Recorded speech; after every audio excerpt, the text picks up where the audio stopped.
Join the league.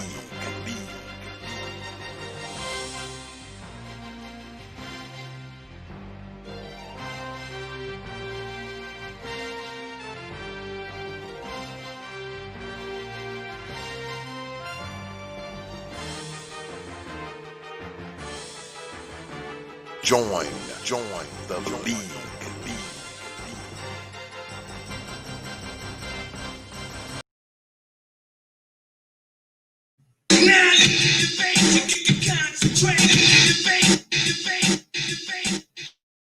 Albums of power. Debates. Open your mind.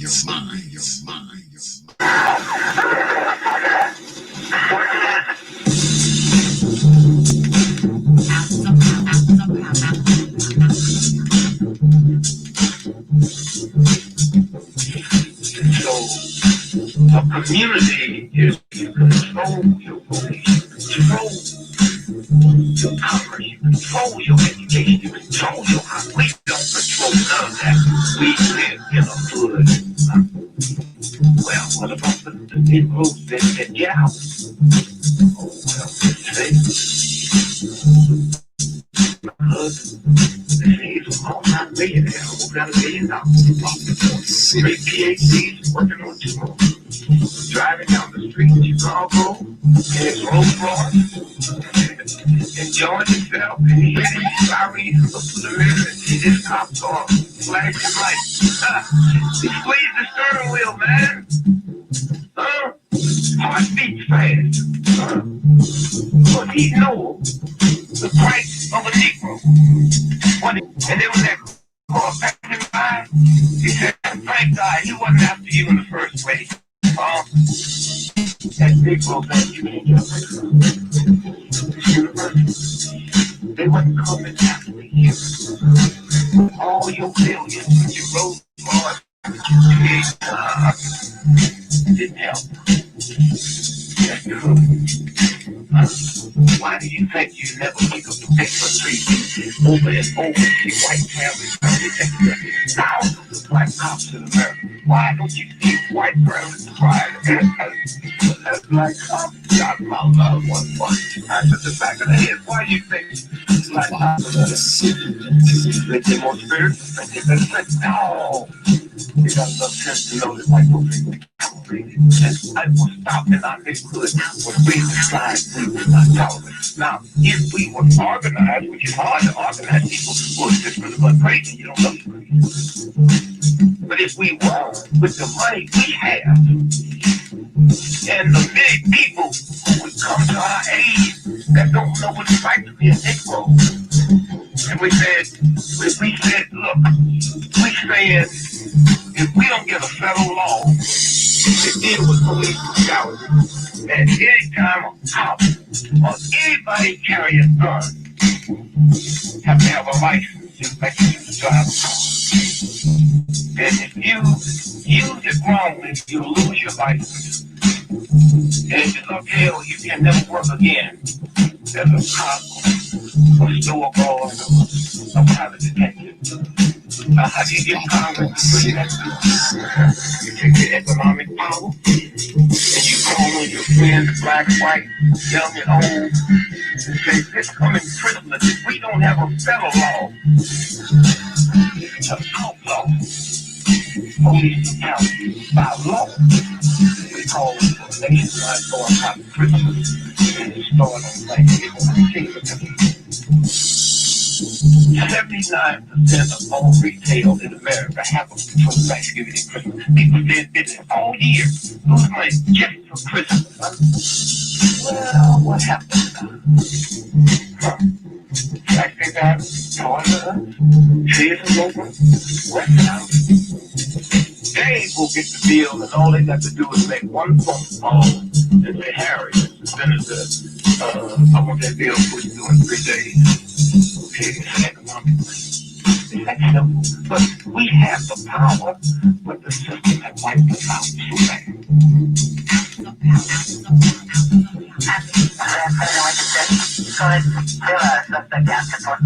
the 166 that's been shot. Open your minds. And peace, folks. Welcome back to another edition of the Popular Thought Series right here on the old T.P.O.T. YouTube page. I'm your host, X, of course, but you're not ready. That's why black asses are here. Boy, I got a good one for y'all tonight, boy. Yes, I do. As you can see on the moniker running on the bottom of your screen, we have Team Ramil versus Team J Shine. Team Ramil has returned. Also, Team J Shine has returned. So it's going to be a good one tonight, you folks. And tonight they will be debating, is policy the cause for Black society's condition? I know we're supposed to start at 8, y'all, but goddamn it, I got in here late and I was talking to my man on the phone. A whole bunch of shit happened, but we here. But before we get started, y'all know we always start the show off with me thanking you. All right. I really appreciate all you good folks. This channel would not be where it is without you good people. Because like I always say, you don't have to show up to these damn live streams. You don't have to watch these videos. You don't have to subscribe. You don't have to like, share, follow. You don't have to do any of that stuff. But you choose to do so, man. You choose to do so. And you definitely don't have to drop your hard-earned pennies, nickels, dimes, quarters, and 50-cent pieces. You don't have to do that. But you good folks choose to do so, man. And I want y'all to know that it is appreciated. I appreciate all you good folks out there, man, for all you contribute. Even if you somebody who don't drop no coins on the platform, just the fact that you here, you like the videos, you share the videos and all that kind of stuff, man. And it humbles me, it honors me. It makes me feel like I'm actually doing something. And y'all are the reason I continue to do this, man. You know, it ain't about the money. It ain't about none of that, man. I just want to provide y'all something, you know, something to listen to, something to look at, man. And like I said, man, I'm appreciative of all of you good folks, man. And I thank you. All right. All right. So let's get at it. Like I said before, we got team, because this is the league. We got Team Ramil coming in, and they will be squaring off with Team J Shine. And once again, the debate is policy the cause for Black society's condition? It looks like everybody is here. I don't know what's going on. But before we get started, y'all know I always have to start the show off like this. Y'all know how I run my house, and I'm willing to sacrifice my numbers to have order in my house. All right. First and foremost, fans of Team Ramil will not be disrespecting Team J Shine. Likewise, fans of Team J Shine will not be disrespecting Team Ramil, or be disrespecting my timekeeper. That's how we do it here. Because if you do, you might give it up for.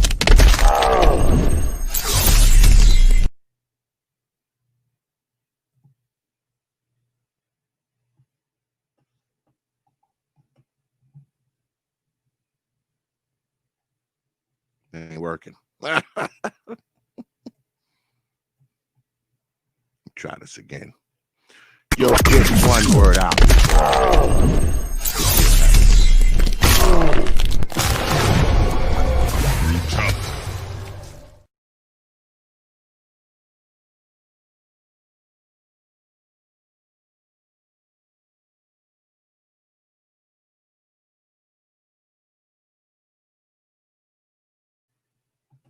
All right. So just watch the goddamn debate. Okay? Just be an adult for a few more hours and watch the debate. All right? All right. So let me bring in my folks. Got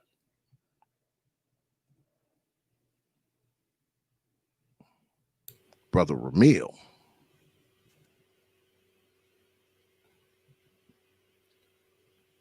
Hey, spiritual And should we be got brother. He's here. Let me bring I'm here. Brother Hulk up as well. yeah. Hulk Host gonna be And he's we taking a got debate today. He's taking a debate. okay. Let me bring in the Professor Cerulean. Well, greetings, And you esteemed know we Xavier. always got a celebrity timekeeper. What's good with it, Professor? Oh, greetings. You know Greetings. we always got a celebrity timekeeper, the one and only, my brother, brother Partner Style.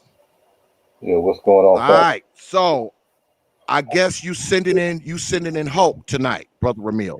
Yeah, I'm What's good with it? I'm So gonna let you Hulk get sending a in piece of brother this. Hulk tonight, Yeah, right? I'm gonna send it. I'm gonna let Hulk get a piece of this. I can't do everything. I Okay. took the first one myself. And I decided, let the team get some. Oh, that's fine with me. I mean, Okay. All 2 right. Well, times you're a 0 still captain. That's equals your 0. decision. You can do whatever you want. That's up to you. Yeah. Oh boy, it has started already. It has started already. We are debating. Once again, is policy to cause Black society's condition? Professor Ramil is the negative. They say no. So they will be going first, but let me explain the rules to those of you who may not know them. I know everybody else here knows the rules, but let me explain it to the folks who may not know. We start out with 7-minute opening statements where each debater comes on, lay down their opening argument and their opening premise. Then we go into something called the rebuttal round, where each debater will have 5 minutes to go back and forth on their rebuttals.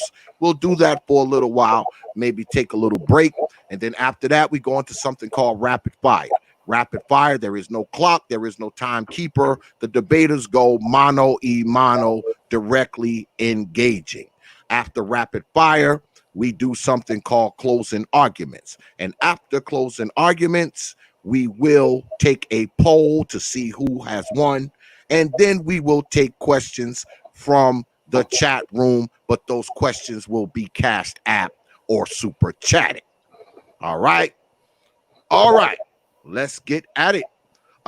Timekeeper, 7 minutes on the clock, please. And being that Team Ramil is the negative, they will be going first. So, Brother Hulk, you up. All right. All right, y'all. This is off the top of my head. Now my issue with the policy issue is that it's not really our problem, because the problem has always been the same. It's a lack of moral character. It's a lack of using common sense and logic. And I know Black people would love to say, "Oh, it's the policies with you know, the economy and institutions and such," but that's a cop out for the things that we can do that we refuse to do, and that you know innately we know are right. Like family. The family structure is something that everyone knows it is needed for the values to come. Values don't come from institutions. If you don't have values, then all you have is the system, and no system is a good system. All systems are run by people who have self-interest, who focus only on money and power. No justice, no morality was ever meant to come from any policy. I think that's the lie, the deception, that Black people look forward to a system to give them something that doesn't come from a system. We only can exist in a world like this, um, using common sense, keeping our wits about us, having a family structure, having good examples, and we refuse to do the things that we can. As far as drugs, crimes, guns, that's the nature of the world. It's always been that way from the beginning. If it wasn't, even before Black people came here, there was war, there was tyranny, oppression everywhere in the world. There's not a place that it did not exist. But what did what did exist before was a family structure, was an adherence to order and values that didn't come from no governing system. It came from a moral system, which usually came from a spiritual foundation. And and I'm not talking about no church foundation, because that has been that's just uh, a worldly thing with a spiritual label. The modern church doesn't even use the Bible, because the Bible has the precepts and the laws that we all agree with, whether you believe the Bible or not. We all agree with it. Everybody expects justice. Well, justice doesn't come from an institution. Justice only exists assuming there's a moral, just lawgiver. Otherwise, in the world of animals, there's no justice anyway. And since from a system or institution is only ran by money, power, and control, it is foolish for Black people to look for their enemies and their oppressors to give them any policy that would actually ever give them something that will only come from internal perspectives. And you cannot override free will. You cannot make people care about you.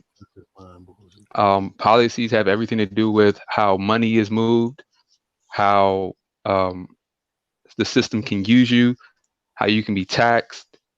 It's the deception. We get lip service from politicians. We get lip service from lawmakers. But that's all lip service. It's lies and deception. They want you to be dependent on them so they can exploit you and make merchandise of you, because that's all that you're ever going to do. Like other minorities come to the United States and they keep certain values intact to be able to survive in this system. And that's the only way they can survive. They don't, like the Asians are, the smallest minority, but they have support system within themselves. They don't look forward to any policies to help them. They use a network within themselves to exist in an oppressive system. Like I said, this is still the best country in the world. There's no place in the world where you can do the things you can do other than this country. So I'll concede my time with that.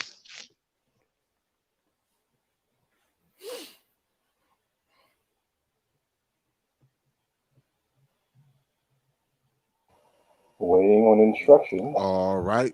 So I guess cede your time. You're conceding your time. So do you want that time, Professor Cerulean? Do you want that time?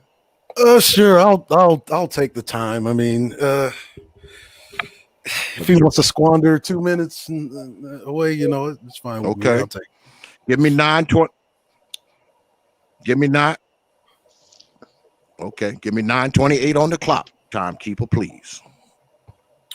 What you heard was Professor Cerulean.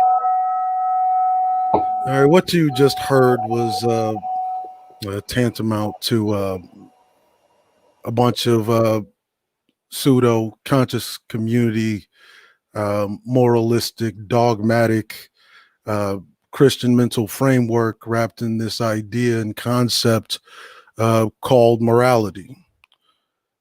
First of all, everything that happens in human society, modern society, is because of policy, and it is based off of the institutions. Now, my esteemed colleague, the esteemed Officer Faulkner, and I actually created a Gray Faulkner initiative that is meant to utilize American institutions for Black people, specifically Black men, to tap into the wealth of American society. when you're talking about it comes from some moralistic place, that's utter nonsense. Um, because family in itself is an institution, and that institution has been encroached upon by American policy.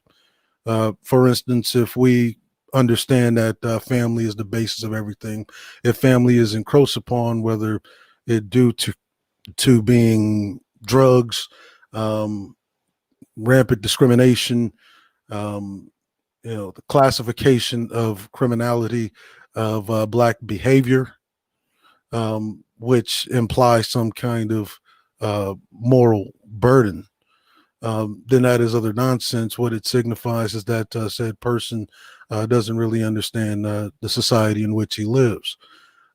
He's using his hopeful, well-wishing um, ideology, which is shallow and pedantic, to come to some kind of moral understanding. Morality in itself is dictated by those who uh, have basically put you under boot heel. People in power determine what morality is, determine what justice is. When it comes to the Great Faulkner Initiative, it is determined to get black people in power. It has put black people in power, and to a great degree, over the course of our history in this country, uh, we used the same steps that allowed us to get this far, uh, which have been declining over the past few decades, that post-civil rights era Negroes abandon the political agenda for this moralistic dogma, which causes them to adhere more to church, which is where he gets all this moral nonsense. Um, Now, here's basically how the debate is going to go. Already, um, my personal opinion of this is that it's very rare that someone be actually dumb enough to take this debate specifically with me. Secondly, what's going to happen is that it's going to get to a certain place. All you're going to hear is supposed neoliberal dressed as conservative talking points, which racialize politics. A lot of dog whistle language that you hear in the form of catchphrases and things that they would put in like an old Morgan Freeman movie where he poses as the magical Negro who tells you some kind of supposed deep and impactful thing that amounts to nothing more than a hill of beans. Whenever he gets so desperate, uh, as I had suspected as I was talking with the team before, in fact, yesterday, um, he's going to bring up other groups of people like the Latinos and like the Africans and like what he did earlier, which is the Asians, all of which who have policies on the books. And yes, they actually look for the government to adhere to those policy demands. And whenever it gets downright uh,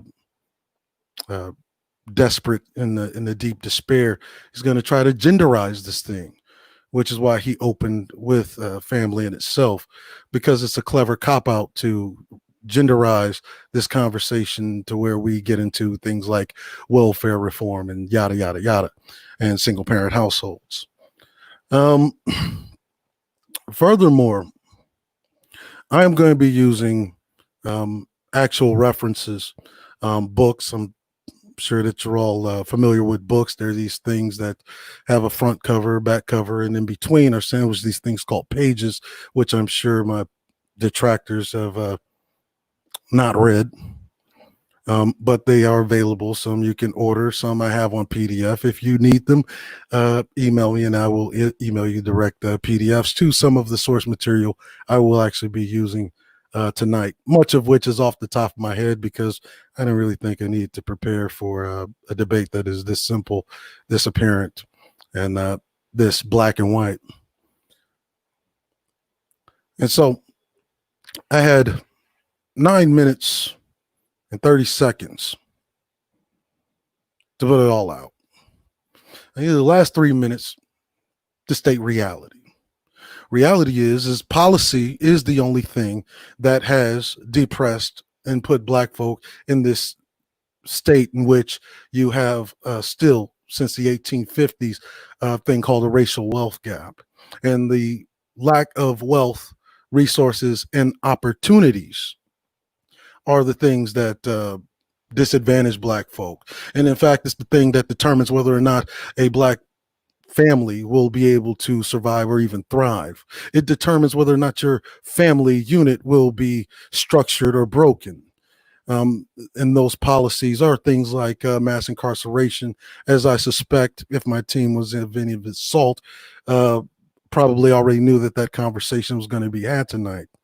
Um, Secondly, when we get to talking or comparing ourselves to other groups, what it does is that it gives an open admission that they think that other groups of people are superior to black people, who are the only group of people who are the last of the true Americans, and the only group of people in America that has ever had to pull itself up by its own bootstraps.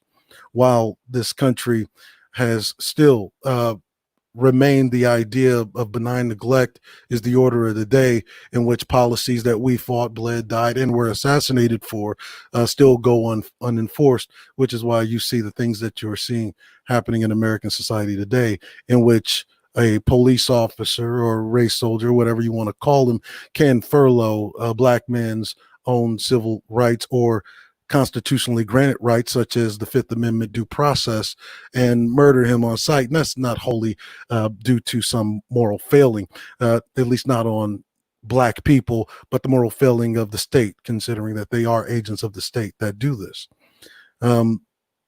We'll also get into, of course, as we know, the single motherhood and yada, yada, yada, because as I stated before, I know he's going to try to genderize this conversation, in which I'm going to put his argument down and drag that entire line of rhetoric out to the old woodshed. What else do we talk about? Immigrants, when we're comparing ourselves to immigrants. We will cover the Refugee Aid and Assistance Act of 1975.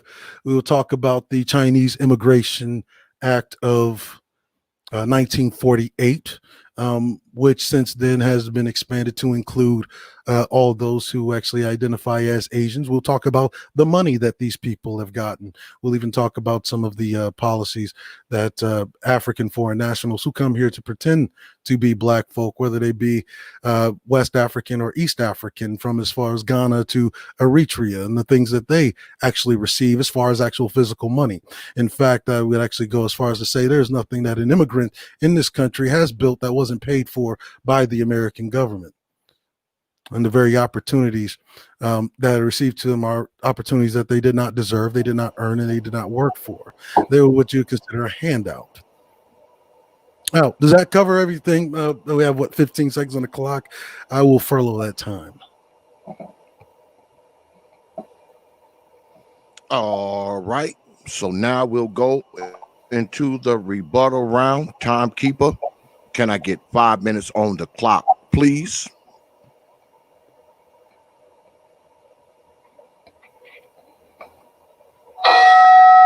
Brother Hulk, you up? All right.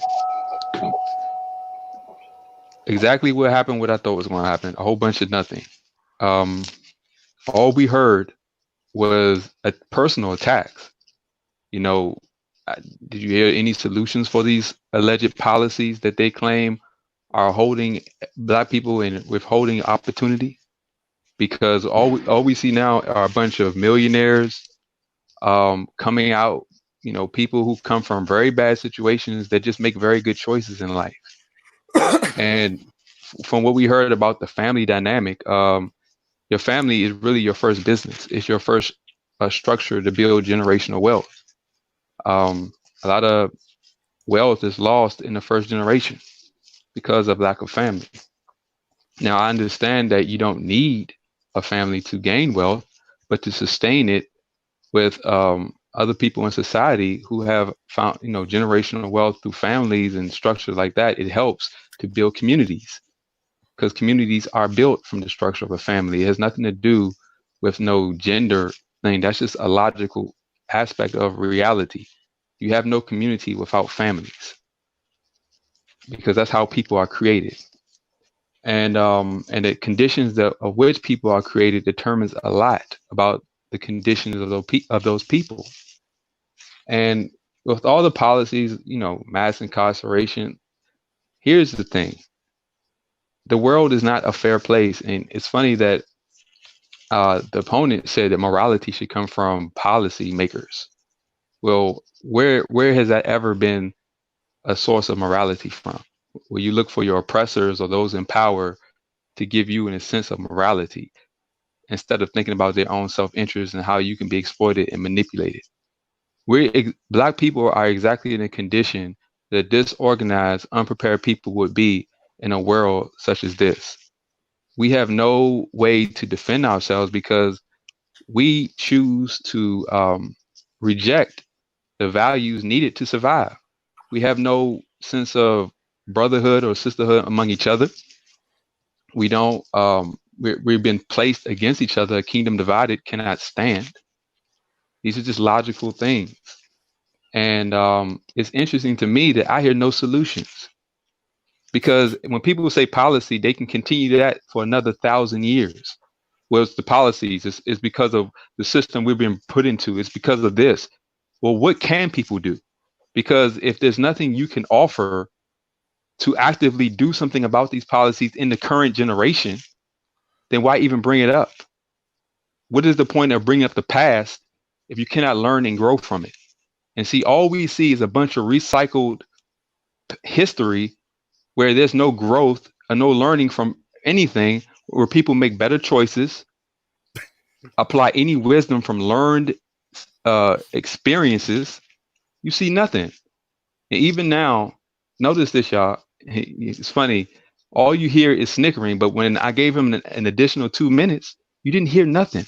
Is this debate about me, or is it about him proving how policies are an issue and what can people do against these policies? You heard nothing. Because that's why if Black people stay on this current mindset, they'll be enslaved for another 500 years, because they refuse to realize that the world is unfair.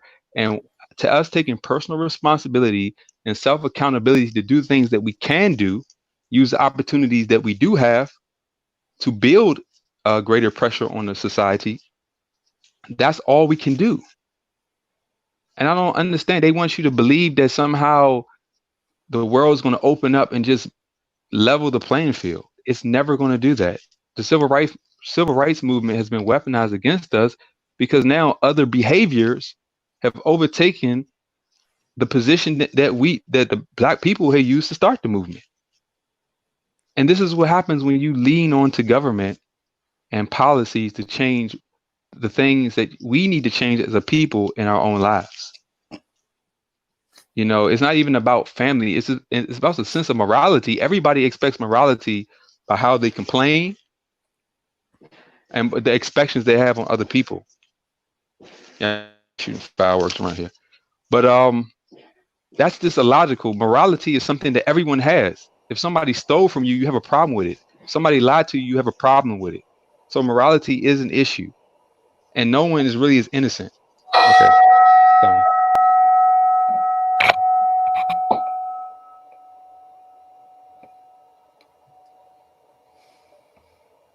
All right. 5 minutes on the clock, please. Timekeeper, Professor Cerulli, and you are up. Okay. He said he heard nothing as far as solutions. This wasn't an interrogation of me personally, but I actually did mention a solution. It's called the Great Faulkner Initiative.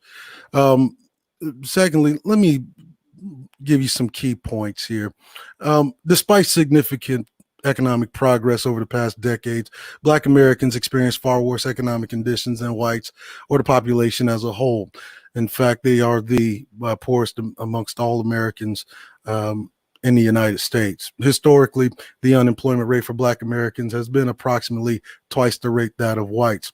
The difference in unemployment rates for Blacks and whites shrinks for college graduates. In fact, Black college graduates have as much as 1 in 4 Black college graduates would be unemployed as opposed to 1 in 13 when it comes to white society. During the majority of the past 50 years, Black Americans have experienced unemployment rates that they were experienced by the entire population during the Great Depression. Black workers have been disproportionately hurt by the overall decline in union membership and the decreasing power of unions, labor unions specifically. The typical Black household earns a fraction of white households with just 59 cents for every dollar. The gap between Black and white annual household incomes is about $29,000 a year. Black Americans are twice as likely to live in poverty as white Americans. Black children are 3 times more likely to live in poverty as white children. That's from the Oxford Handbook of the Economics of Poverty. The median wealth of Black families is 17,000, which is less than 1/10 of that of white families at 171,000. That is because of the calcification of wealth in this country. And the calcification of wealth means that if you do not have the proper investment as in your childhood, the number of decisions that you will actually be able to make will be limited. This is why in the Black community, we have developed a culture in which requires typically 2 incomes to maintain a household, whereas in white families, typically is only 1 to raise a child. Wealth gap between Black and white households increase with education. In fact, Black educated students that graduate with at least a bachelor's only make a third of what a typical white high school dropout makes. That is actually wholly due to racism. And in fact, I never actually espouse me asking the government for anything. And what I actually espouse is that you going in and taking that which you want. For instance, the military. I actually have espoused the idea that Black folk or the crack epidemic was all but halted due to the increase during the mid to late 90s of Black military participation. Much less than half, 42% of Black families own their homes compared to almost 3/4 of white families. High school graduation rates for Black and white Americans have nearly converged. They graduated at about the same rate today. The share of Blacks who are college graduates has more than doubled since 1990 from 11 to 25%, but still lags far behind whites whenever it comes to employment. Not only employment, but gaps in what actual income that they earn. That is wholly due to racism. That has nothing to do with decisions. And see, that lack of income is actually wealth that is being robbed from Black college graduates and Black upper echelon Blacks. You know, your upper middle class, your middle class. This is wealth that is being robbed from them. The single greatest robber of generational wealth is taxation. The wealthy actually know this, which is why they always politicize their agenda around lower taxes. The incarceration rate for Black Americans is falling, but it's still nearly 6 times the rate for white Americans. Now, everything that I just read off is actually from the Joint Economic Committee. You could actually go to the JEC Senate page. It's a .gov site if you want to actually look at it. Some of the things that we can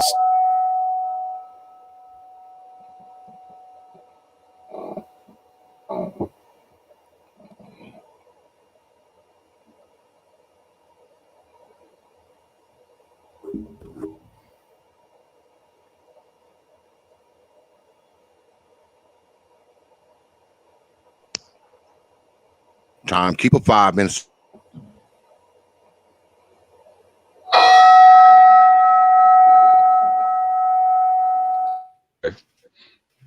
Oh, I didn't hear it. I had a break. This is the rebuttal, or yes. Yeah, I'll start it over. okay? My phone went out for a second.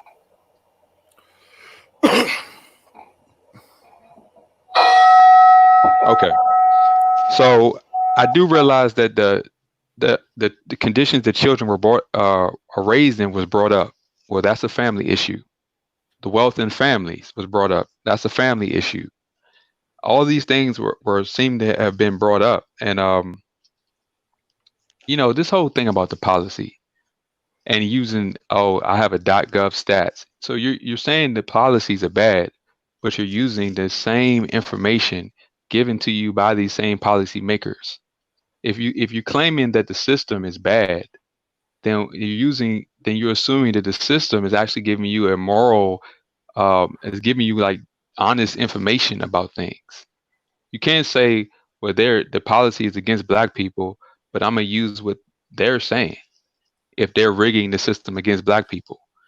And as far as choices and things, policy has nothing to do with laziness. Policy has nothing to do with the fact that black people don't learn from their experiences. There's a repetition of the same dumb errors.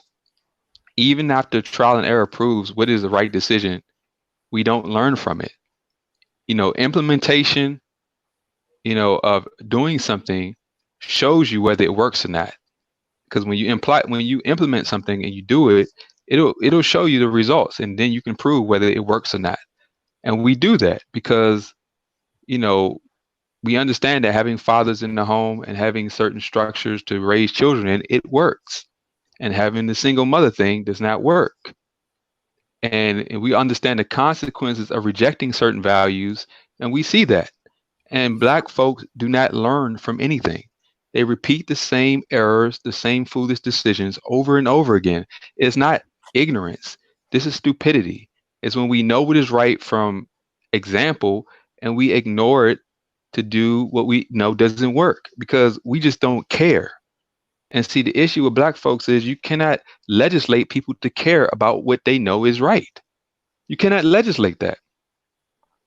There are plenty of opportunities in this country where you can start your own businesses. Yes, you may have to start at the bottom. You might have to do a lot of hard work, but that's the world we live in. We're waiting for, we complain that white folks have an advantage because they corrupted the system and they do all these things. But what are we waiting for them to do? We're waiting for the corrupt people to do something that they've never done, and that's make it easy for us. At what point are we going to realize that because this is the world we live in, what we do and taking personal responsibility for the things we can do are the only thing that we can control and that will matter. And as more organized we are among each other, the more focused we are on productivity and being accountable for the choices we make, the more pressure that we can apply collectively to any system. Disorganized, foolish people are always going to be the first casualties of any system because systems are not controlled. They're not meant to enact justice or morality. There are just institutions to control and manipulate things based on money and power. And since we do not have that, what we do have is common sense. And it's like, I don't understand why you can sit there and you can talk all of these empty words, but to not take accountability for the things that people do, the bad choices that people make, us men not valuing their productivity over chasing females and seeing that as something to be glorified, and then blaming, oh, it's the media, even though common sense, you got people doing the same thing 10 times and failing 10 times, but it's still the media's fault why they keep doing it, even though they fail. This is ridiculous. And this is why in all this time with all of the things that people talk about, nothing has changed. In fact, society is getting worse and black people are becoming more victims because instead of preparing and doing things we can do, we're still waiting for our enemies to be nice. And that's never going to happen. And now we're in a whole different arena and world. We're talking about slavery doesn't matter anymore because we have new agendas going on. And we're not even prepared because we're still stuck at 500 years ago. So I'm gonna leave it at that.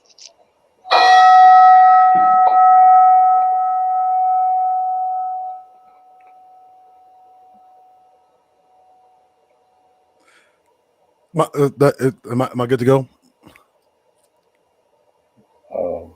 We can't hear him. Yeah, go ahead. You up, Professor Cerulean. Go ahead. First, I find it interesting that Can y'all hear me now? Can y'all hear indeed. me? Let me start over. Okay. So, I just find it interesting that he says, "Well, you're using a .gov website to prove your morality," when he's sitting here espousing this idea to make the right and wrong decision, which implies conformity to the very immoral system, which you're saying that they don't have to be nice to us in, even though you're an American. So basically, you're telling me don't fight for your American rights, just conform to what's already here, which is why you say make the right and wrong decision, when it's actually apparent by the things that I listed previously that Black people have been making the right decisions and still have been getting nowhere. Or you could just ask Skip Gates, someone who is accomplished and renowned as a Skip Gates can even be accosted in front of his house by agents of the state while being told that he was trying to break into his own house. Now, mind you, this is a world-renowned scholar. Secondly, right, I never proposed not doing anything. In fact, I suspect that the intellectual laziness of the modern Negro is the primary reason why nothing gets done. Because the thing is that in each generation, it is the burden of the next generation to continue the fight that the previous generation had left them. And if they haven't gotten the desired results, that is up to the next generation to finish. You see, and what has happened is that this rhetoric it symbolizes that this is a person who's tired of fighting. Just lay it on down. These people are not going to be nice to you. Well, it's because you have to force people to be nice to you, and to force people to be nice to you, that means that you have to exert some type of power. That means you have to accumulate some kind of money, right? Because money incentivizes people to be organized. This is why you see the higher up the economic ladder that Black people go, the less prone to things like criminality, and the more organized they actually become in the higher echelons of economics. This is why his entire narrative around morality is not only skewed, but it displays an ethnicized euthanasia of the Negro framework. It's like, okay, Gray Faulkner Initiative. I don't know if you have it, but you could go to grayregime.tv, click on the navigation bar, go down to the book section. Gray Faulkner Initiative banner is at the top of the book section. You can look and you can download it for yourself. We have no intent on waiting for anybody to be nice to us. See, in order for people to be nice to you, you have to exert power. Where are these things where you can accumulate power? It's in the military, it's in politics, it's in the Department of Education, the things where America's wealth go to, because wealth and power are all institutional things. They are not some individual thing. It's not a thing that an individual family can accumulate without policy. See, because do you ever find it funny that prior to 1964, Black people had an intact family unit? 1964 was also the year of the Civil Rights Bill of 1964.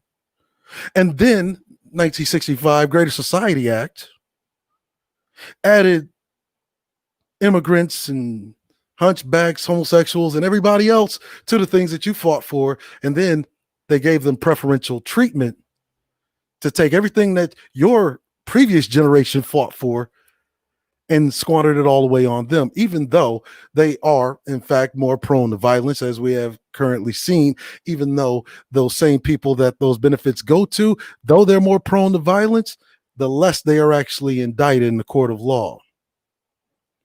Because you don't understand warfare strategies or any of that type of things. The first casualties of war are actually never the dumb and stupid. In fact, the dumb and stupid are often left behind because it's easier to rule over them. The first people to usually be targeted, or what is known as HVTs, high value targets, are usually those of the higher intellectual echelons, the intelligentsia, those people that keep the society organized. And in order to disrupt that organization, you assassinate him. Or do we not? Or do we need another history lesson on the history of Black assassinations? This is the simplicity. In fact, I was actually going to go on record to say the person that I am actually debating is a bit, I have to choose my words carefully, but slow.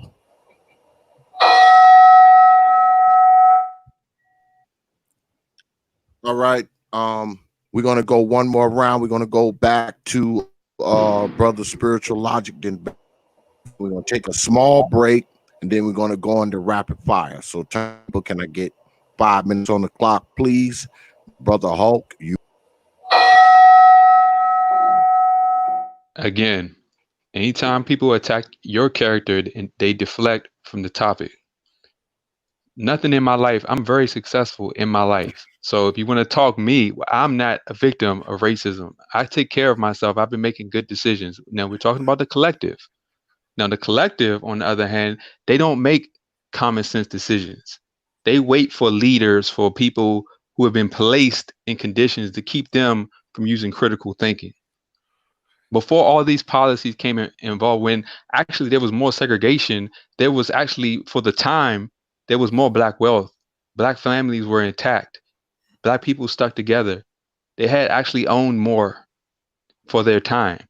Now, when you see Black folks making millions of dollars or getting high income, for a lot of times, they actually start pushing agendas that actually destroy Black communities.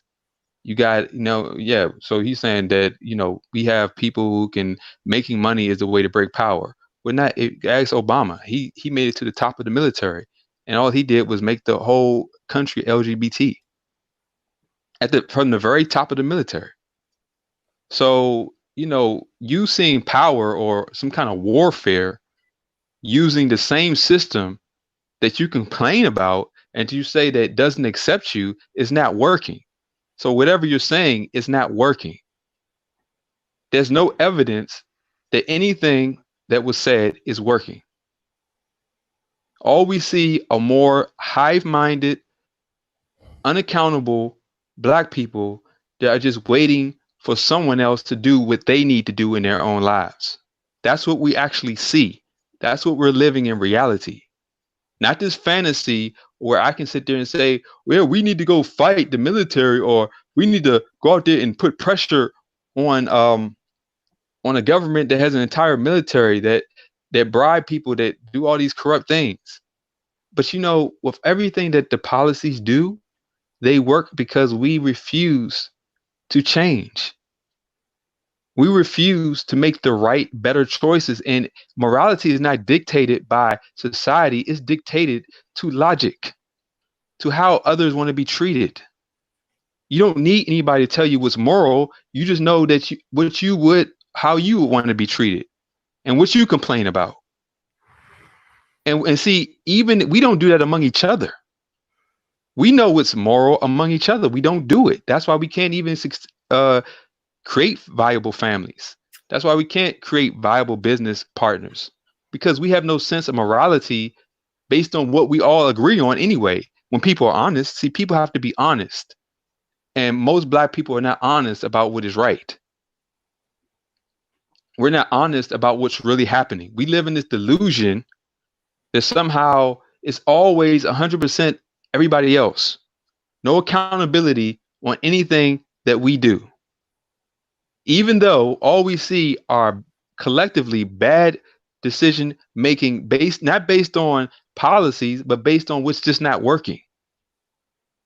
Everything that Cerulean said, there's no evidence of it working.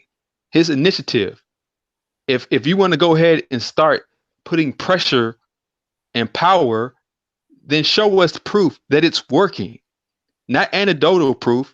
Use your own stats from the government to show that you're actually making a difference. And you won't ever see any of this. You won't ever see people see, racism is a good scapegoat because it's you can't fight it. See, but when you make evil the target, then you're also accountable for the evil that we do ourselves. See, evil, the fight against evil is not just the evil of our enemy, it's the evil within ourselves that actually allow our enemies to exploit us better. And the reason that we can be easily exploited better because black people don't deal with their own foolishness. Everybody else sees our foolishness and they see it as a target to manipulate and exploit us by feeding our foolishness. That's why the media can have such a strong effect because we refuse to deal with ourselves among each other. We're disorganized. We have no family, no values that survive in a society that doesn't care about us.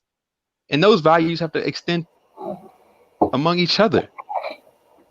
And it's this whole thing about, it's all about policy. You cannot legislate evil. There's always going to be evil people in any legal system. The change starts from within.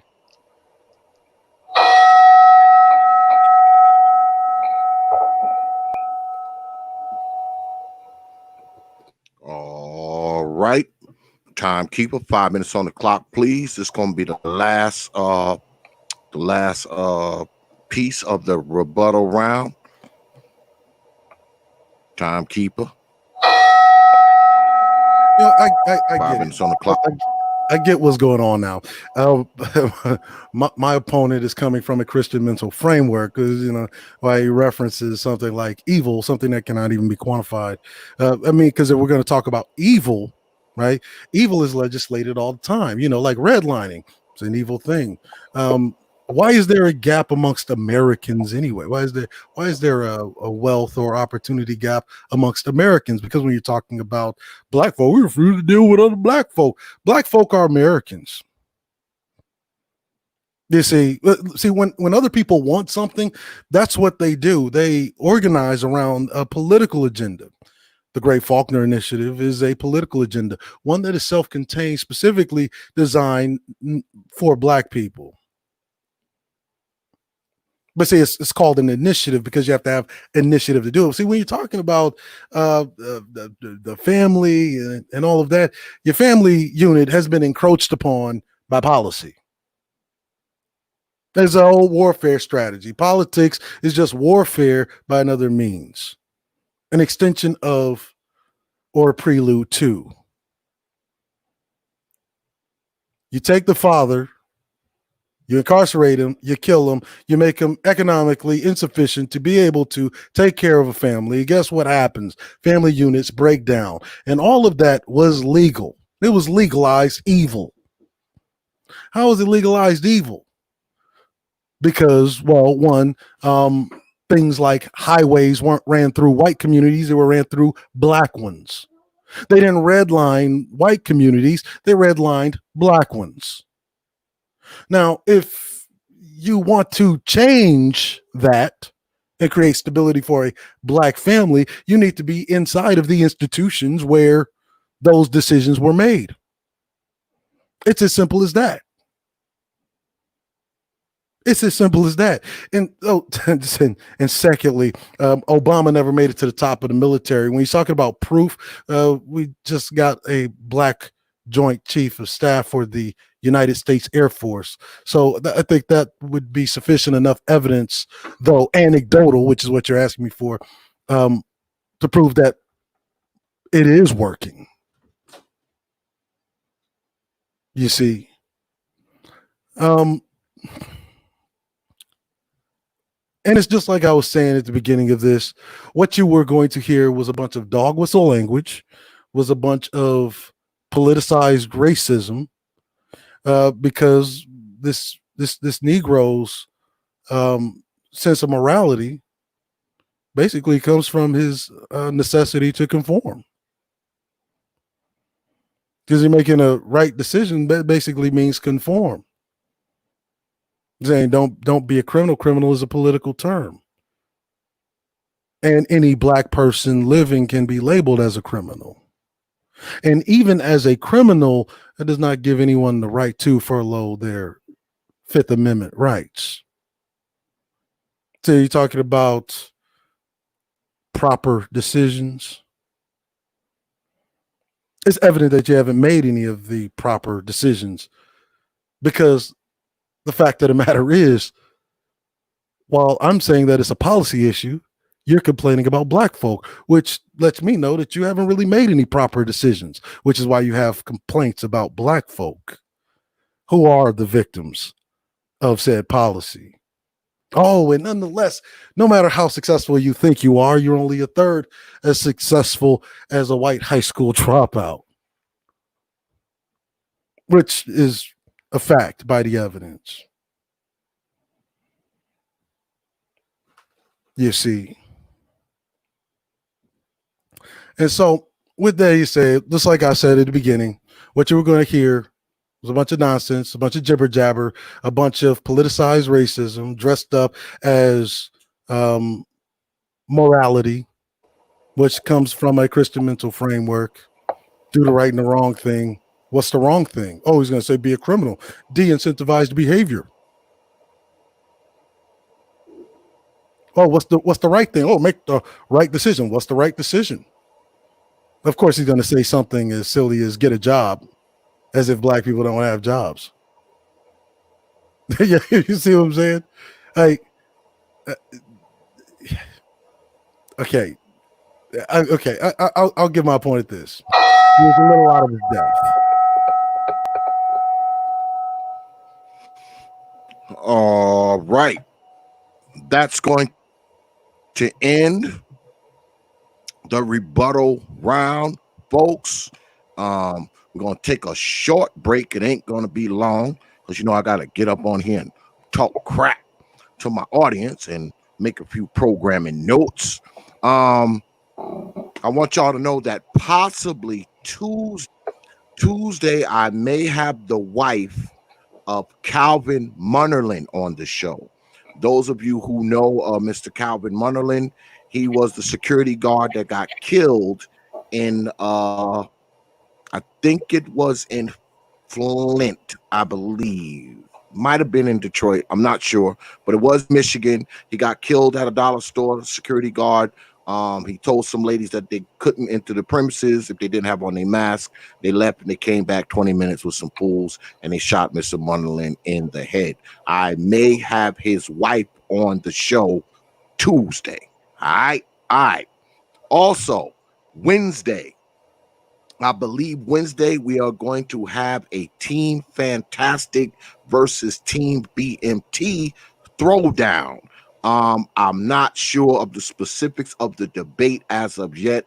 I will let you know. Keep your eyes open for the details and the thumbnail. And then Thursday night, we're going to have Brother Faulkner's going to be on DXL. Y'all know Dark Exodus Live. Our special guest is going to be the one and only Officer Faulkner, and we're going to be talking some of this cop stuff.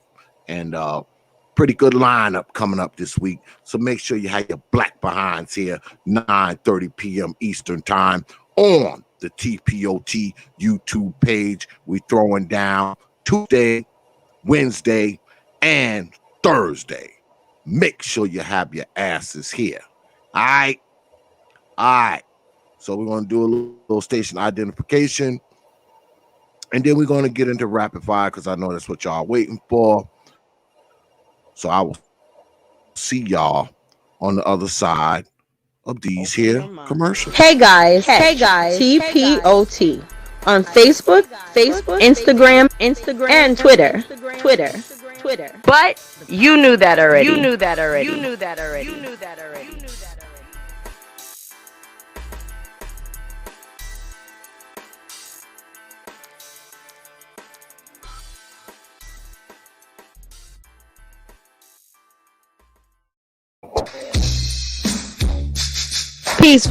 Peace, folks. This is Teacher Tanisha. You're listening to the.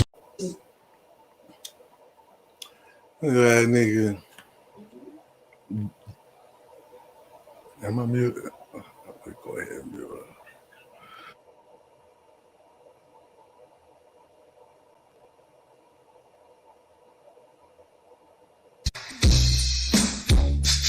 Peace, folks. This is Teacher Tanisha. You're listening to the T.P.O.T. Media YouTube page. Now back to the show. Open your mind. Hey guys, T.P.O.T. on Facebook, Instagram, and Twitter. And stream notes, y'all. But you knew that already.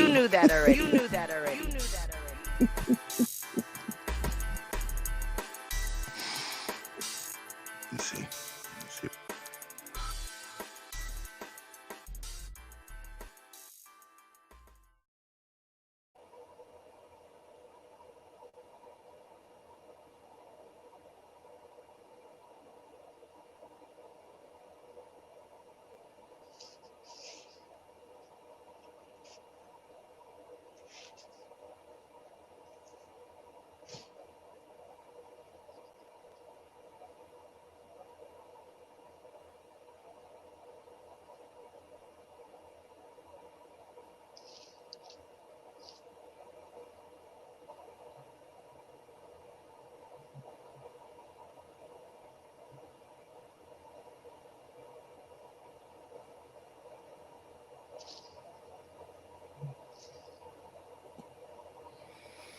All right.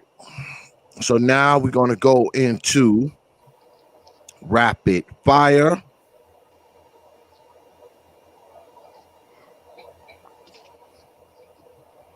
What the hell going on here? Okay. Now we're going to go into rapid fire, folks.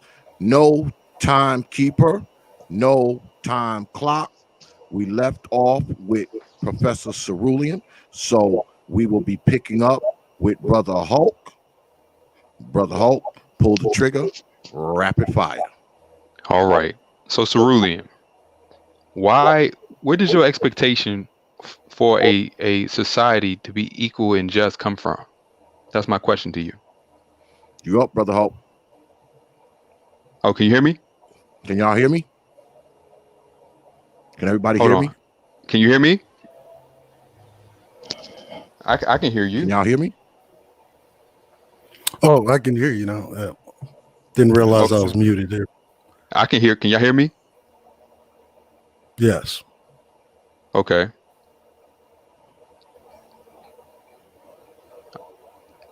I don't think X can hear us. I can hear you. Oh, okay. Okay. Yeah, I can hear you. Go ahead. Okay. Cerulean, what is your Now, expectation? I can hear y'all. I can hear Okay. you. Where Go does this ahead. expectation for this utopian society come from where everything should have been fair? Where does that come from? No, utopian society. What do you mean a utopian society? You expect there's no- that hold on, There's you no expect such that thing as a policy utopian hold on. society. Never has been in You the history of mankind. okay, I get that. But you expect that, policy should be include in a secular worldview, like you say, where morality is just, oh, you don't really so what? Because I said morality based on just common sense, like no one wants to be killed or murdered. Where did your where did your idea of common sense come from? Logic was proven through implementation or Logic the rejection. Hold on, are you going to let me? Are you going to let me listen? Are you going to let me talk, or are you going to? By whose idea of logic? I just told you, if you would listen, implementation of something will show you whether it works or not, and rejection or a rejection of something will show you through the consequences whether it's a good decision or not. That's logic. You use it and you understand it by how it functions, whether it works or not. That's logic. That's something that's intrinsic to every person. Actually, no, it's not. Logic is actually something that you have to attain through years of tutelage. No, that's not true. That's not true. No, You can touch fire. You can touch fire once. You can touch fire once, and you know it burns. It doesn't take years to realize that fire is dangerous. Oh, so then you're talking about experience, not logic. That's part of the logic. I told you through the implementation of something to see whether it works. You're just using words, brother. Can you just think and stop using words that you don't understand? You don't know the difference between logic and experience. They're one and the same. Experience proves logic. Genius. Experience proves logic. So experience doesn't prove logic. No, it doesn't. So it doesn't. How do you know fire is dangerous? How do you know the sky is blue? You see, you can't answer a question. I just asked you a question. How do you know that water's wet? How do you know that if you stay underwater too long, you'll drown? Anyway, for your policies that you're expecting for someone else to make right for you, Why hasn't it been done yet? Why haven't people like you taken over the government and forced power? Because we have too many rugged individuals like yourself that think that this is a individual game. So what are you going to do about it? So what are you going to do about it?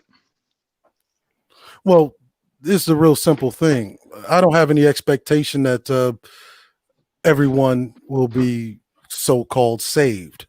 I don't have that unreasonable expectation. So what are you going to do about the world that you can't change? What are you going to do about it? Stop talking about the semantics and rhetoric that means nothing. What are you going to do about it? What are you doing right now? Right now in your life. Right now in your life. What are you doing? You're doing nothing, Cerulean. You're just nothing but talk. You're nothing but talk. You're like a female. You're a female. You talk. You say a lot of things. Is that why you're talking through me now? Is that why you're talking through me now? This is a fast fire round? You would not talking through me like a female? Or so you would not answer a question. I talk to you like a man, but you would not answer a question. Hold on. You would not answer a question. You would not answer a question. You would not answer a question. I asked you a simple question. You asked me a question with a question, and then you want to bring up logic.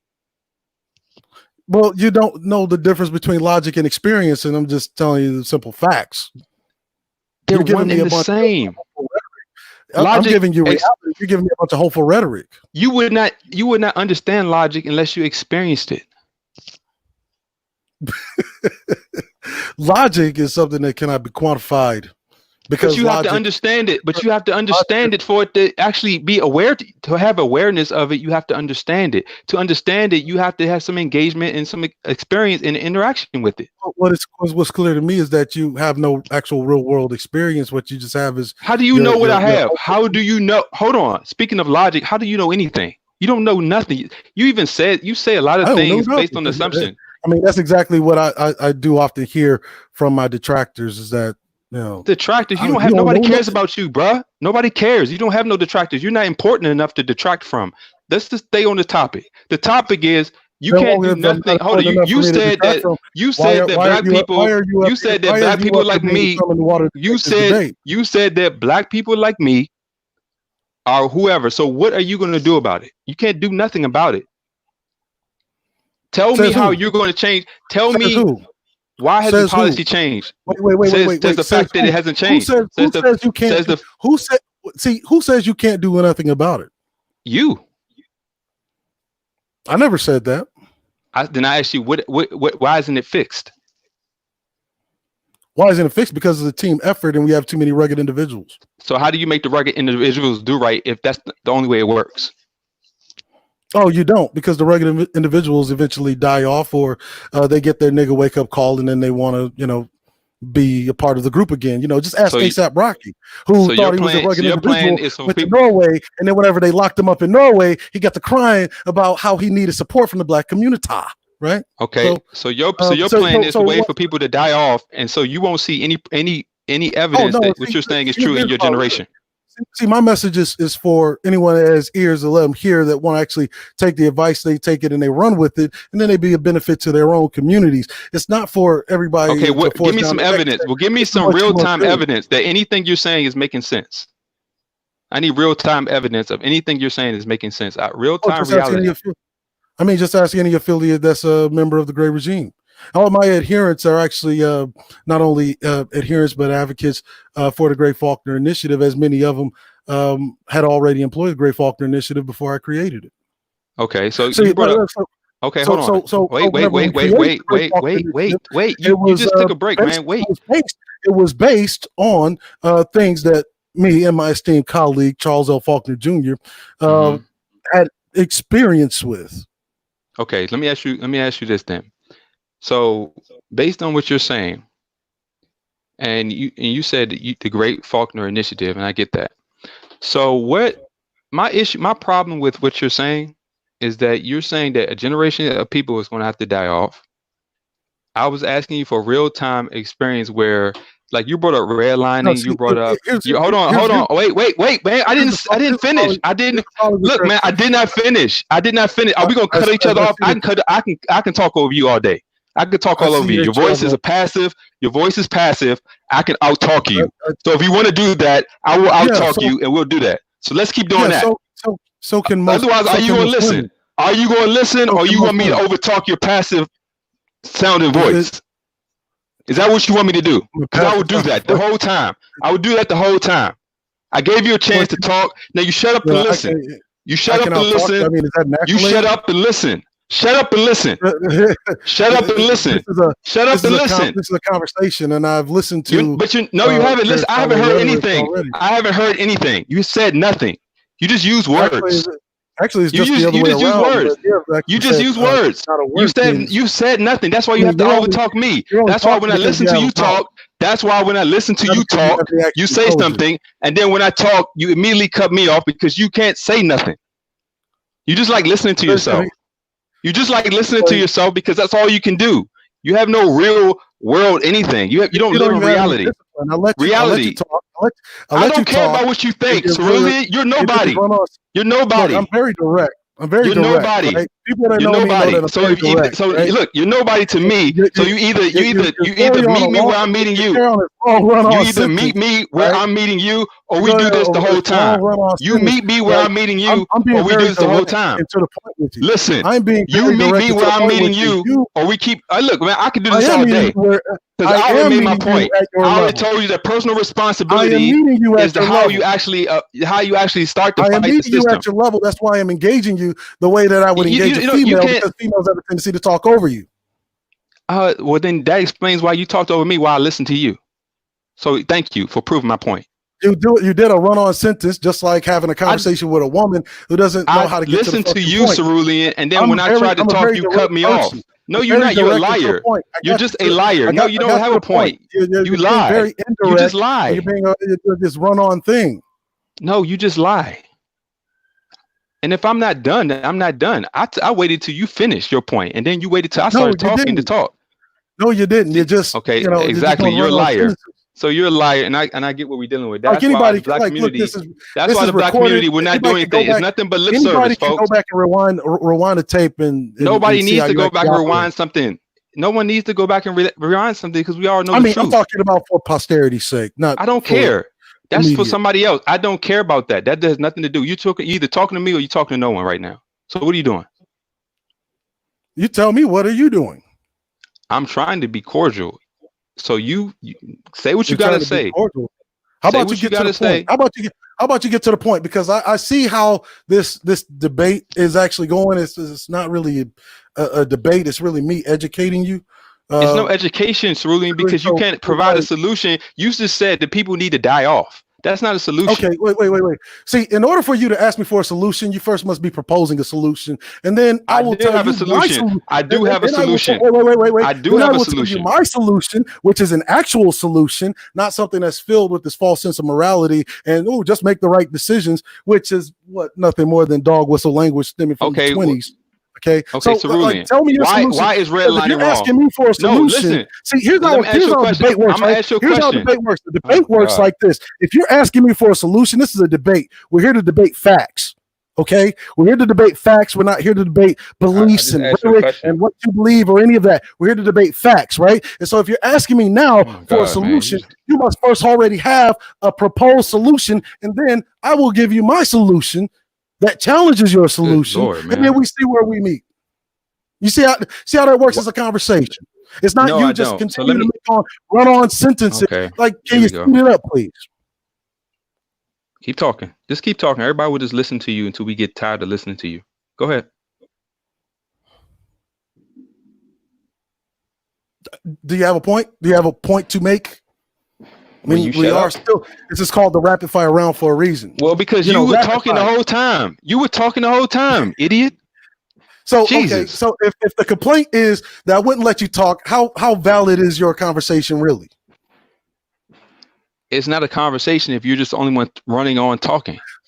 You're asking me something, right? I'm responding. I asked you why is redlining wrong in a world of competition? Why is it wrong that somebody beat you to the point? Why is it wrong in a secular worldview that somebody created a better way to control you before you control them? Why is it wrong? Since morality is not an issue. Who said it was wrong? See, your idea of right and wrong actually. You brought it up. I never actually used terms like right, wrong, good, evil. Those are things that you all introduced to this conversation.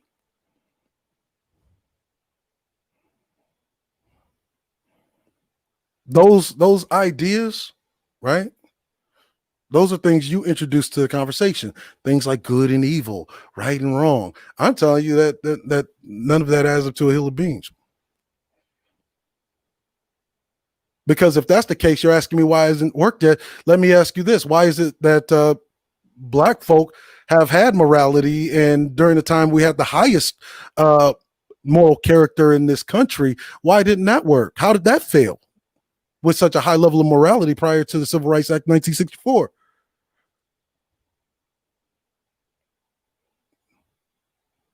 Response? I said it did work, but we gave it all away when we chose to integrate into a system, that we. Oh my God! You just won't listen. You just won't listen. See, this is what I'm talking about. This is what I'm talking about.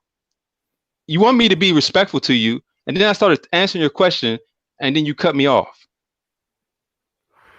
So go ahead and talk. It's a rapid fire round. You said it did work, but we gave it all the way to the system. So if the system, no, I didn't say that. I said we integrated into a system that we said was corrupt instead of actually doing it the way we started it, which was keeping the values that we needed to survive. Remember, Black people actually survived and did better for their time before the Civil Rights Movement. When we integrate into a system that never recognized us, then we started being on slavery was integration. What? I said, what do you mean integrated into a system? Slavery is integration. Jim Crow is integration. Yeah, but if you're talking about actual integration policy, that's nothing more than the end of the anti-miscegenation law. But even from progressing from where we did, we understood that once we got out of slavery, that the value of the family, the value of hard work and productivity meant something, and creating our own things among each other meant something. And we gave that up to integrate into a white system that doesn't recognize it. Did we give it up? Yes, we did. How so? We gave it up because first of all, we wanted to depend on the government. We depended on the government more than we depended on our personal responsibility. Don't you realize that during that time it was called Reconstruction, we depended on the government to maintain that our right to freedom was adhered to? Like, you do realize we depended on the government. The government appointed those leaders that made people less accountable for the lives they lived and followed the little agendas that these people were placed on to basically brainwash Black people to always be perpetual victims. You are a perpetual victim. I'm not. You are. I'm not. I don't make no excuses for slavery. I don't make no excuses for anything. Listen, I've never made excuses for anything because I said mindset is evidence that you're a victim. It's that you're a victim that is suffering from something like post-traumatic stress. I've never made slavery an issue for me. I've never made anything in life. What their captors or what the people that have them subdued do. It's called Stockholm syndrome. When a person suffers such a traumatic trauma that they begin to coil up and ball up into this idea of conformity, and they just do what they're told, go about their power, told to make a right decision. This is the right decision. You need to make this right decision. So let me ask you somebody. If somebody killed you, that's not wrong, right? It's definitely wrong. Why is it wrong? Because. Why is it wrong? Because it simply is. Oh, so you expect somebody to believe something's wrong because it simply is, according to you. But when somebody tells you what is right, you're acquiescing to the system. Even though it's only right and wrong. No, hold on. It's only right and wrong because, I tell you what's right. What right is. Tell me what right is. What is right? What is right? Okay, what is right is what we all know to be right if we're honest with each other. Nobody wants to be killed. Therefore, we know it's right not to kill people. Because nobody wants it, if you're being honest. But see, people cannot be honest. Everybody knows that they don't want to die. So when somebody takes your life, we intrinsically know it's wrong. If you understand that, right, then you should know that I just lied to you when I said that it was wrong for somebody to kill me. If a person was more clever, or more astute, or more violent than I am, then. But you just said it was just wrong. But you said it just is. But your answer was it just is. And that I may have lied.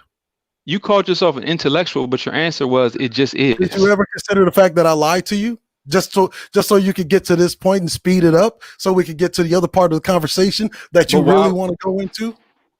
What? Okay, you tell me, what part of the conversation do I really want to go into? Since you know everything. Because you really want to get into this is a moral argument. No, I never said that. I never said that. I never said that, and I wasn't going in that direction. That's exactly the direction you're going into now. I'm using logic by proving to you that by you admitting that you don't want to be killed and that you saying is wrong proves that morality is something intrinsic. Well, see, the thing is, logic doesn't depend on what you want. See, I'm speaking of morality, but I'm speaking. I said I'm speaking of morality, and logic we all expect logic isn't at all based on what you want. But we all expect morality. Otherwise, if somebody killed you, it wouldn't be wrong. Would it? Took my life fair and square, as far as I'm concerned. Well, then why are we complaining about black people being hunted and black people being discriminated against if it's just survival of the fittest? If it's just survival of the fittest, if we live in a society of competition, why won't we just accept that we've been outwitted? Because we also live in a society of laws. But why should laws benefit? But who's to determine who the laws benefit and why that's important? In your worldview, does it really matter? It absolutely matters because why does it matter? Why does it matter? Because you're here. Okay, but if it benefits somebody, okay, hold on. If it benefits somebody else and it doesn't benefit you, why is that wrong? Because once again, we live in a society of laws. Laws, but you said the laws were not built to really protect black people, right? I never said that. But is that true or false? There were laws created to protect black folk, those that would have been since furloughed. Yeah. Like what? What, like the right to due process? But you said that was an issue. Black people weren't getting the proper right for due process. Well, we have too many people that think as rugged individuals that say, why you crying about this man killing you, right? Exactly. So I'm saying, look, do the best you can with your personal responsibility, because honestly, the system is always going to be corrupt. Wait. So your personal responsibility, like as far as what, walking home alone, as far as how you live your life. No, as a pack of skills and being hunted down like because this is a cold world and evil, and everybody has the free will to do what they want. Unfortunately, and the law will never be just because laws come from men, and men can choose to be evil. Yeah, and I'd say that I want it to be black men to have the creative will to make those fucking laws. See, okay, good. I'm glad we hit that. So tell me, how are you going to do that? How are you going to force white people who you claim can make the laws benefit them? You're going to acquiesce their free will to benefit you. How are you going to do that? Yes, because you have to be in the institutions of power. How are you going to do that? Tell me how you can do that right now. You have to be in the institutions of power. It's quite plain and simple. How? You're an American citizen. You live in America. America has this thing called a constitution, right? And see, in order to make sure that the government is forced to adhere to the Constitution, you have to be in the institutions, right, that exert or enforce said power. So give me an example of being in an institution. Give me an example of being in the top level of an institution. Well, you gave an example earlier, Barack Obama, in which you misspoke and said that he reached the top of the military. He's never been in the military. He's commander in troop. He runs he is in charge of the military. Don't you know what president means? No, he's not in charge of the military. The only actual branch of the military. That's what commander in chief means, sir. What are you talking about? Look it up. In fact, the president only becomes a commander in chief during a time of war, in which as being an article of war that enacts basically imposes. So you saying that the president is not a real professional kind of thing that happens, right? What happens is that this country exerts itself against America, and Congress writes up an article of war, right? Waging war on said country that's imposing on us, right? Only then does the president become a commander in chief. Oh, but that was your example. But isn't that your example of someone being in the top level of an institution? Yeah, and actually has a lot of power, like executive orders. So we had You know, we that had it can him be in there. enacted. So what did he It do for doesn't black matter if you people? had him in. It doesn't matter if you had him in there if you didn't pay him. Doesn't Pay matter him if you what? had him in there if you weren't organized and you didn't make any damn demands on them. I always find it interesting. They love to Black people throw. supported him. Mostly black people supported him. No, actually, his biggest supporters were the Jews, the gays. I'm just talking about black people for the percentage the for the percentage of black people in this country. The majority of them did support him. Not I'm not talking about the majority. Not financially, which is why none of the black demands were made. So you saying that black people can be? So you saying the people that represent black people can be too easily bought, right? So you expect people who can be bought and sold. So you expect. Just like the people that represent white people can be easily bought. And how do we know this? Because one, I'm in the Twin Cities where we are the first state to get a $15 an hour minimum wage. Now, it wasn't just the black community, but it was also the white community. It was the foreign national community and immigrants. They all, we all participated in this thing to get a $15 an hour minimum wage. Now, the legislation that made that happen, the proposer of that was white. Why? Because that was a collective bargaining agreement. So if people have to be, that was institutional power imposing on a local representative to execute a policy. So and now people have to be that same $15 an hour minimum wage law is now at a federal level that is being recommended for a national minimum wage. You do understand that as far as minimum wage, when they raise minimum wage, what companies tend to do is lay off half their employees and actually, work a smaller group of people and give them less hours.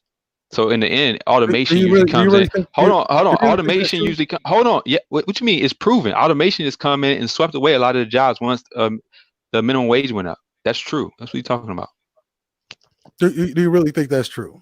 I just told you it is. What are you talking about? Prove to me it's not. It's on you to prove that it's not. I already told you it is. You can see it everywhere. Have you ever heard of the China Aid Act of 1948? What does that have to do with now?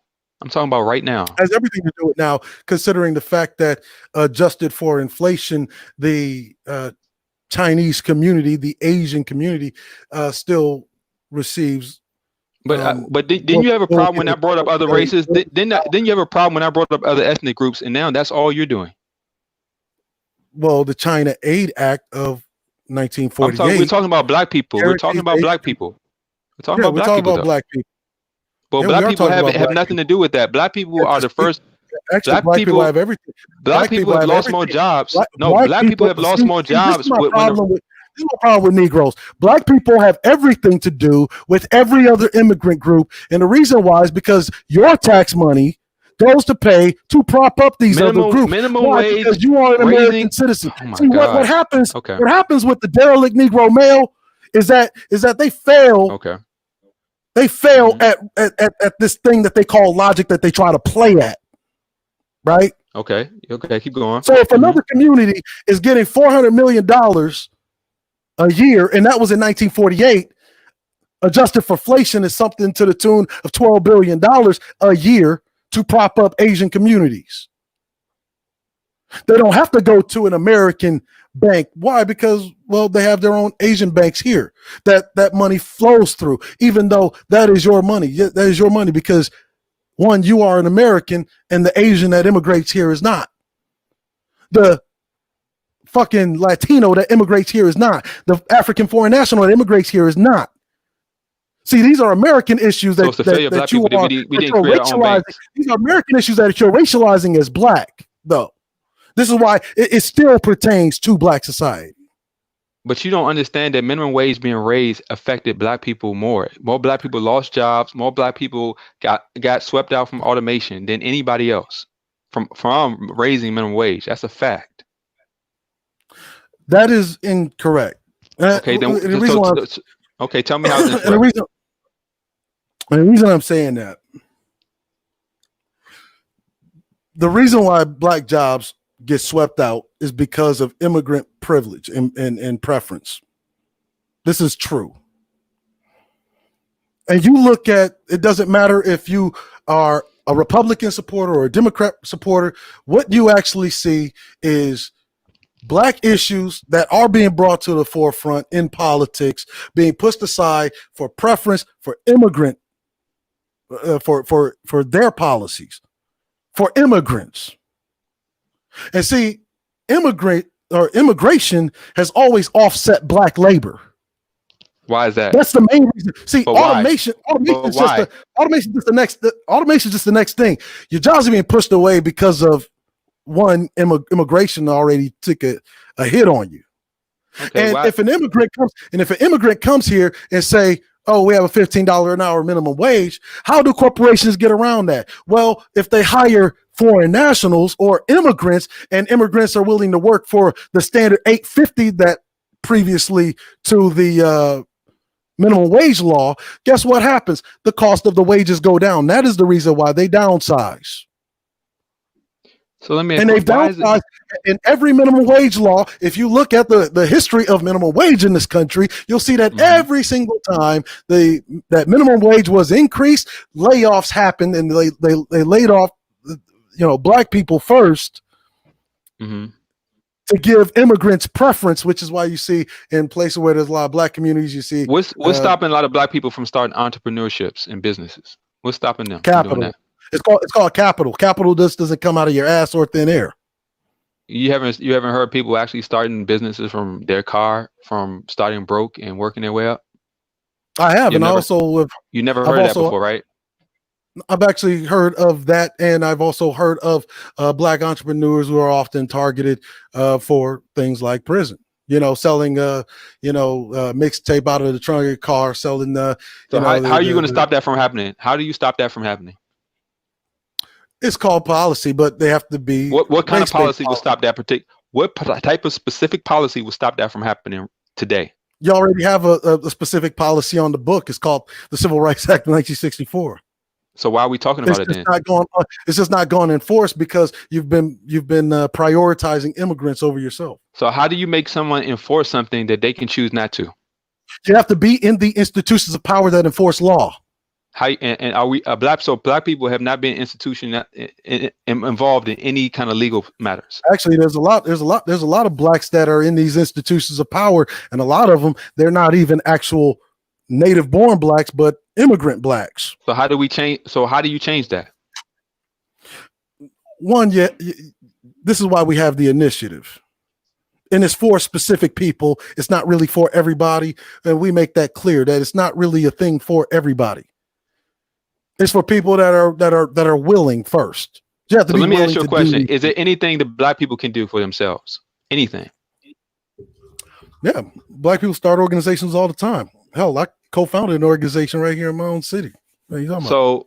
So why don't black people put enough focus on what they actually can do now?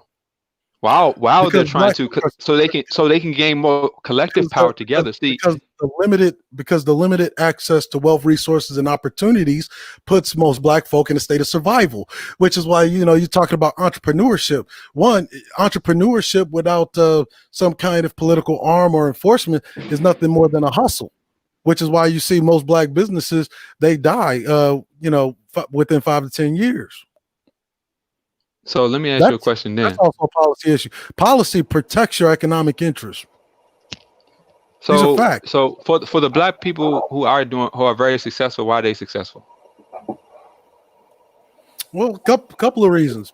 There are those who are successful simply because they're selected out of society to mislead blacks, being propped up as the shining beacon of hope. That's what your sports players are for, not necessarily because they have talent. I mean, you ever think about it? Why is it that a high school football player earns nothing? College football players earn nothing. And in fact, they play the game better than your pro sports, but a pro sportsman gets paid millions of dollars. See, that's really to do nothing but so all these people are successful. So let's use an experiment. All the black millionaires, athletes, entertainers, actors, whatever. Why don't any of those black people put their money towards doing what you're saying? They do it silently because anytime they vocalize it, it's always been put under attack. Okay, just ask Bill Cosby or Byron Allen. Exactly. So let me ask. So that proves my point. So let me ask you this: when I asked you in the beginning, And I prefer why do the you? silent participation Oh, over the overt okay. participation. But when I asked you, why do you expect the world to be just? No, utopia may have been a hard word, but I'm just gonna say just. Why do you expect it to be just? Based on what? Based on the idea that all animals in this domain of existence should they actually exert a creative will to one protect themselves and ensure that they can thrive. Animals don't have a sense of justice. They do what they need to do to survive. No, they don't. Though their sense of justice may be different from humans, but survival in itself is a just thing. No animal holds court before they eat the other animal. Oh, they absolutely do. No, they don't, and they don't vote. That's held is in the rumbling of their stomachs. Well, put it this way: that doesn't relate to how human beings do business on this planet. Oh, All it right, absolutely. we actually attribute a sense of morality. You say we don't, but we do, because the fact that you're complaining about the system and policy proves that you have a standard of morality that's not being put out there. Because justice is a part of morality. No, justice is justice. No, justice is an arm of morality. You can't say that something. See, when you say something is unjust, you're saying that it's wrong. When you say something is justice so when is a you say legal issue. so when you say something is unjust, you're not saying that it's wrong. Justice is a legal issue. They got No, I'm nothing asking to a do. different question. I'm just saying, when you say something unjust, are you saying that it's not wrong? See, just and unjust. Hold on 1 second. Hold on 1 second. Hold on 1 second, brothers. We're gonna do this. We're gonna do this for 10 more minutes, and then we're gonna go into closing arguments. Timekeeper, let me get 10 minutes on the clock, please. Because I'm saying you saying morality is not an issue, but if morality is not an issue, then the justice is what it is. The people who had the best scheme won. But if you're talking about a moral issue, you're blaming it on it being wrong because somebody broke a law. Somebody had to break a law. And what I'm saying is that if they had the best scheme, what I'm saying is that black people have to exercise the creative will to actually come up with a better one. Okay, so but that's not happening, and it's not any way near happening. Why is that? Because you need a critical mass of people that actually think the same. That's never going to happen. And matter of fact, the majority of people who think the same, they're not even thinking. They think that very statement is the reason why. No, I'm just telling you. I'm just telling you. No, I'm just telling you that. I'm telling you what I'm telling you. It's funny when black folk was enslaved, right? Black folk was enslaved. Said, man, can't wait to get free, man. You had some nigga on the plantation, man. That ain't never gonna happen. You know. And then whenever you understand how slavery, you understand that slavery existed. Hold on, you understand that slavery existed. You understand that slavery existed on every continent. It exists on every continent in the world. It exists everywhere. See, what you're not understanding is that it doesn't matter if it happened in other cultures. We're talking about this culture, this land. We weren't born exactly. in another country. I'm proving the point. I'm proving the point. See, even though it there was happened everywhere else, but everybody else attribute values. Hold on, everybody else attribute. Okay, calm down. Calm down. So what I'm saying is that unless you fight for your right to exercise the creative will to not only survive but thrive, then I'm saying, in another generation, I don't want to hear the complaints about. I don't complain about anything. I don't complain about anything. But here's my thing: how can you fight against something if you keep falling into the trap that it creates? So the only way you can not fall into the trap. Hold on. The only way you can not fall into the trap that it creates is that you have to. Falling into the trap that it creates, and then you're telling me why you keep falling for the trap that it creates. You falling for the trap that it creates. I'm not speaking of myself. I don't make excuses. You haven't heard me say I'm a victim. I'm never a victim.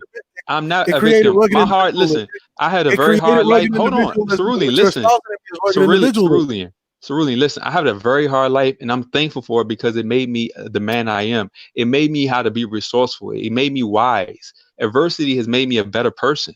I don't complain about life being difficult. I love that it's difficult because it keeps me sharp. It keeps me focused. It doesn't allow me to be weak and lazy. No, you only complain. You only complain about it whenever all of the success that you work for is taken away from you. Then it's all It's not. It man. hasn't been taken away from me. It hasn't been taken away from me, Cerulean. What are you talking about? Yeah, that's been Okay, taken away. okay, that could happen to anybody. And if it does, so what? I'll just keep working again. That could happen to anybody. The Great Faulkner Initiative is keep the shit going. Stop fucking sitting there with all of this rugged individualism. If you know that you're operating in America, individualism, you can't control what other people do. Is it not true? Hold on.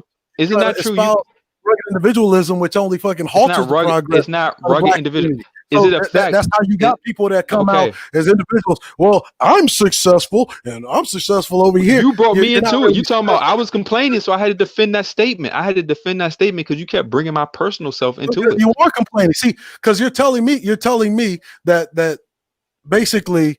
What did I complain about, Cerulean? What did I complain about? What did I complain about? Be specific. You complained about black folk. That's what you complained about. I'm complaining about black folks because of to show you why they're not getting what they want. I don't have their issue, so it's not related to me. So it's not my complaint. You don't have their people issue like there. people like you who complain about the policy. I'm not complaining about the policy. You are. You mean being an advocate? So you're saying being an advocate for black people is complaining? You're not an advocate for black people if you don't correct them first. You have to correct them first before you can start any initiative. Wait, correct them how? First of all, by making them personally responsible to make the best choices that they need to make in terms of their mating strategies, in terms of how they live on a purpose of life. Did I tell you that he was going to genderize the conversation? Their mating you brought strategy? up families, but you brought up families. You brought up children being raised. Hold on? How can you bring up family? How can you be a hypocrite? How can you be a hypocrite and bring up children being raised in a certain environment and bringing up family income? How can you be a hypocrite? But how can you be a hypocrite? You open up with family, and I only rebutted to your opening statements about family. See, I knew you were going to genderize it. Our community is built on family. What is a community built on? Individuals or families? Simple question. Are communities built on individuals or families? Are communities built on individuals or families? Family. Family is the base unit for all societies. So why is it wrong to bring up families if that's the base unit that we need to deal with? Because rugged individualism is inherently anti-family. That's the word you keep putting on me. I've actually brought up the family first and told you how to deal with that.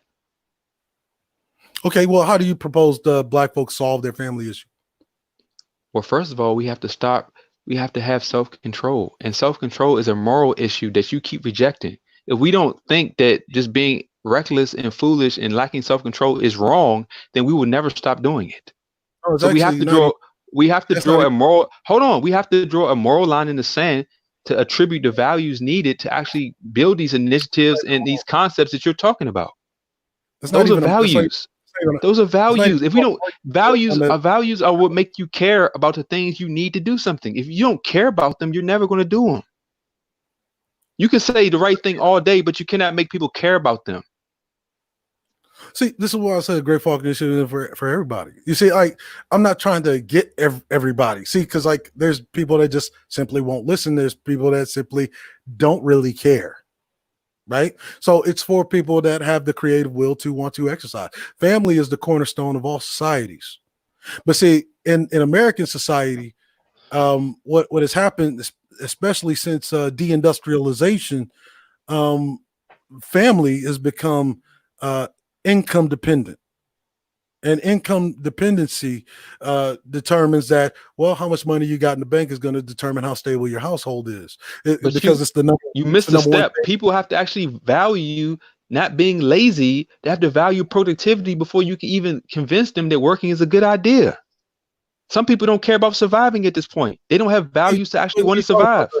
Employment rate in black society is only 13%. So if 87% of black but when we're killing each other, hold on. But when we're killing each other, if we're killing each other and stealing from each other, it's hypocritical to complain about somebody else doing it to us.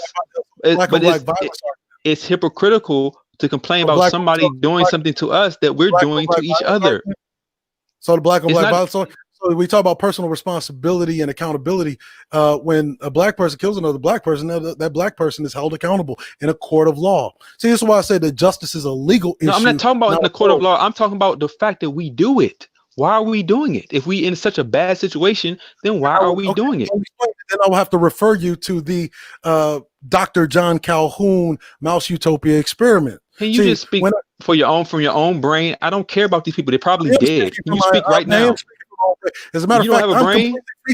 As a matter of fact, I'm completely freestyling this entire thing off the top of the dome. I'm just referencing you an experiment, an actual experiment, which is. I haven't had any notes either. I don't need any notes because right now and I can only control myself. I bring up that experiment, control myself. The reason why I bring up that experiment because if it were just something that was exclusive to black folk, you wouldn't see it in any other group of people or species. But yet you do see it in all other groups of people and every other species. So let me ask you a question, Cerulean. If you don't deal with the issues in yourself, how can you stop yourself from another person exploiting you by your weaknesses? If you don't deal with your weaknesses, you're already being exploited for your weaknesses. But which is why. But don't you have to deal with? Hold on. Don't you have to deal? Don't you have to deal with denial? See, you're in denial. Reality is first dealing with yourself. Hold on. Reality is first dealing with yourself. Do you use American money or do you use Hulk dollars? You said what? You got some kind of Hulk bucks that you print out yourself? Yeah, I do. Since you want to be funny, I do. You said you lied before, so yeah, I'm a lie. Just to hear me. Sure, I do. So you operate on the American dollar. I don't. I use Hulk dollars. I use Hulk dollars. Whenever we talk about American society, issues of American society, and try to racialize them to make them exclusively black, they're not. But let me ask you: are those American dollars black dollars? Are those American dollars black dollars?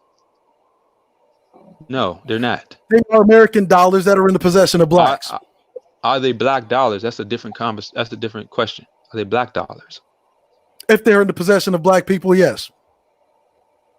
Okay, so if they're black dollars, why can't we control? Why can't we control? Then why can't we control the institution that creates them? Who said you couldn't? I never said that you couldn't. You're the one that's telling me you can't do that. You can't do that, man. That white man. So won't you go control the Federal Reserve? Won't you go control? Then show us, Cerulean, go control the Federal Reserve. It's a team effort. We've already seen it. You said that people won't come together. You said that people won't come together. That's time. We've already seen it, right? That's time, my brothers. That is time. Now we're gonna go.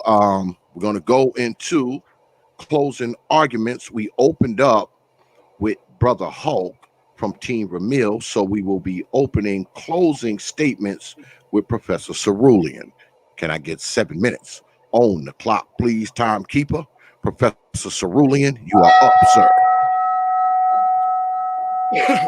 So it's just as I suspected. I knew what the debate was gonna devolve into. It was gonna be a lot of morality from the Christian mental framework. It was going to be an attempt to genderize it towards the end, which I said was going to happen. It was going to be comparison to other groups. Think of the Asians organize around their policies. Specifically, the policy they always organize around is the China Aid Act of 1948, which guarantees them, well, in 1948 was $400 million. You adjust for inflation and cost of living today. I mean, you're talking about in the double digit billions of dollars that the Asian communities are receiving to not only prop up their businesses and entrepreneurial endeavors, but to guarantee that they have opportunities when they get here. In the China Aid Act, which ended up actually becoming the Indochina Act, the Indochina Assistance Act of 1948. What it gave Asian immigrants that came here was a federal jobs guarantee. What it also gave them was not only relocation money, but for up to 8 months, it's wholly supported them on the concept of what you would consider you wouldn't consider it welfare. You'll think it's just, they're new here, and you believe their origin story of coming here with nothing. No, they didn't come here with nothing. They came here on the American's dollar, and because you are an American, I am an American, everyone is that is an American, they should care about that. But what happens when people racialize these things, they're saying that because you're black, your money doesn't mean anything. And your money actually means everything. And in fact, that's how the immigrant groups actually play us out of that money and keep getting that money that actually should go to our institutions, should go to our organizations, should go to our political endeavors, entrepreneurial and otherwise. And it's the same thing for the South American or the Latino agreement. It's the same thing for NAFTA that was like the beginning of mass deindustrialization. And then you're telling me about family. Well, family is being encroached upon because now that the structure of mass government is built, and now that those industrial jobs are no longer there, see what it means to have a family is become taxed. It's become taxed because you don't have the money. And so determined by how much money that you do not have is going to determine how broken your family structure is. And whenever that family structure is broken, that makes you more vulnerable. That makes you more vulnerable to other policies like mass incarceration, right? Like mass incarceration, like single parenthood, and single parenthood, which is nothing more than a bunch of people who are self-medicating in lower economic strata because of the lack of wealth, resources, and opportunities. Then they start self-medicating on things like sex, which is why in the Great Faulkner Initiative, we completely remove things like sex, religion, and entertainment from the equation. I mean, this is real simple things. You know, it's not me to sit there and speak down to you. I'm just speaking the way society is. I'm not telling you whether it's right or wrong. That's really not my job. It's up for you, the viewer, to determine whether things are right or wrong. I am not your judge. I am not your God. You see, so whenever you say, "Well, right and wrong," to me, I don't have any that sense of morality. I'm just stating what is. And if you want to change it, we have an initiative that can help you change it in your specific area of the country or the world, if you will. Because I am not your judge. I'm not your God. I'm not the one that's going to sit there and dictate, tell you this is what you better do. You better do it, or this will happen. What I'm saying is that if you don't do it, then don't complain in another generation. See, we're a solutions-based platform, the Gray Regime. We're not here to beat down on Black folk for their personal life decisions, because we know that this is not about personal life decisions, because those personal life decisions are dictated by policy. And what it means to be a criminal is say, oh, if you don't want to do the time, stop being a criminal. Well, what is a criminal is legally ambiguous. It's a legal term that is ambiguously defined to where any Black man or woman walking can be considered a criminal. Oh, don't have a job, you could be considered a criminal. Jaywalk, they can be considered a criminal. You're broke, that could be considered a criminal.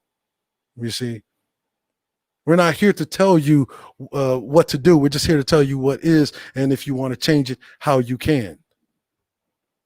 See, those are solutions. We're not going to sit here and tell you, well, it's because you have a lack of moral understanding, and it's because you don't have religion, and because you don't believe in God, and and all this other nonsense. You see? And again, when you talk about behavior is not self-manifesting. It's like that gives the implication that Black folk just woke up and said, oh, I don't feel like I want to be shit today. I think I'll just go and break some laws because I want to sit behind bars, or I want to get killed by an officer. So I'm gonna just go ahead and wake up and be a piece of shit today. No, that's not what happens. What happens is that you live in a society that is wholly governed, right, by how much money. When you talk about productivity, well, everyone in America is dependent on the government to maintain the value of that dollar that you spend, that determines whether or not you'll have a quality family life or not. Behavior is either incentivized or de-incentivized, and whenever it's incentivized, right, it's rewarded. It's rewarded with things like money, like accolades, with like symbolic pats on the back. When it's de-incentivized, it's considered criminal. They consider it criminal, so that behavior can be de-incentivized. Like smoking marijuana. I mean, all of these things. They're not up to me to judge or to tell you. It's up to you to decide for yourself.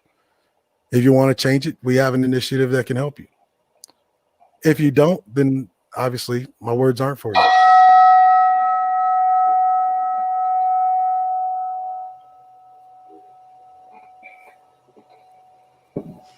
All right. 7 minutes on the clock, please. Brother All Hulk, right. you are up, sir. So I'm assuming that you must be pro LGBT because that's a policy that determined behavior was a civil right. Well, it's a policy. They're using policy to determine behavior, like SKC said in the chat, and he's very You much have to right. create a world to Policy do it too. is what's actually. Hold on, man. This is not your time to talk, bro. You got to be quiet. Policy is actually being used oppositely because it's actually the reason why Black people are losing even more ground, because now the LGBT community has taken over the Supreme Court in terms of new laws and everything being created. So Black people now are even less valued now because the LGBT has stepped in and filled the civil rights movement. So now, even now, when we appeal to policy isn't going to recognize race because now behavior seems to have become more of a headline than race. This is why Black Lives Matter is a LGBT group that doesn't promote Black men at all in their manifesto. This is why Black people are just a label being used by institutions to use us as a scapegoat to establish their own agenda that exclude Black people. We're just being used, trying to use the system, trying to use this corrupt system only gets us exploited. That's why I'm saying personal responsibility. Every time we try to use these institutions and create policy in here for us, it's used for something else. So when are we going to realize that this corrupt system is only playing us? It's only using our emotions, while the policies are going to continue to destroy us, because now more Black folks are becoming LGBT, and that's making even weaker men. And without men as the foothold of an ethnic group, it's going to die. And that's just a fact. And it's like, I just don't understand like any of this about, you bringing up, well, we need to do all these things, but you don't, morality is something that you exclude. Well, morality is important because if we don't have it among each other, then we're going to self-destruct. That's exactly what we're doing. We have the most STDs. We have the most per our percentage killing each other. We have the most abortions. We have the most everything negative. And I know you're gonna say, well, it's policy that's making men go out here and let women run their life. It's policy that's making people lazy. It's policy that when You're people are letting a woman hungry. run your life. That is Hold on, on you. hold on. Would you be quiet, man? Just respect the platform, bro. It's policy. You saying it's policy that's making people do all these things, that they're creating a cycle, a generational cycle of bad behavior that we know doesn't work. So my point is, at what point are we going to actually take control of what we know? At what point does somebody keep committing crimes? I'm not talking about innocent people, because that's the exception, not the rule. The rule is a lot of Black people are doing a lot of dumb things. And the media exploits the exceptions to polarize racism, to polarize victimhood. So most Black people, instead of taking control and being personally responsible in their life, they get polarized by the media, which picks a few encounters, blows them up to make Black people, vindicate Black people from all responsibility and say, y'all need to do something for us. Once we do that, yeah, they do something for us, all right? They create a system that's going to make us wilder and crazier to be controlled. So now Black people are being controlled by other white people, white billionaires, George Soros, and all these groups. They are rallying Black people up for a cause for us to destabilize things so they can push their agenda. We're helping them destabilize the country that's going to hurt everybody. in the long run. We're just the label. We're just the face of the impending doom because we're the emotional ones. We're the ones who won't ever take responsibility for the fact that we're reckless, we lack self-control, we lack self-discipline, we're collectively lazy, and we all know that people who want to eat have to work. You don't have to be a biblical person to understand that basic common sense. But no, black people will rather just live with their mama, go live with their girlfriend, and do all that. But that's policy, you say. Policy is making people do that. Well, what is the point of adulthood if we don't make any personal decisions on our own to take responsibility for the lives we live?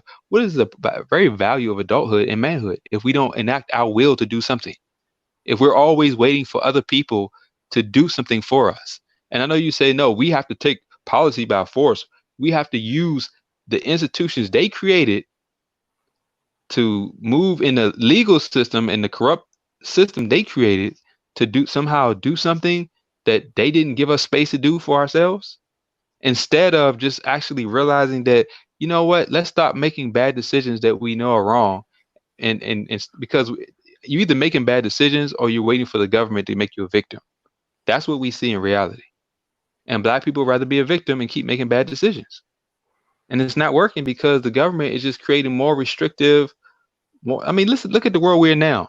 They can shut down everything. You talking about taking over something when the whole world can shut down. We don't live in this world where you can just go out there and march. That marching is just pure emotionalism. People need to live with their protests, not just go out there and be emotional, yelling, and then go back and do all the irresponsible things they've been doing. That's why protesting doesn't work. Because if you're not living your protest, you're just being emotional. And that's all we see out there. Most of them people ain't even are being irresponsible with lacking sexual discipline. They don't actually put forth a good work ethic. They're not doing a lot of these things. And we know this because we see niggas just sitting around smoking and drinking on every corner in every major city all the time. I know you're going to say it was policy that made them do that. These are adults who know that they get hungry, who know that if they don't do anything, then they're going to be more dependent on someone else. That's common sense. You don't need policy to tell you that. So this whole argument of waiting for the devil to be nice or waiting for the white people to finally understand, give us a space. These people are not going to let you just go into a system and do this aggressive, because if they did, it would have been done already.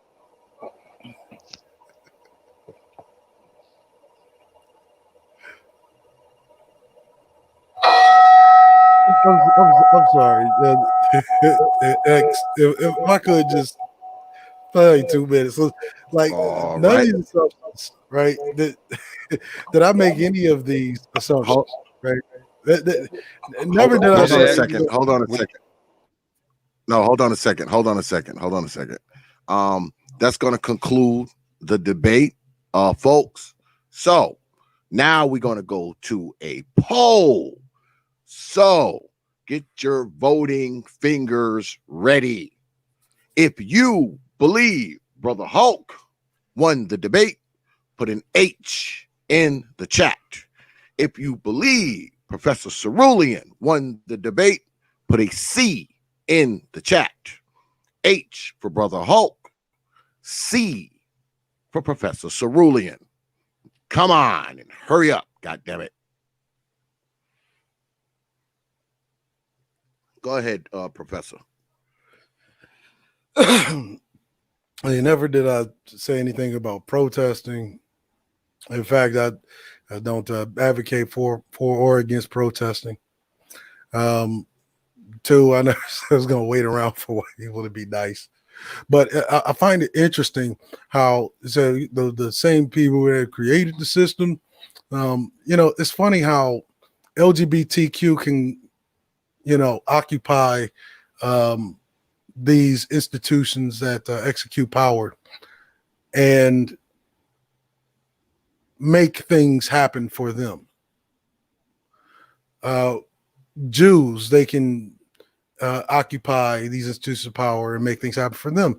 Asians also occupy these institutions of power, make things happen for them, and so on and so forth. Black people, once upon a time, used to occupy those institutions and make things happen for them. And it worked. See, so we already have proof of concept. We already have proof that has worked.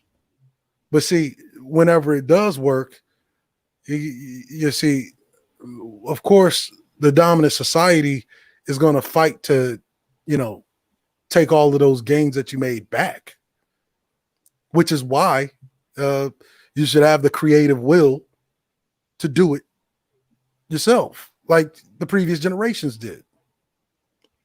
And what I'm hearing is, oh man, it would have already been done. When the Civil Rights Act of 64 passed, that's exactly what happened. Black folks thought that it had been done. They had arrived. Everything's done. They fucking dusted their hands off and they sat down and they, said they were going to give their children everything they didn't have. And to a degree they did. And then the Gen Xers were born. And while the Gen Xers were operating in society, asleep at the wheel. And why were they asleep at the wheel? Well, because they were raised in households that were told, well, you don't got to do any of that. You don't have to do any of that. Because I did everything in my lifetime. So you could take a break, you could get a job now, and you could do this, that, and the third. All the while they were creating these policies, these backdoor policies that furlough your constitutional rights. And that's what the argument is about. It ain't got a damn thing to do with morality. It ain't got a goddamn thing to do with feelings. Whether people protest or not is entirely up to them. And in fact, it's their constitutional right to do so. You see what I'm saying? The whole fact that you're protesting is a moral issue, bro. You just don't get it. You wouldn't be protesting. You wouldn't be even complaining about what's your constitutional right unless you felt like you were wrong. That is a moral issue by logic. All right. We're going to call this one, and I believe the audience has decided that Brother Hulk has won the debate, according to the masses. All right. Unless y'all still voting. I'll see if you let us coming up. I don't know why y'all can't do it when I ask you to do it. God damn it. Some people voting twice too. Don't be voting twice, god damn it.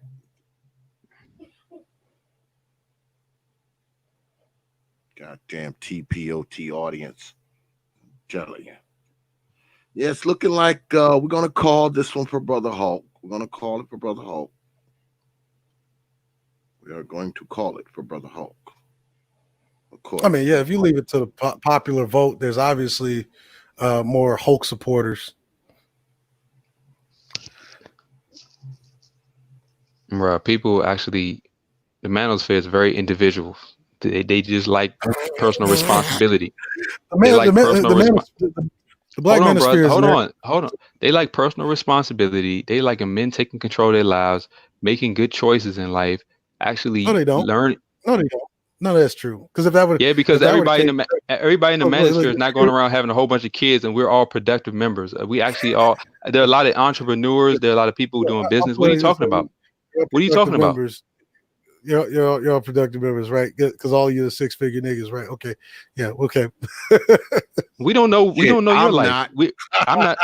Look, Cerulean. We don't know your life, but I'm not going to assume. I'm not going to assume that you're a bum.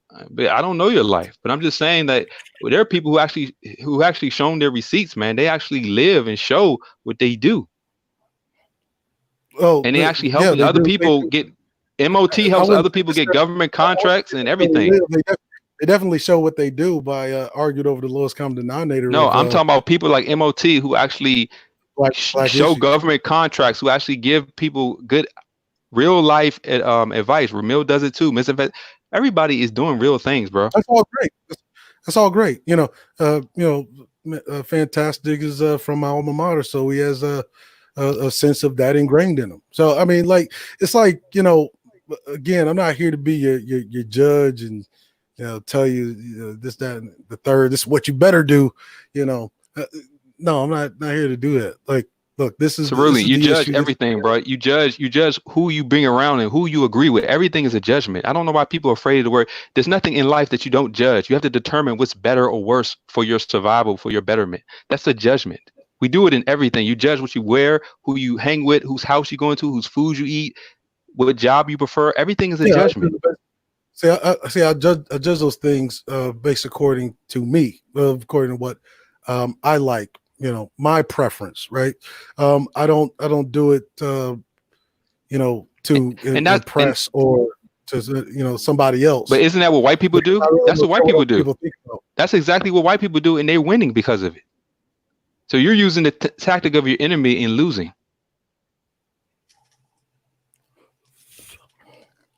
Actually, white people no, look. White I people don't would play say by the rules. They that's why they I redline. That's why they restructure everything I would say the to other the way around is disadvantage that, of. I would say is that's the other way around. That's why you lose, because the mantra of the manosphere is basically black women ain't shit. I mean, black women That's aren't not empowered. me. I That's don't why make you're women an issue. right. I tell men. It's First of all, the everybody's an manosphere. individual. I personally tell men to stop making women an issue at all. They're easy to get, and they're not Right? even It's should like be your focus. Your it's focus like, should be your self sufficiency. Your focus should be on establishing a way to it's not so. survive. It's not well. The primary focus isn't on self sufficiency. It should be. The focus is on self sufficiency. For me it Because if it was is. on For me it self-sufficiency, is. For me it it was on is. For me it is. self-sufficiency, and that was the manosphere mantra, right? I wouldn't hear No, so that's not. many complaints The about black manosphere is women. made of many individuals, bro. Like you keep picking people you don't like, but I'm telling you, from me, I haven't even I mentioned don't. a person.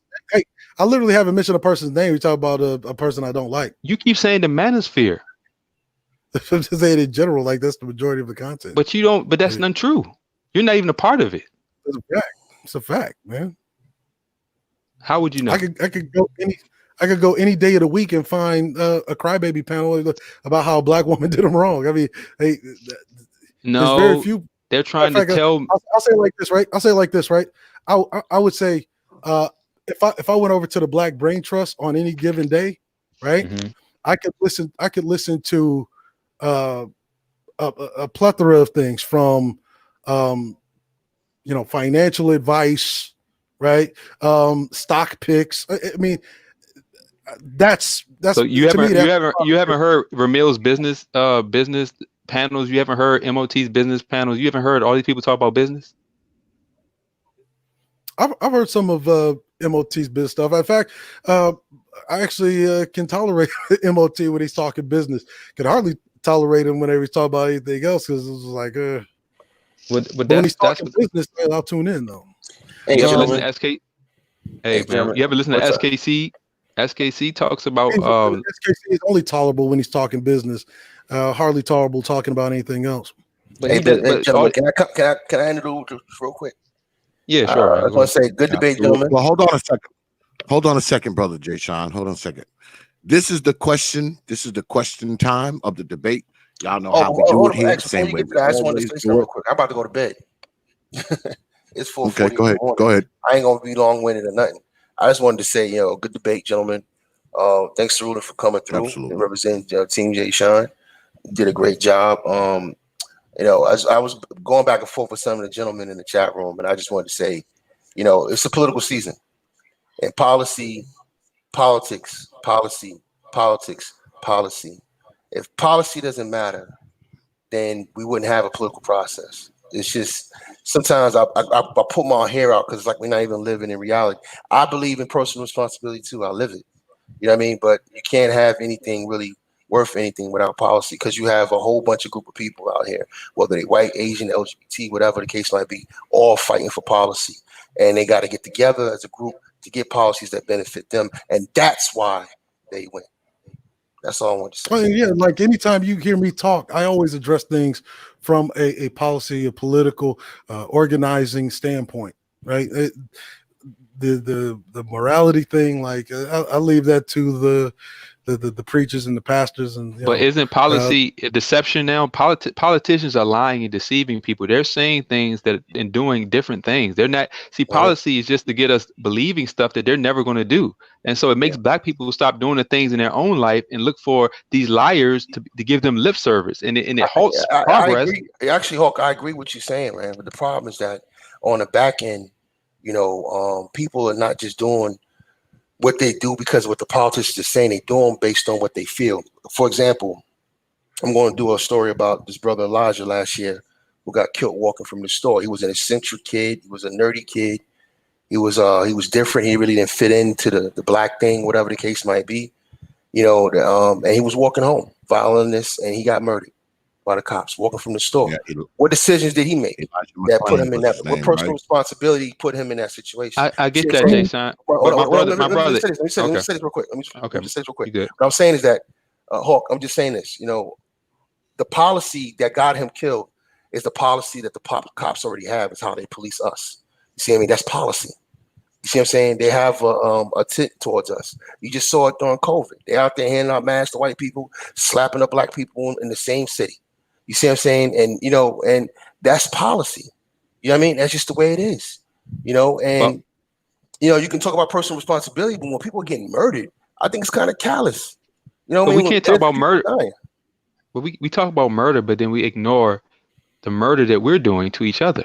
Nobody's ignoring that. That's not true. Nobody. We have marches all the time about it's easy. violence and all that. Hold on, it's easy. It's easy to talk.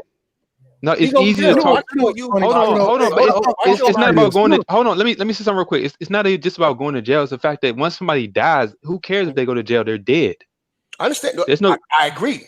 You know what I mean? We could say the same thing about a young man killed by the police, but the thing is this: I don't pay Pookie and Ray Ray taxes, and Pookie and Ray Ray is not a trained state official.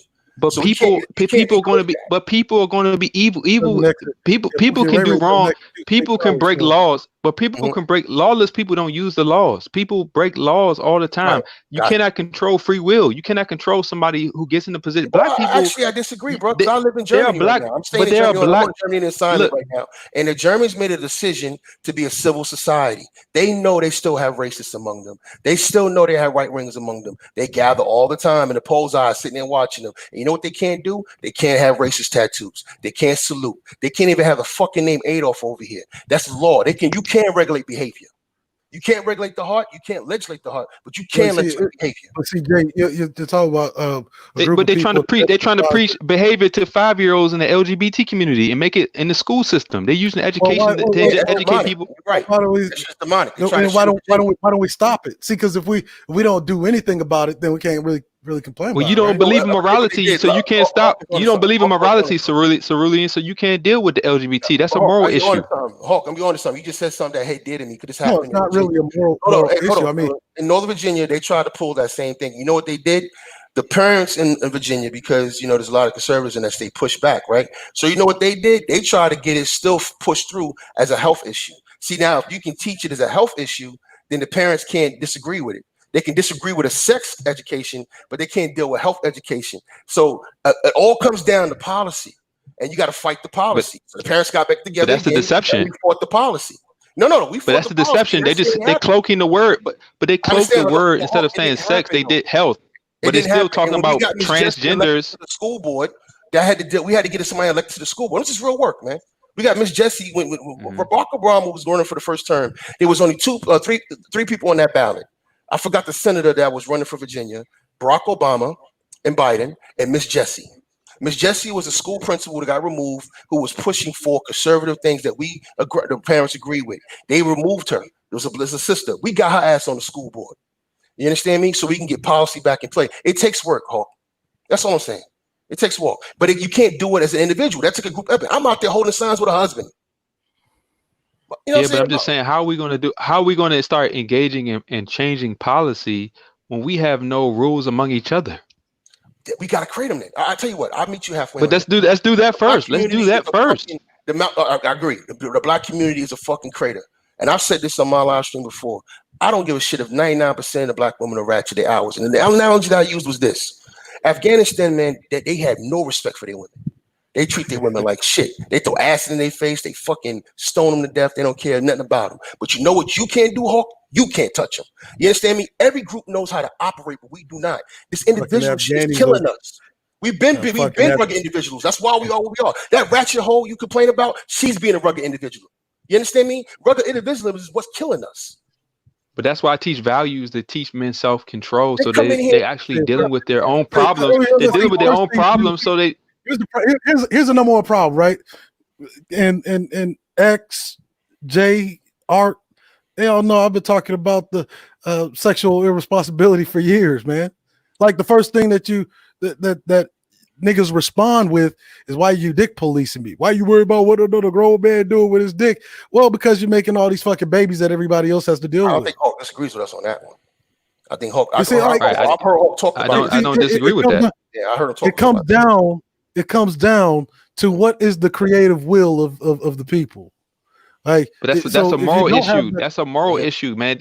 Purpose, origin, and all these things are moral issues. The people, if they don't have no moral purpose of life, then you can't tell them what they should care about. They're gonna do what they want to do. You're looking at this from a moral standpoint. I'm looking at it from a productivity standpoint, right? A cost benefit analysis, right? What is better for millionaire making hoes? Making babies. What is better for the race, right?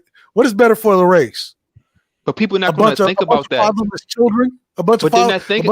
They're not thinking on that level because they don't have the values to even value that idea. They don't have the values to value that idea. Again. So my bad. I didn't mean to really answer like that. So let me bow out.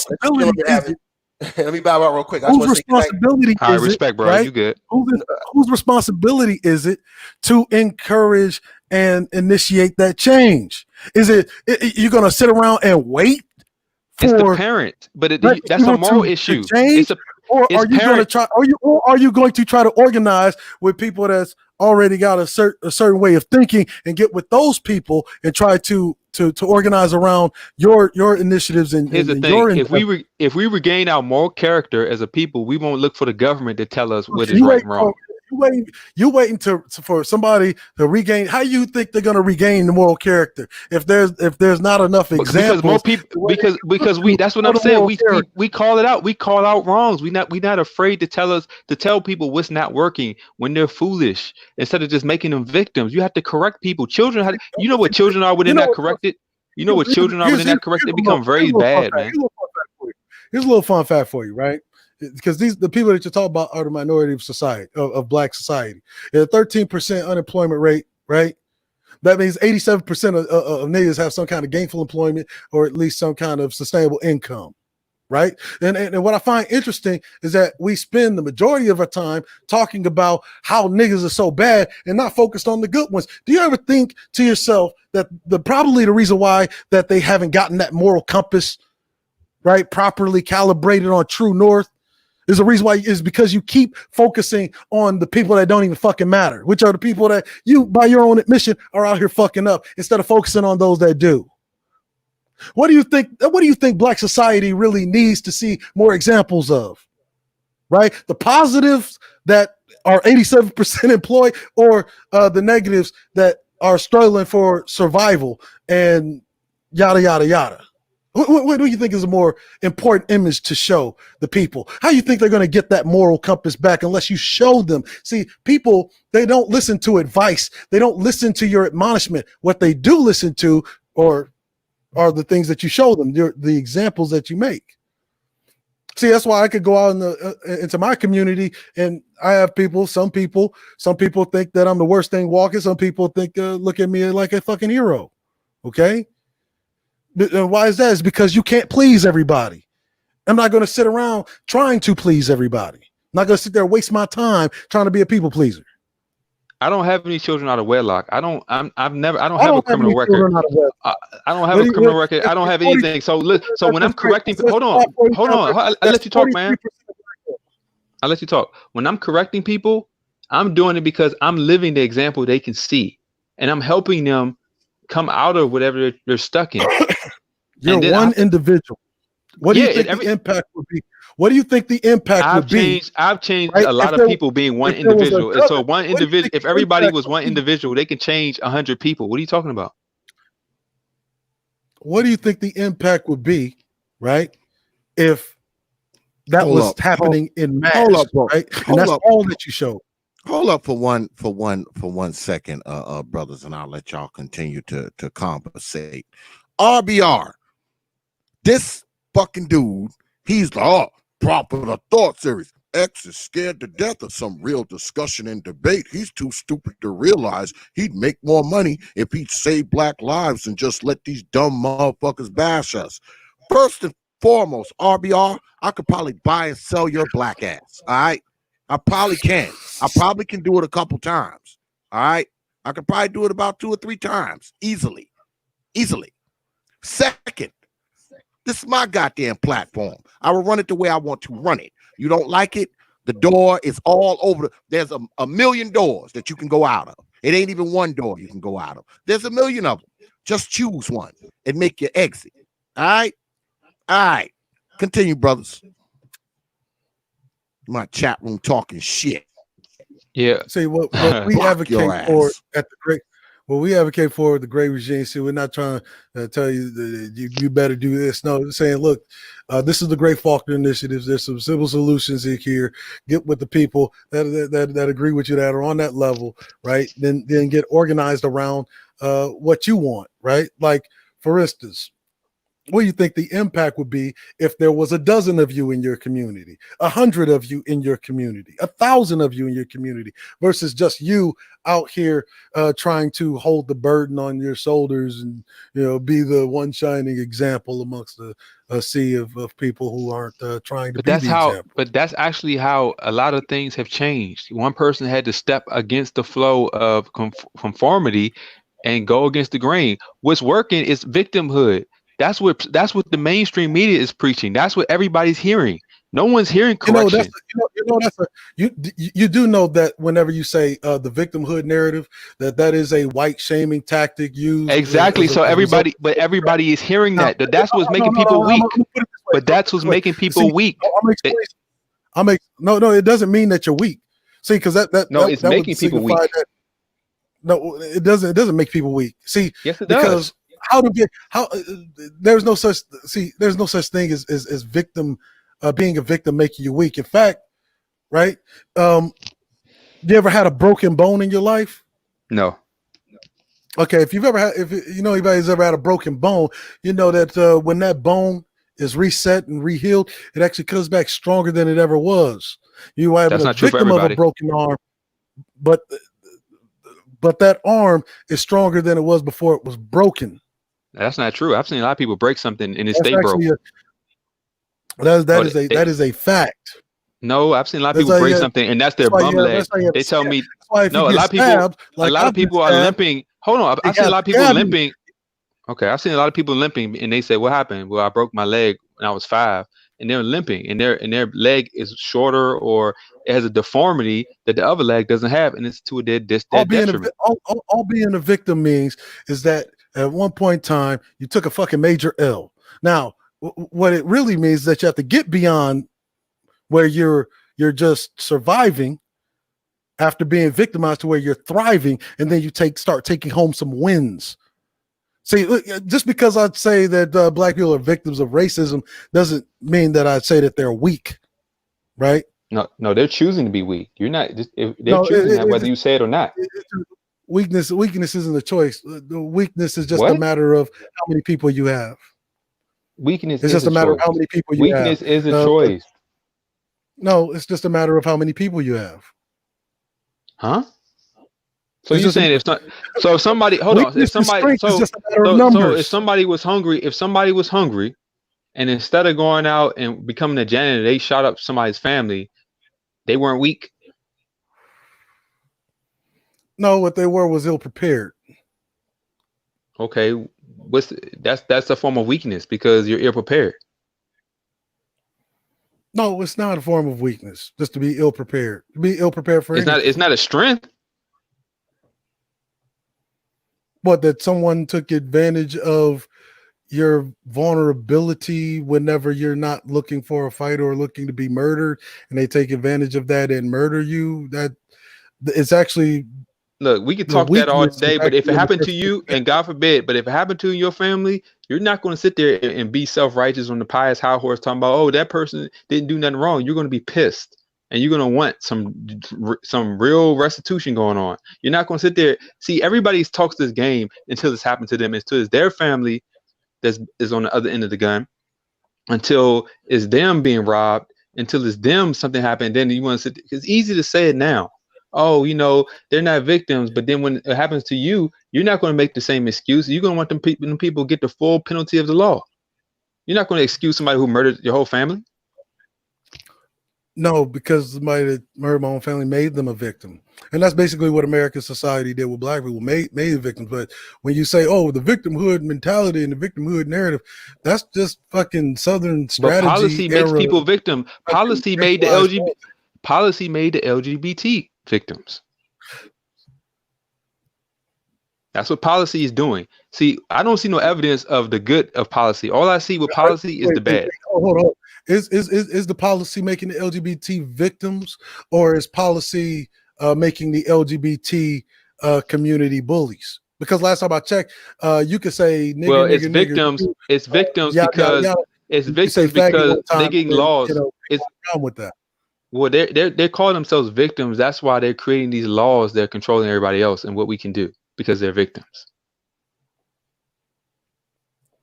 I mean, you use the word bully, but from the legal standpoint, they're victims. They're not bullies on the law. They're victims by the law. By the same policy that you're trying to manipulate, they're considered victims. That's why we have to be careful about what we say around them because they're victims. If you have to be careful about what you say around them, that I say is a victimhood. I would say that's a victimhood mentality if you have to watch what you say around them. No, I'm just saying you can go to jail. You can lose your whole livelihood and possibly get persecuted for a hate crime. That's more victimhood mentality, scared of consequences. Okay, you go around and I want to see you call one of them out on camera and see what happens to you. And I want to see you take the penalty of it with a smile on your face. Look, I don't have the same like sense of morality. Like anybody that knows my material knows I have no problem calling a homo a homo. Well, they have a problem with you calling them a homo. It's not about what you have a problem with. See, again, I don't care. I don't Well, care. But here's the thing: you say you don't care, but the policy makes it care. That's the issue. The policy makes it care. It's not about what you're talking about. That's the individual. You have the rugged individualism now. You're talking about I don't care. You are not policy. The policy can look. You're complaining about the policy. Hold on. You're complaining about the policy making black people. Hold on. I'm making a point. Hold on, bro. Cerulli, let me make a point. You're making the policy that black people are victims. Hold on. You sat here the whole debate and told me that it ain't got nothing to do with policy. It has everything to do with morality. And now what you're espousing to me right now is evidence that it is policy. No, I'm talking about for your argument, not for mine. This is your argument. You're the one advocating for policy, and I'm saying that policy is only helping people that's actually detrimental to us. It's not helping us. The LGBT being boosted up by policy doesn't help black people. So it's still the debate was the policy is responsible for the condition of black people. Policy is not helping black people. Here's the other thing about a victim. You're only a victim if you don't fight back. Huh? Well, what if you get shot dead? Can you fight back? No, but you do have to trust that someone is willing to get vengeance on your behalf. Well, that's a big trust when you're dead. That's a big trust when you're dead. There's a lot of people who got shot and nobody cares. You had your family. Well, if you had your proper family dynamics, that's a moral issue. That's a moral issue. That's a moral issue. That's a moral issue. Family dynamic is a moral issue. You say you don't believe in that.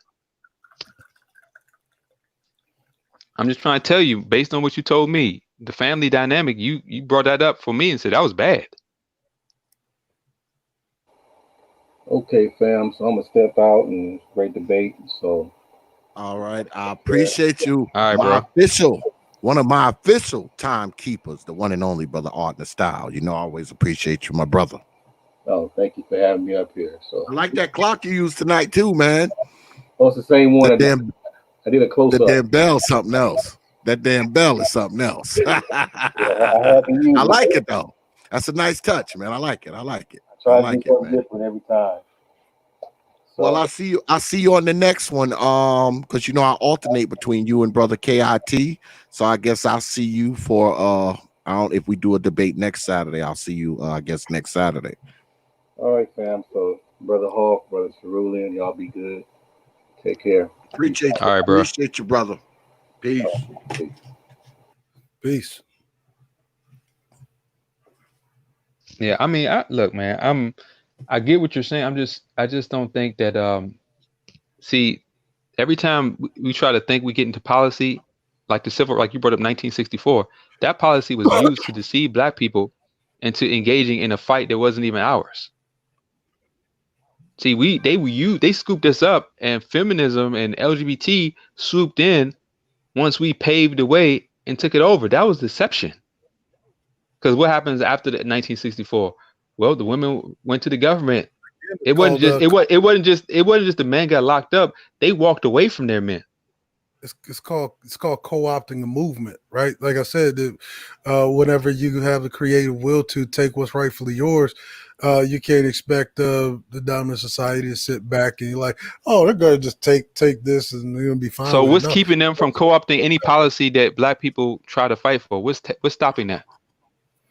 Well, if you're if you start occupying en masse the institutions that enforce and execute power and legislation.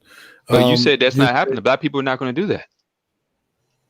No, you said the Black people weren't going to do that. That ain't going to work. No, I asked you. I said, what do Black people need to do? And you said that's not going. A lot of people have to die off. Hold on. You said that.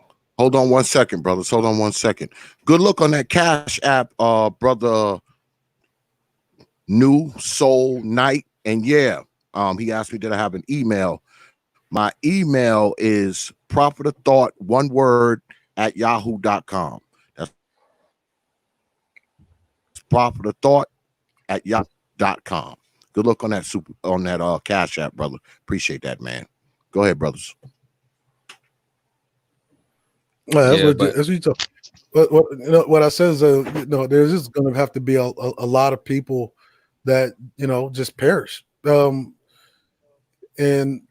I suspect that for Black folk to get in the mindset of actually fighting back and making what I think are, by my own opinion, because I'm not telling you this is the right decision. But when Black folk get the creative will, it is going to take a lot of people to die off before is realizing, that there's an emergency afoot that they need to organize to protect their interests. Because what you have right now is the society, and it's not something that's exclusive to Black folk, but society in general is operating on this idea of rugged individual. Like, just look at me as an individual. But here's the thing: you brought up you brought up a massive, like, a lot of people are going to die off, but you do realize that the dysfunctional people are outbreeding the responsible people. So as people die off, the generations are becoming worse to replace them, because we lost our moral fabric and moral structure that actually gave us inherent values to not be exploited so easily by the system. Because when there's a family structure, we were less dependent on what the government did. When there was a family structure and values being taught through the parents, we were less dependent on the values that the government and institutions are pushing on us through the use of policies and institutions. That's why now you can't tell people that LGBT is wrong, because people rather listen to the policy of the government rather than their parents. Well, the parents were raised and reared off of government policy, right? So, not really. I mean, there are a lot of people who get their values from spiritual sources, not from government policy. Whose spiritual sources would they be? It could be the Bible. The Bible actually just teaches people about their own evil. Don't you know that the Bible is the dominant culture's religious handbook? No, it's not, because actually everything the Bible says, they actually exposes them. The Bible actually doesn't condone anything they do. It actually condones everything that they do. No, it doesn't. No, it doesn't. It doesn't. It absolutely does. The entire point of the Bible is to rape, pillage, occupy territory. No, that's the point of the Bible was the point of the Bible was to deal with the sin of man and to deal with the sin of man and death. That's it. Everything else is convoluted. So you're taking the superstitious me. So you basically bought hook, line, and sinker. Death is not a superstition, brother. Death is not a superstition, and neither is human wickedness. Those are not superstitions. Those are facts. Matter of fact, it's human wickedness that is the complaint of life. Wickedness is a philosophical debate on what morality should be. We'll tell that to somebody who shoots you, that they're not wicked. Tell somebody that.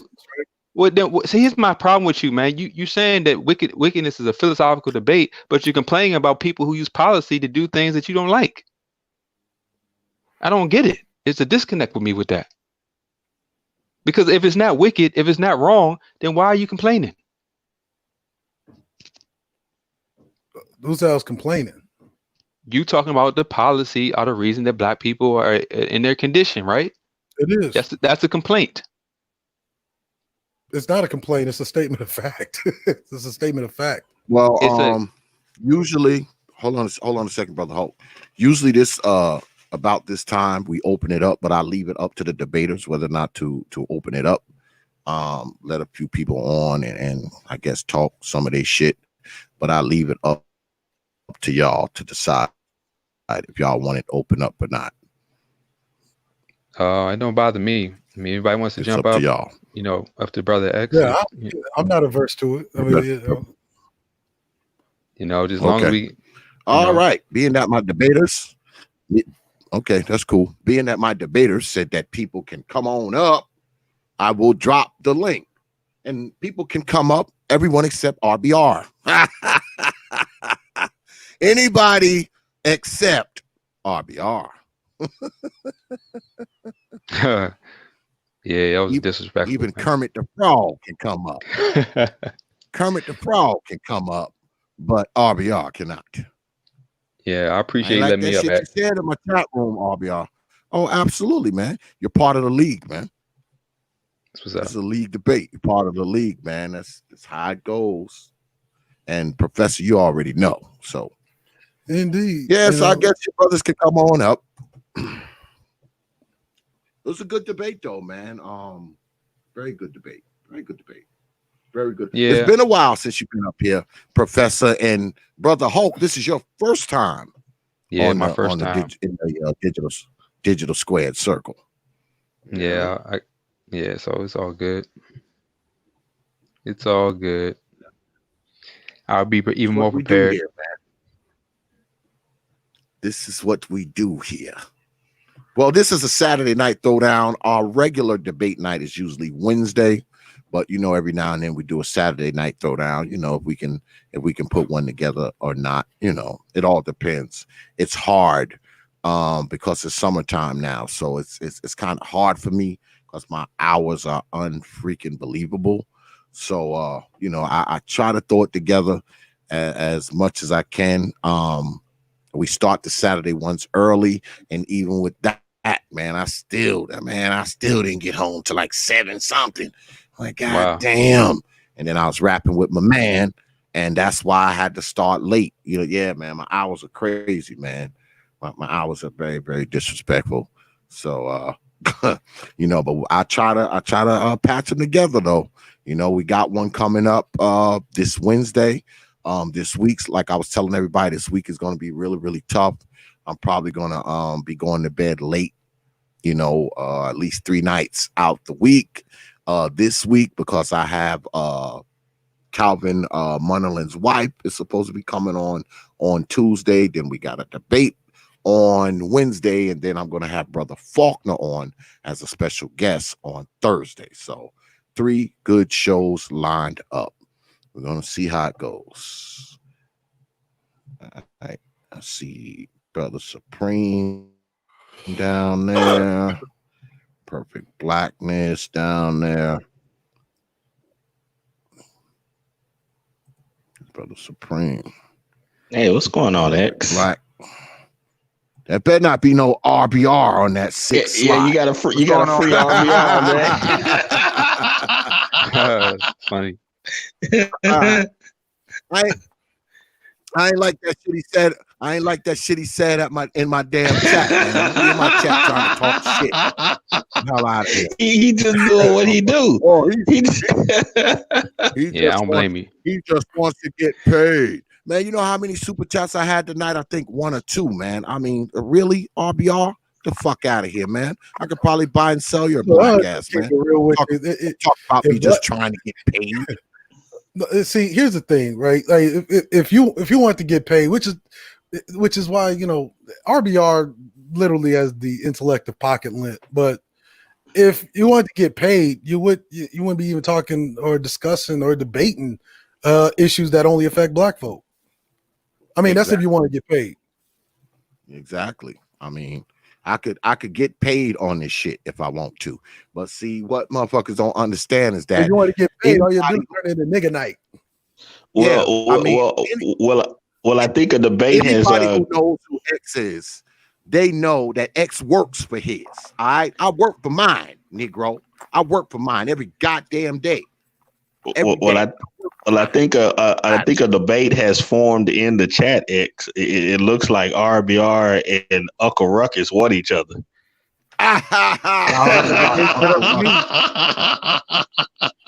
Sounds like a debate set up to me. I don't know. I'd rather have Uncle Ruckus up here than goddamn RBR. I'd rather have Uncle Ruckus. I don't know. I think you should let him go. You should let him go, Uncle Ruckus and RBR. Yes, sir. Yes, sir. Man, that would be more comedy than goddamn anything else, man. You know, but if they want to do it, it's gonna have to be next Saturday because I already got a league debate lined up for Wednesday. So I mean that's already like kind of in the book. So I mean this week is kind of booked. There's a lot of shit going on this week on the T.P.O.T YouTube page. So if they want to throw down, it's gonna have to be next Saturday. Well, Uncle Ruckus, he got my information. All he gotta do is hit me up. He has my information. That'll be a special, the special league debate, man. Ruckus and Lee and RBR, man. You're like, yeah, we can do it. We can do it.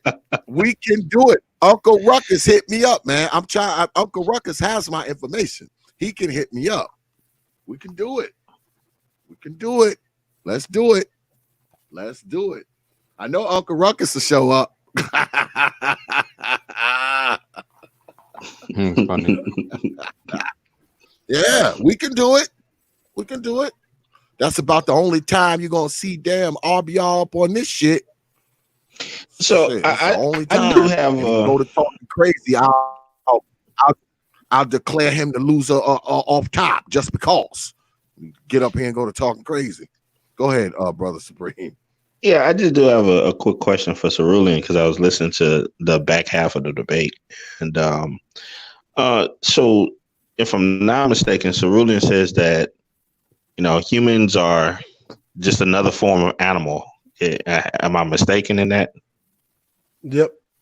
Okay, and morality is just a concept. It really doesn't exist. There's no real right or wrong, right? It's a philosophical assumption, right? Right. For instance, if you were in a say Viking society, right, and the Vikings were known for rape, pillage, plunder, and you were the one Viking who wanted to exert some altruism in the people that you conquer, the Vikings will think that you're fucking nuts. Like, what are you talking about? You're immoral. Okay. So going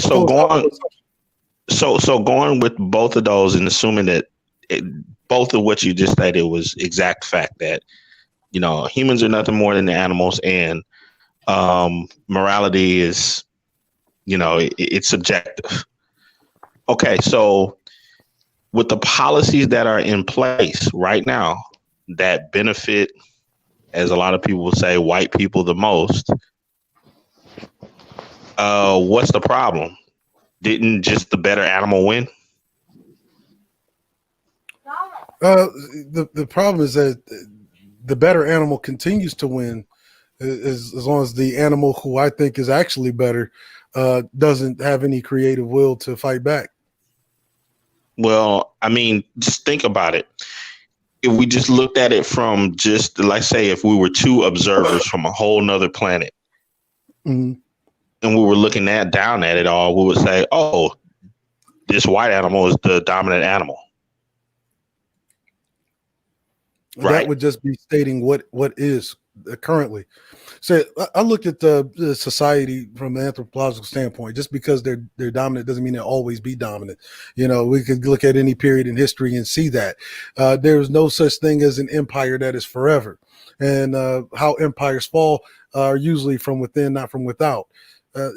That's kind of the mode I'm going with, not this whole moral thing. Because if the current, if you're exercising morality, right, in modern society, you're saying, okay, me being a pro-black and that hasn't worked, then we have to equally say that your display of morality equally has not worked. So either we have to come up with a new set of morals that specifically speak to our initiatives, endeavors, and so forth, so on, and come up with a new kind of system for ourselves as far as morality, because the current one just simply doesn't work. Right. But from your perspective, you're saying that, there's, with all of the animals that are on the planet, there's an ebb and flow, and at one point in time, there's going to be this animal that's going to be on top. At another time, he's going to be at the bottom. Isn't this just a time to be on the bottom? Accept it, and in due time, the flow will come, and it is likely not going to be during our lifetime. Just accept it and move on, right? No, because all animals have the creative will to be the dominant animal group within their habitats. Nah, a rabbit don't want to be dominant over a fox. But my whole point, Cerulean, is, do you expect somebody to be honest with you in business? Is that an expectation that you have when you're doing business with somebody, that they be honest with the money? See, again, that's why we have policies, because one, it's an unreasonable expectation to expect somebody to be honest with you in business, because business is inherently in a. So let me ask you a question: Does policy stop somebody from lying? No, policy doesn't stop somebody from lying. It doesn't stop somebody from killing you. Apparently, doesn't stop anybody from doing whatever. But it does mitigate, the effects of what would happen without that policy. For instance, I mentioned redlining earlier. If that policy was not put the blocks on by black folk, back in the 50s and the 60s, then you would virtually be in a post Jim Crow. I love RBR, man. But Cerulean, man, and this was my last question. I'll let you have at it, Hulk. I just want to get this overview. So again, you believe, your worldview basically is that the earth is full of animals that are in an eternal struggle for dominance, and you should be with your animal team to fight for continual dominance, and that's your entire role in life, pretty much. Yes. Oh, okay. All right. So I check out of that, but y'all can have the animal battles. All right, y'all. Hold on. SKC, how do you deal with infighting though? Like, how do you do with infighting? Brother Supreme, hit me up, man. When you get a chance, man, hit me up tomorrow or something. All right, like, bro. How do you do with the infighting and fighting among each other? Like, I don't get like how you can say that, but then we're killing each other because we lack the values, or what you don't. They lack the values. Huh? I said, do they really lack the values? Yeah, because we don't value life. And because we don't value life, we don't value our own, and we don't value the life of another. What makes you think that because a person kills another person that they don't value life? Because a lot of people do it for recreation, and they do it out of convenience. Out of convenience? Yeah, but recreation should prove it enough. Some people kill just because it's fun. You really think? No, it's not what I think. It's what I know. People are killing each other because it's fun. Because it's fun. Who's doing that? Who's killing? I'm trying to figure out like people. Y'all don't see the live streams in Chicago. Well, I live in Chicago, so you don't see the live stream. You never see the live stream. Look, they've been racializing. They've been racializing Chicago. I could take you back to the 30s. Right. Yeah, I live in Chicago, and I can tell you Like I by don't know today's if you live in Chicago, but I live in estimate, Chicago, there and I shouldn't can be tell nothing but you, like 6 niggas left in Chicago, as violent as they claim Chicago actually is. Well, the right, problem is and it's not. they shooting a lot, but not black people are dying because they don't know how to shoot. That's really the problem. Cerulean and brothers, I was listening to the same radio station that was run by white people, Europeans, and the first thing they talked about when the police reform and all this issue about defund the police, this same white guy talks about how are you gonna get death penalty for police, but you're not giving no death penalty for people in Chicago. It seems to me niggas only stick into what these white dudes be talking about black life as in Chicago. Well, Here's what I know. no, I'm just talking about that, but I can talk about Baltimore. I can talk about St. Louis. I can talk about Detroit. I can talk about all those cities. Chicago. Here's Florida, what hold on, Florida, Chaos. Atlanta. Here's what I know got a question specifically. spiritual. All right, Here's what go I ahead. know specifically about what you consider black on black violence is that black people value life highly, right?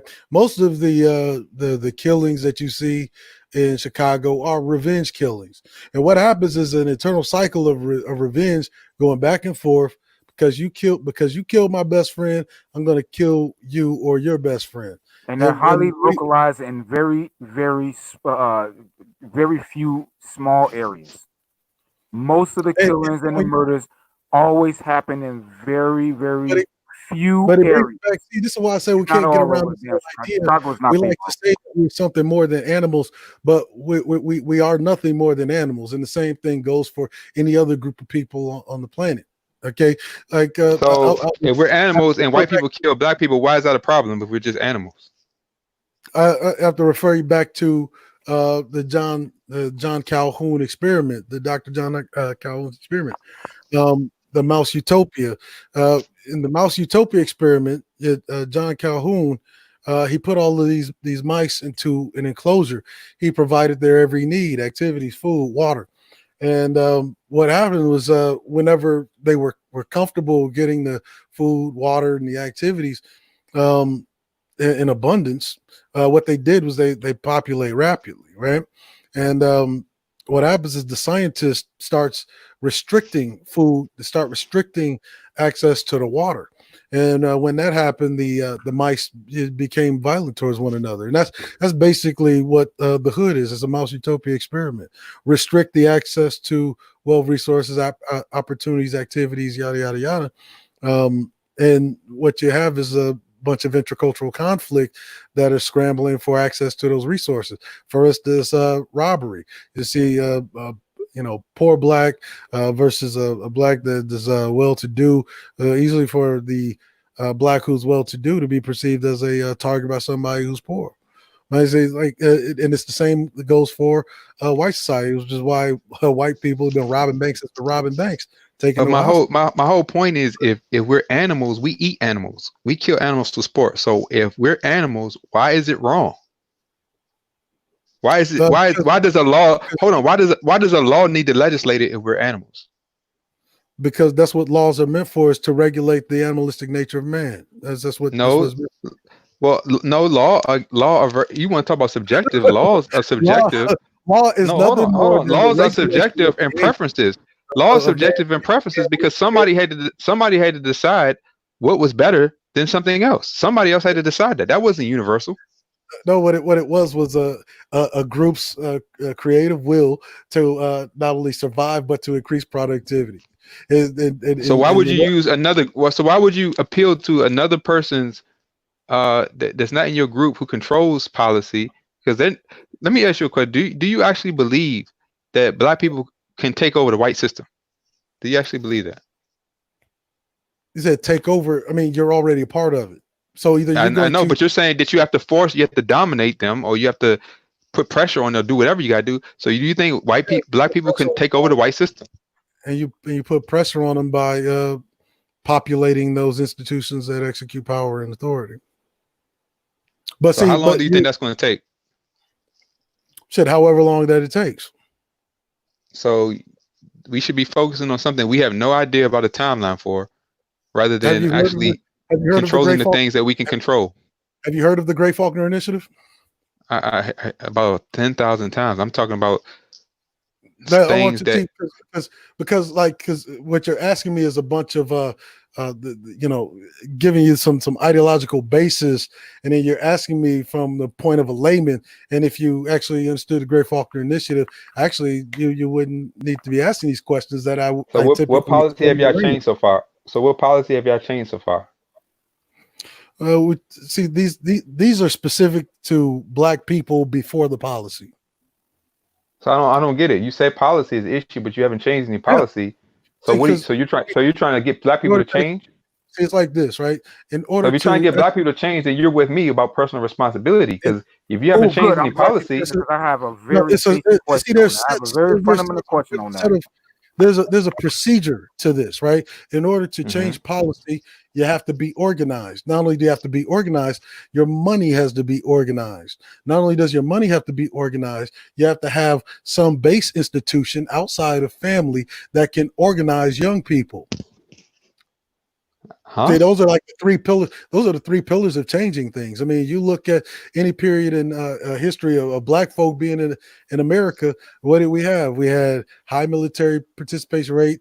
So you're pushing more dependency on government policies. You're already dependent on government policy. No, I'm saying In you're fact, pushing more. I'm saying you're pushing more. No, it's not. It's not really more. Like it's like this, right? I don't think this nation moves without government policy. I'm It's sorry, like this, I right? don't see Let it. me ask you this. Whenever you go to a store to pay for an item, do you have some reasonable expectation that the money in your pocket is going to pay for said item that you're trying to get? Do you?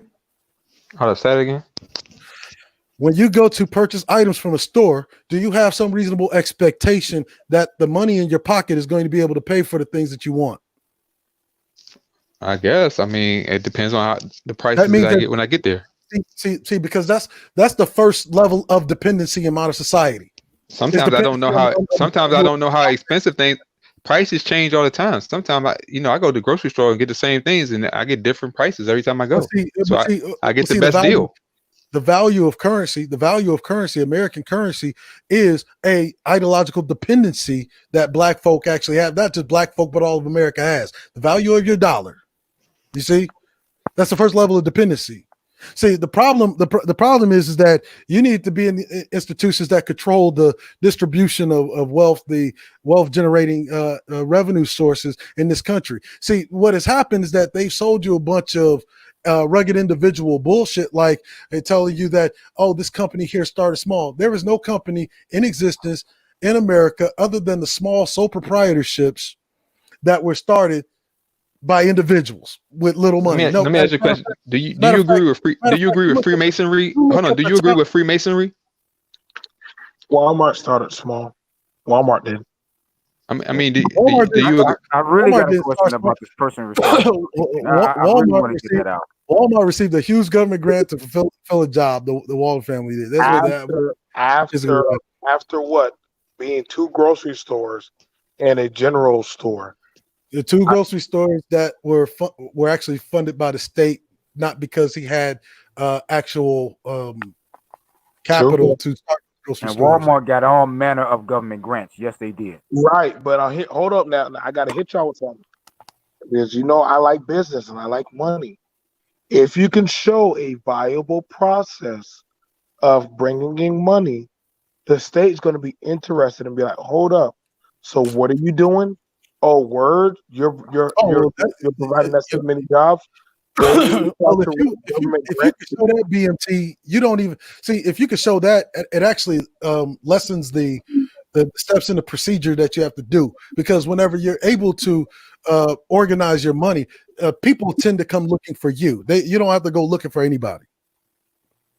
Because if your money's organized, people are trying to be down with you. People are trying to invest with you. People are trying to see how can they get a cut in. Now, here's the sad thing that we're talking about that here's the problem. Whenever we do, and I'm being real for business 101, whenever Blacks open up business in a Black community, we don't holistically support them like that. But whenever we remove that said business into another area, like a multicultural area, and it gets patronized, I notice Blacks start shopping there and say like, "Oh snap!" And white people will go, "Maybe I should go." And so, like, I mean, I'm only speaking for what I'm doing now that I'm no longer like really in the black community. Now all of a sudden, blacks are like, "Hey, like, will you hire my son or stuff like that?"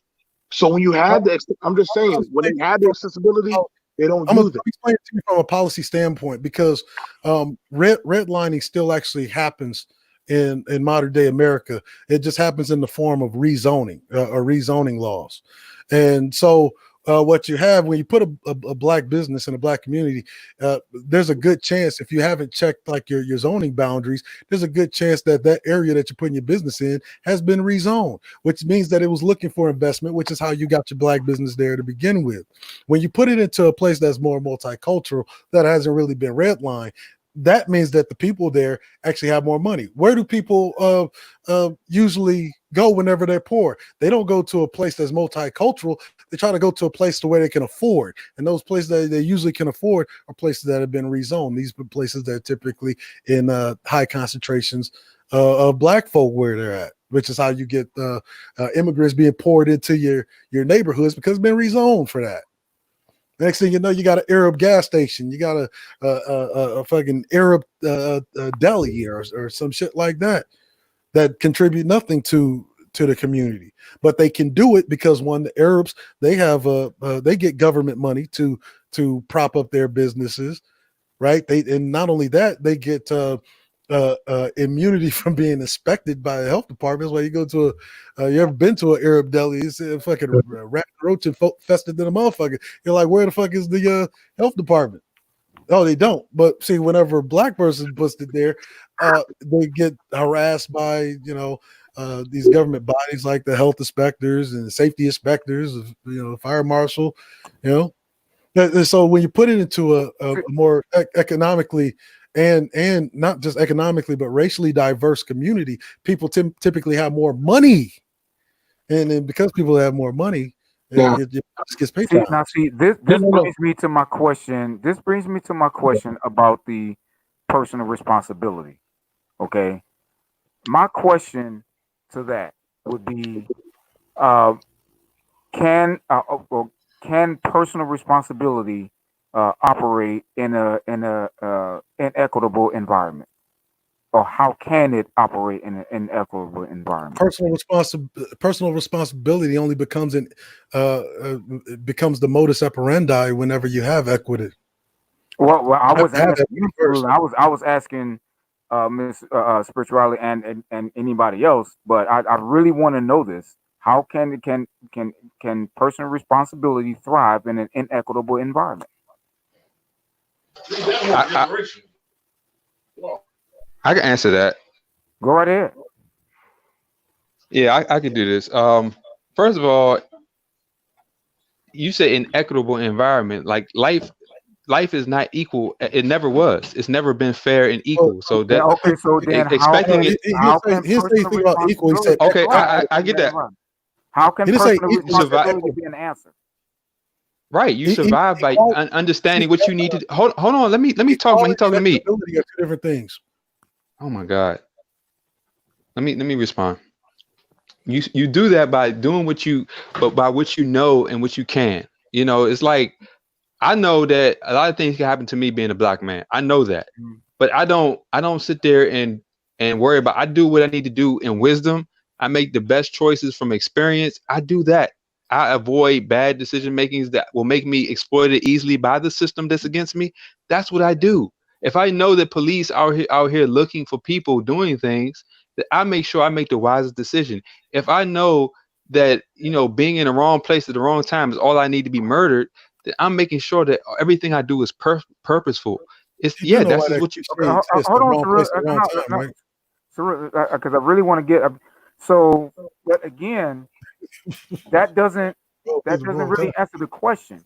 Never know. It does, because it's actually what I've been. It's why I don't have. Hold on. It's why I haven't been wrapped up in the system. This is why I haven't been caught up like a lot of people. A lot of people are real messed up. A lot of people have a whole bunch of kids with a whole bunch of different people, and it hurts them. It actually hurts their ability. Environment. It doesn't matter if you're wrapped up with kids or not. It doesn't matter. All life is inequitable. Hold on. If you're doing the right thing or not. It doesn't All matter. life is inequitable. Some people are born into Okay, certain good. families. So you say Nobody that starts from the all life same. is inequitable. So why even bring what is the value of personal responsibility if Because you we can only control. Because we can only control the things we can't do. We can't control nobody else. You see, this is the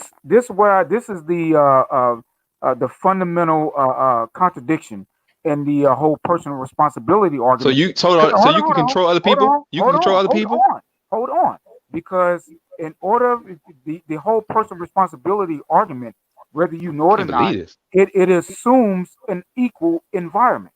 No, it doesn't. No, it doesn't. No, it doesn't. From an equal playing field, That's and not that true. if we all just be responsible, everything That's is not going to true. be okay. See, personal responsibility has no answer. People have broken. People have broken the. It don't. Then how have people? Hold on.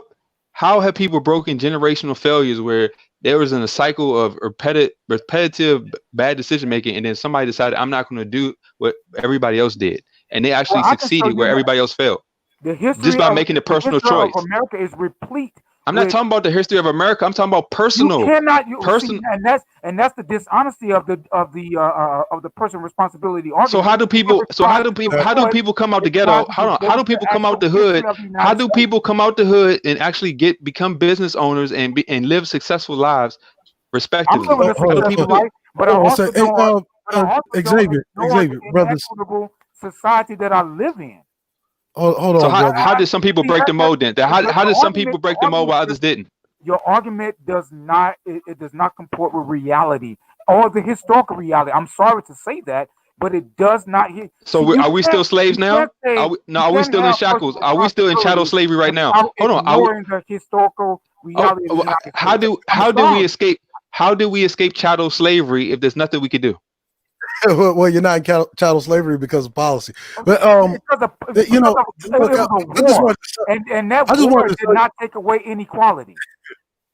It just took. I just want to say something, X. If you can highlight my my marker here or my icon, see, because like people, people that don't understand these things about like rezoning and why the black community ain't got no money, right?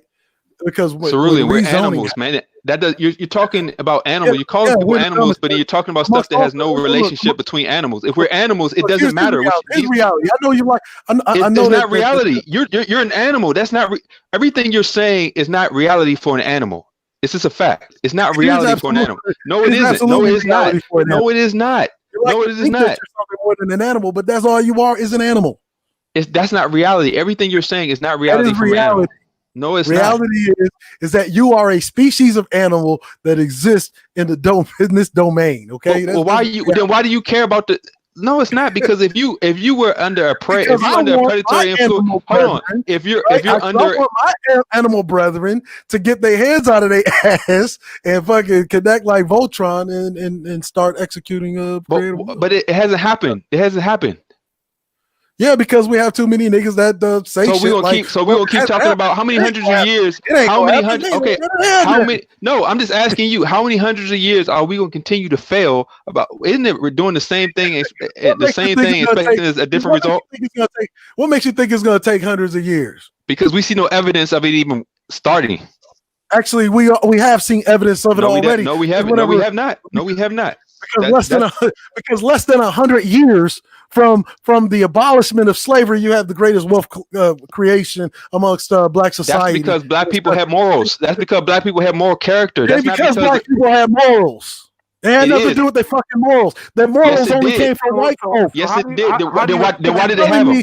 Then why did they have them? Cerulean. Then why did they have morals? Why did they have morals then? Why did they have more morals than we had? The destruction of the Black Wall Street. Was that lack of morals and just lack of personal responsibility? Well, that's because we trusted into a system. This is life. This is planet Earth, y'all. The whole world is built on violence. The whole world is built on violence and conquest. That's why the whole world, right? The whole world is a cratocracy. You think that is something else? Personal responsibility in a system that did not work for us. So is that your argument? Is that your answer to that? Well, I don't say what you say. What do you mean? No, okay. I ask it again. How do you explain the destruction of the Black Wall Streets across the nation? Because a lot of places were destroyed in history, man. That's just part of life. What are you talking That's not about? an explanation. I see. How do you explain that? Because Specifically, people can do evil. That's how because you explain it. people People can do. Okay, People so can since do it. people can do, who are the people doing that evil? You tell me who they were. I don't know them personally. You tell me who they were. Really? Their Seriously? morals came from white folk. Told Okay, them to be good. so we all know they came from white folk. How does personal responsibility answer that? Personal responsibility can help you recover from that. It doesn't answer that. No. See, help you recover. That's like asking why did somebody get struck by lightning? Hold on. That's like asking why did somebody get struck by lightning? Bad things can happen. Keep it from happening. How does personal responsibility keep that from happening? What evidence do we have in the United States that shows us that personal responsibility, one, stops it, and two, keeps it from happening? Personal responsibility keeps a lot of people eating. I defy you to that's show that me neoliberal. No, it's not no neoliberal. What y'all saying is nonsense. First of all, you cannot stop evil. You cannot stop. Hold on. Yeah, listen. You asked the question. Listen. You asked the question. Don't listen. We know what you're saying. Cerulean, stop interjecting when somebody else is talking. Stop interjecting, bro. The other brother was talking, so let's deal with him, and then we'll come back to you. The whole issue is, look, you cannot stop. Many bad things are going to happen in the world that we can't control. All right, you can't stop that because people can do anything. Law, policy, or whatever doesn't stop people from doing bad things. It just doesn't stop them. Okay, that's true. Hold on, Cerulean. But that may be true, but that is not the personal responsibilities argument. See what you yes, just it is said, because yes, it is because if you have a structure, let me say, if you have a structure in place, hold on. If you have a structure in place, if you have a structure in place, you can rebuild. If you have a structure in place, they may tear down your business, but you still have at least a family structure and supportive people around you to endure it. Sometimes you just have to endure and then rebuild yourself from your circumstances. Continue to endure and let them just continue. No, you endure and you grow. You grow. Some people come Wall Street and just continue to just. Okay, let me flip this question on his head. How do you stop them? How do you stop people from doing what they want to do if they have the power to do it? How do you stop them? I'm glad you asked that. Me being a 10-year military veteran, I am one that's really I advocate your Second Amendment privileges. I advocate your Second Amendment rights. Exercise them. I advocate community policing. Don't fucking call the goddamn police. Don't call their ass for nothing because they have proven themselves to be abject goddamn just murderers. That's what they prove. But in reality, there's one problem with that. You can't make people do that. You can't make people not call the police. You can't make people do that. My answer, and I gave it to you. But you talking about reality. Reality that doesn't exist in reality. In reality, you can't make people do anything. Second Amendment. You cannot make. Reality? No, I'm talking about making people not call the police. You can't do that. Okay, well, you're right. You can't. Can you control other people? Can you control everything? No, can you control other people? You can't absolutely control other people. Be the authorities out of your life. So won't you make people not? So won't you make people not call the police? But hold on a second.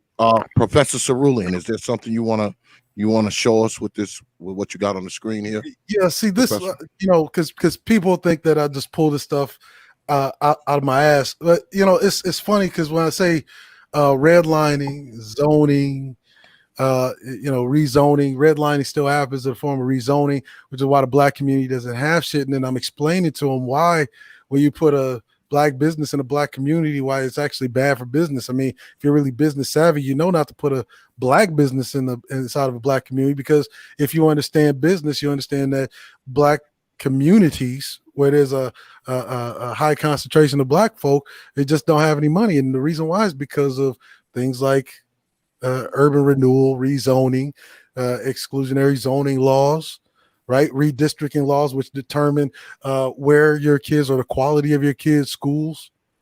You see, it determines what the median income that you're going to probably earn. And we already know it, the black community, for the most part, when you're talking about where there's a high concentration of black folk, they earn less, which means that their money doesn't go as far as black people living in, say, a diverse community where the property values are higher. That's not been rezoned, or it maybe has been rezoned and urban renewed, but the incomes are typically higher. Cerulean, that you're missing the point. None of that matters if you are just an animal. Like the reason we had the reason this battle is eternal. Hold on, the reason that hold on, the reason hold on, man. I just let you talk. I just let you talk a whole time explaining your screen. Just listen for a second. The reason this battle has gone. Would you be quiet for a second, bruh? I'm trying to be nice. I'm trying to be nice. I can be ghetto. I'm trying to be nice. Now the reason that this eternal battle has gone on for a long time is because it's not working. It's like you keep thinking that they keep redlining, they keep restructuring, they're going to look. People are going. Would you be the fuck quiet? Cerulean, shut up, man. Cerulean, damn, man, you just don't get it, bro. If the mass of people X, are unaware, I'm good. Hey, brother X, I'm gonna have to step. I can't, bro. If the masses of people are unaware that redlining is still going on and that they're being zoned the fuck out, of course it's going to continue happening, and of course the shit isn't going to work because you're completely unaware that redlining still happens in the form of rezoning, and so whatever you do ain't going to work because you're going to be priced out of whatever community that you're in. So how are black people still buying? So how are black people still in? How do any black? How are black people still in communities that they should be priced out? As a matter of fact, I assert that humans are the dumbest animals on the planet because you're the only motherfuckers that pay for existence. Somebody convinced you to pay for your. So you're calling them the dumbest? Okay, I'm. Humans are wow, bro. Things about humans that are real. Humans are dumb. You talking about being a dumb animal? That's the defeatist mindset if I ever heard one, but that's cool. You're a guy that literally just said, if I know that, I'll be at the wrong place at the wrong time. So look, there's a reason why that cliche exists. It's called wisdom because it actually is actually applicable in reality. If people understand that it happens, people understand that it happens. The wrong place at the wrong time is because you don't know when the shit is going to happen. Exactly. That's reality. Just like you don't know when a car accident is going to happen. You don't know when a car accident is going to happen. The car accidents can happen. Car accidents can happen. A car accident can happen. That's why it's a car accident. Just because a car accident. I thought you were a man of logic. Just because a car. Would you listen? I'll give you some. Just because a car accident can happen doesn't mean you stop being careful and you stop driving. You still drive responsibly, even though a car accident can happen at any time. Can I? No, I'm about to be done. I'm about to be done. So I'm gonna respectfully bow out. No, listen, man, I'm about to jump off, and you can talk all day. I didn't listen to you. I didn't listen to Cerulean. So Cerulean just has a lot to say. He wants to hear himself speak. I respect you, brother. I respect you, brother X. Thanks for letting me on. Chaos, perfect blackness. Even you, Cerulean. It's maybe I respect that, and maybe one day Cerulean. Thank you, bro. And one day, Cerulean will mature, and he'll be able to control himself and listen to other people. So I'm a hope that this animal will evolve into a man one day, and we'll be all right. So on that note, peace out, y'all. Peace, brother. Don't you know the fucking the scientific name for man is Homo sapien? That's an animal species. Like, let me ask a question. Let me ask a question. Okay. Now, I know that policy has a degree of effect on people, but do you brothers feel that, or should I say, do you brothers think that policy can be counteracted? And what I mean is, you know that these policies exist. You know that there's things out there that are against you. We all know that. I mean, it's no secret, that the power structure has a particular effect on black folks. I mean, that's no secret. But do you think that a lot of us let those things stand in our way? We use those things as a reason to fail, as opposed to a reason to do better and kind of navigate ourselves around it. Absolutely not. I'll go because I only got about like 35 minutes left before I have to be somewhere. But I'll say no. It's in no means a scapegoat. The problem here is it really comes with awareness, and you'll be surprised at just how ignorant of a lot of the things that are actually working against black folk that black folk don't even know. Like I just literally off the top of my head referenced rezoning and redlining is still active under the auspice of rezoning. And you had people that literally like even the guy that was just on here like, that ain't true. Nuh-uh.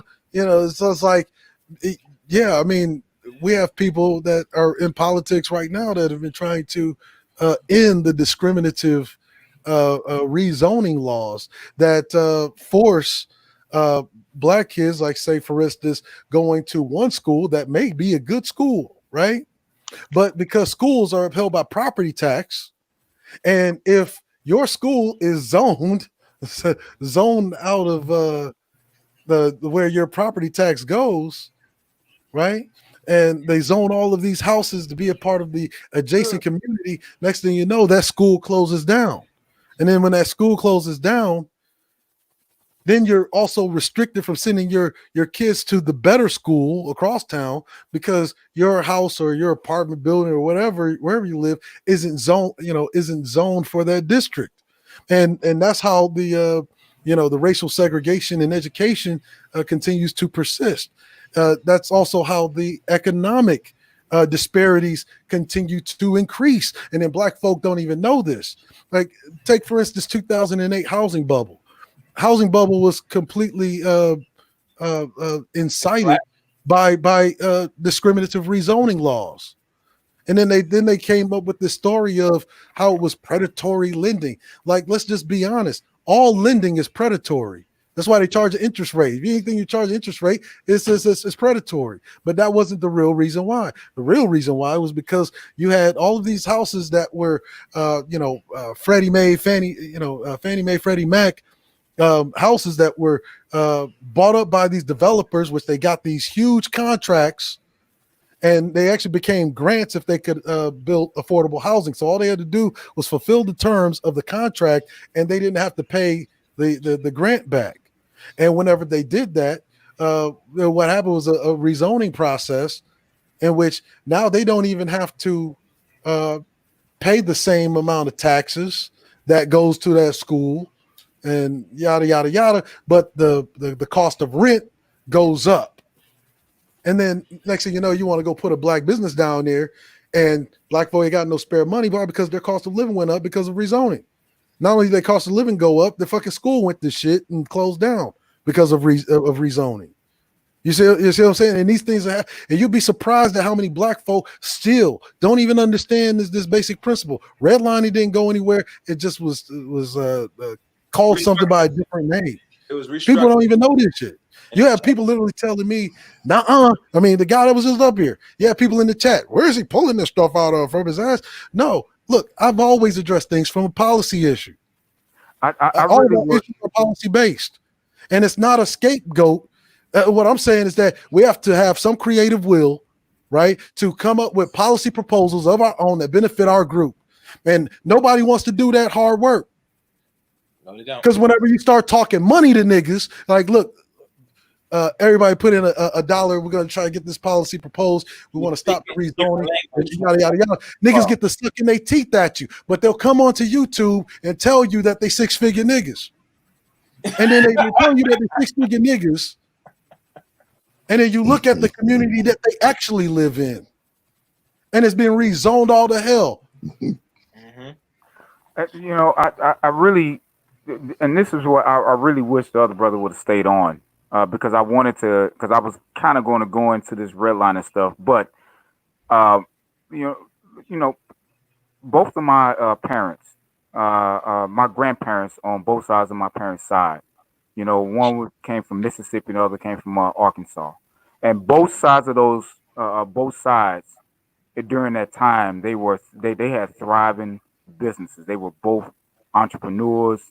Both sides of the family were successful business people and landowners in Mississippi and Arkansas. They had to flee, literally. They had to abandon their homes. They had to abandon their businesses, both sides. And when they came north and in St. Louis and Chicago and some of also in Milwaukee, they they migrated to red line situations. So myself and all other, eight other my eight other siblings was denied generational wealth. Yeah. And see, whenever I hear this personal responsibility thing, it really bothers me. It fucking bothers me because again, and I hate to use my story because they say, well, it's anecdotal, but believe it or not, my story, when it comes to just that, is very common in the black community, even if black people really don't even know. A lot of black that whole great migration was by black people who had the means to escape. The ones that stayed down didn't have the means to escape. Yeah. So they Didn't got have the means. terrorized and they Okay, got and it killed. really bothers me. It really gets up under my goddamn skin whenever I hear people talk about this personal responsibility shit because they just ignore this whole inequality thing. And I really do. Personal responsibility has no answers, has no goddamn answers at all, no good answers at all for inequality. None. Oh, you just have to endure. You have to persevere. Bullshit. Cerulean, if you remember in the same conversation when he asked about the main source, who's the one that's perpetuating the problem, you know, the dude didn't want to answer that question. But a lot of cats. Have you noticed that?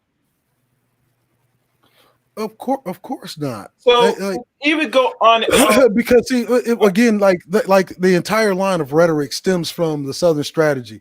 You could get Alexander P. Lamos's book, The Two-Party South.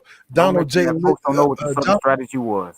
Don't mention it. They don't know what the Donald J. Lizio, Hoover Blacks and Lily Whites by Donald J. Lizio. I mean, I could go on and on. The Oxford Handbook of Urban Politics, which goes all the way back to the 1800s. Like, so these are things that he's arguing from. Is from like this hopeful thing, from like the Lily White strategy, like just pull yourself up by your bootstraps. Like black folk been pulling themselves up by their bootstraps. Black America has a whole history of bootstrapism. We had Black Wall Streets all across this nation just based on bootstrapism. We had a whole bunch of people who escaped during the 20s. Thing about during rezoning, the Great Migration going up north and in the Midwest, and they built goddamn Black Wall Streets, and they were burned down just based upon hatred. Personal responsibility and all that shit, bootstrapism could not.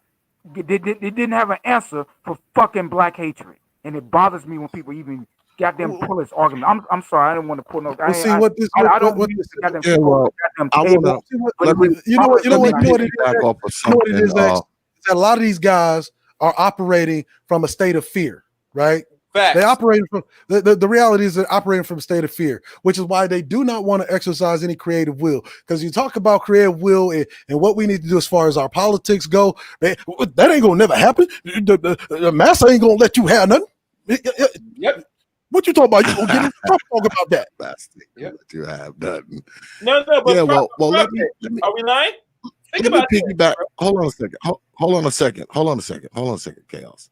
Let me piggyback off of something that I heard the professor say earlier. The professor said, if you're in one neighborhood, and then you go to another neighborhood where the incomes are a little higher, it's more integrated as opposed to segregated, people there have more money. Now, I'm gonna give y'all a little anecdote of mine, and I agree. I'm agreeing with the professor on this point. Because when I first started doing what I did, I know this is an anecdote, but I'm gonna tell it anyway, goddammit. When I first came down south, I was living in a more blacker part of town, right? When I first opened up my shop, it didn't do that well in that part of town, right? So as I made a little more money and got a little more established, me, my wife, we moved to a different part of town that was a lot more whiter. So when I moved over there, I also moved my business over there, and my business quadrupled that following season. I mean, I've done better in that area than I ever did in the other area. Now, I say that to say this: if you are in a community where maybe the money isn't so great, I heard Brother Perfect Black talk about inequitable geographical locations. Why should we continue to stay there? If that geographical location is inequitable, shouldn't we be trying to get the hell out of there because there's no money there? Wouldn't I can answer that. Wouldn't it be better to just get out of there? Because when I got out of the blacker part of town, I did better. I mean, I've been doing better since I got because you were out of around there. people that had more money. And more people with more money means they have more disposable income. So, say for instance, their car break down, they can afford to get it fixed at a shop as opposed to trying to hire some backyard, some backyard again off of Craigslist. You know what I mean? Yeah, but shouldn't that be the idea to get away from where there is no money, where there is no equity? Shouldn't that be the idea? Well, I can answer that. It's just like it during the Great Migration. And if people really do their history on the Great Migration, you will find that the majority of the people that who did actually migrate, north all up and down the Mississippi, those are people who actually had the means to do so. Not everybody can actually pick up and leave their spot. Most people really can't, especially in depressed times. Most people just can't just pick up and go. They just can't pick up and go. I think that's a good point because this is why I say like a lot of these people like they don't really understand how society works. Like when you really think about upper middle class, right? You're only talking about like 18% of American society, upper middle. Mm-hmm. There's only about a third. There's only about the third of the entire American populace that lives a middle class lifestyle. Yeah, and the vast majority of America lives below middle class. Right, and that's why still, even right now, the mass majority of the black Americans, I think what is 60-70% of black Americans still live in the South. Well, that's the reason why. Because during the Great Migration, during that time, the 20s, the 10s, and the early parts of the 20th century, most black Americans, the only people that could really do anything were the business owners and the entrepreneurs. Most black Americans still at that time were sharecroppers, quote unquote sharecroppers. They couldn't afford to just pick up and leave. They were living hand to mouth at the time. And still, even right now, most people, even in hard times, just can't pick up and leave. You just can't. That shit takes money. See, that was the other part. It takes a lot of time. Most of us can't just pick up and leave anywhere. So yes, I do agree. Yeah, pick up and just go somewhere. And again, I spent 10 years in the military. I've lived all over the United States. I can tell you, if you can just pick up and leave, pick up and leave. But also know the reality. Not everybody can just pick up and leave. It's just not reality. It's not realistic. Everybody's not going to be able to do that. So what should happen to those people? Like, okay, you got these distress communities, right? These communities are distressed, and like you say, I get it. A lot of people, they don't have the money, they can't just, jump up and leave because they don't have the resources to do so. I understand that. There was a time in my life where I wasn't able to do it. But what happens when, you have all these people who can't leave? Should they just stay there? Should they just, what should happen? Like, should they stay there in this distressed geographical location? Because we often talk about group economics, right? So why can't we put together some type of group economics for these people who cannot leave, where because people want to be individual, where they put money together and they say, okay, you know what? We're going to put this money up so y'all can get out of the hood. And then 6 months from now, we're going to put this money together so y'all can get out of the hood. You know what I'm saying? Why can't we do that type of shit? Because let's be honest, folks, some of those hoods are not going to become revitalized. The only way they're going to become revitalized is if people come in there and gentrify it. That's the only way it's going to get revitalized. Most of those places, maybe not all of them, but a lot of them, they're never going to get revitalized, man. Black folks ain't going to revitalize those places. So why stay there? Why not? When we, like I said, we talk about this group economics and crowdfunding and all these kind of things.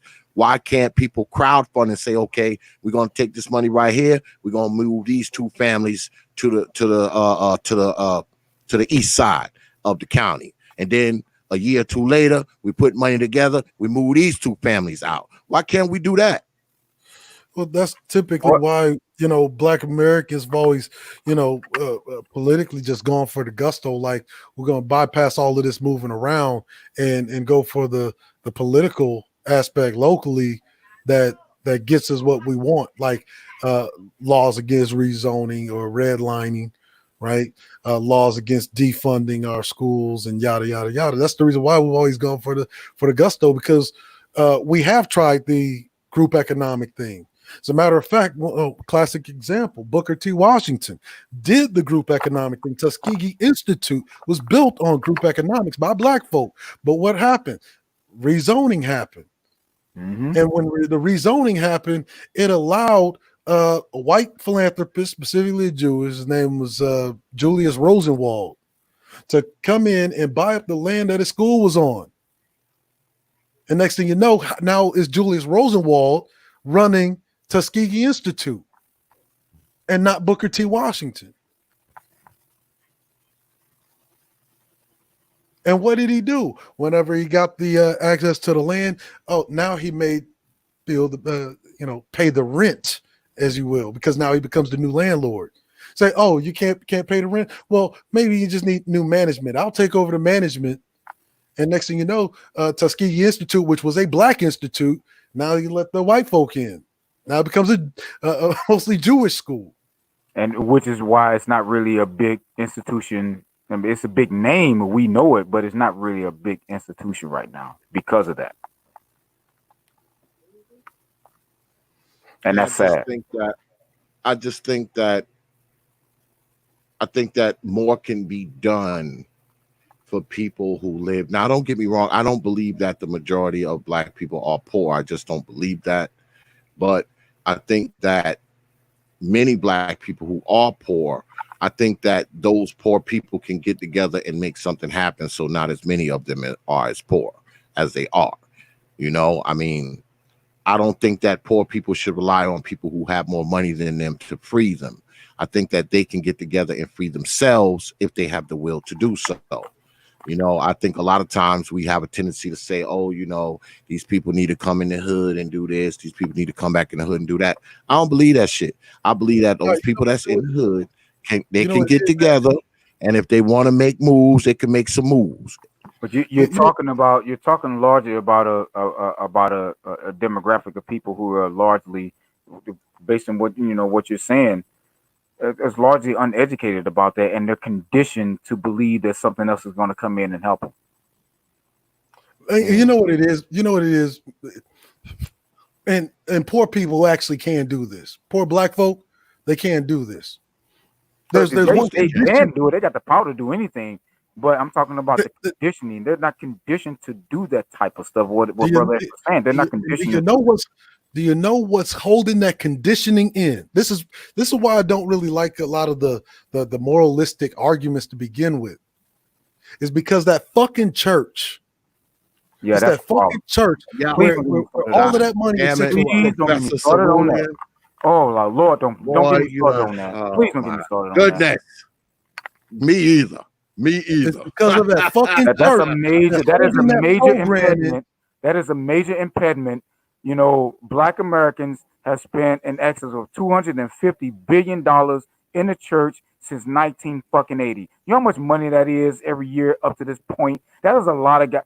Please, I'm not going to get started. If you took as much money that the Black church has made just since 1980, you would actually be looking at the third wealthiest bank in the world.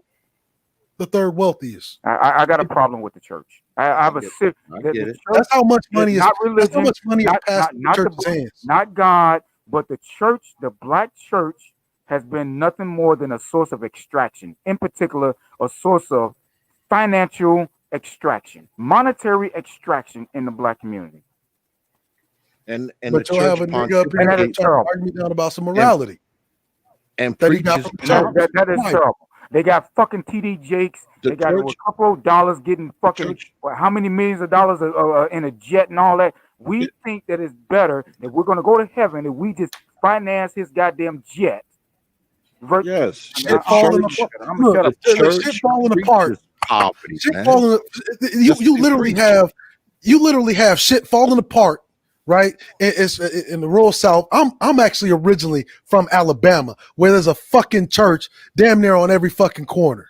I was born and raised in St. Louis. There's a church every goddamn where there. Now, in the Pentecostal, I have a where problem. women couldn't wear dresses. When you see shit falling apart around you, right? You seeing black farms being fucking taxed the fuck out of existence. You have the communities going into dilapidation. You have black folk that they can go to church and put that fucking $50 to $100 in that plate damn near every motherfucking week while walking to church with no shoes on their fucking feet. Okay, and the reason why they're paying a higher taxes is because they don't even know that the fucking house that they living in has been rezoned to the rural white community that's getting all their fucking tax money, but they can't send their kids to that white school over there. This is what's happening. But see, when they go to the church, put that $100 in the fucking week, and the pastor sitting up there telling them, God is going to come through. Just keep on donating. Just plant your seed. And pray, sister. Pray, sister. God is going to come through for you. You see, I got a serious problem with the black church because the black church by itself, single-handedly, the black church, I'm not talking about no other institution without Congress, with no laws being passed. The black church can finance black banks. They can finance black schools of every denomination that you can think of. It only takes $2 million. The black church can build Phillies. The black church has been the most source of extraction of the black community, second only to white supremacy. If there was anybody in the black community that you see me have the most smoke for, it's the black church. Yes. Not even fucking Pookie and Ray Ray. Yes. As a matter of fact, the black church manufactures Pookie and Ray Rays all the time. For the black church. I got serious problems with the black church, and I really do wish the pimping preachers would come up here and defend that goddamn extraction that they are pulling from the black community. I really wish that they come on platforms like this and fucking defend themselves. Oh, well, see, here we have. Apparently, we have some Christian Negroes in the chat. So you want to bail out from the church? No, actually, you want to know the truth? I want to end the church. And if we can't end them, at least fucking make them pay taxes. Let me say something. Yeah, I want to peel my folks away from the church. Let them be a part of the monies that are redistributed. Can I say something? I was raised up in the goddamn church. Oh, so was I. I want to peel myself away from that institution. Let me say something about Oh, yeah, I was raised up in the church. But I was raised by church folks. We got to be honest with the church as an institution as a whole. Its only purpose is to rock you back to sleep and make you poor. End of story. Well, my money they make yearly, weekly, wherever it is, in the billions. There should be no excuse to time I say, well, you should put yourself bootstrap. It would be nice, but the problem is we give our wealth to institutions that keep feeding the beast. They take the money from the church, they put it in their banks, and they have enough funds to create what we call gentrification. So all the time I say, you gotta pick yourself overnight. You know what? You know what's the real source? It's that fucking church. See, that's why I can't be Hold on a second. Hold on a second, brothers. Hold on a second. Hold on a second. We're gonna take a little short vote because goddamn RBR is down in the queue, even though I told him to stay his ass up off of here. Who wants RBR to come up? Who wants RBR to come up? I'm going to let the folks decide. I'm not even going to decide. You see how I am, RBR? I'm going to let the folks decide who wants RBR to come up. Give me a no, give me a yes, and that will decide if I bring him up. Go ahead. I got 5 minutes. I actually got to be somewhere. So I know you got to bounce, Professor. I appreciate you, man. It's always a pleasure. Seeing Absolutely, chaos, brother. seeing brother Blackness. I feel like doing it after hour. But you really, but look like you're tired. So, all right, man. So, salute to the nation. Long live the black nobility, man. Good shit tonight, brother. Good night. See you on the other side, Professor. Yeah. Hey, brother, let me say this. I'll say this. Go ahead. Go ahead. I don't do debates too much. I really don't. I don't do debates. But any religious person who would defend the black church, I will gladly come up on a debate on that. I don't there's only one person that I'm kind of aligned with that's like from the church. And I don't know if he'll debate or not, but he has his issues with the church too. But he comes directly from the church. I don't know if y'all heard of him. His name is Brother T.P.O.T. I know Brother P. Matter of fact, I'm good with Brother P.T. Yeah, me too, man. I like that brother. I like him. I'm good with brother. But I don't think he would get up and defend the church per se, though. I don't think he. I don't think he would that either. stance. I'm talking somebody who will be hardcore to defend the black church, because I got a lot. I'm talking about the black. Oh, church. you want me to bring a preacher up here? You go right ahead, because I'm pretty sure I know the Bible as good as he does. For that to happen, you gotta pay that preacher, man. The preacher ain't coming to you. Give something to the nation. I promise you, defend the word of God. A whole bunch of people. I know the Bible probably just as good, if not better, than the preachers do. Oh yes. Well, if I can if I can get somebody, I have a little bit of a reach. If I can get somebody, I will bring somebody up and I will set that debate up for you, brother. Perfect. Well, you my man. You know I'll set that up, man. Mm-hmm. I'll set that up. If I can find somebody. I'm not really aligned on here. I'm not really aligned with, the quote unquote church folk.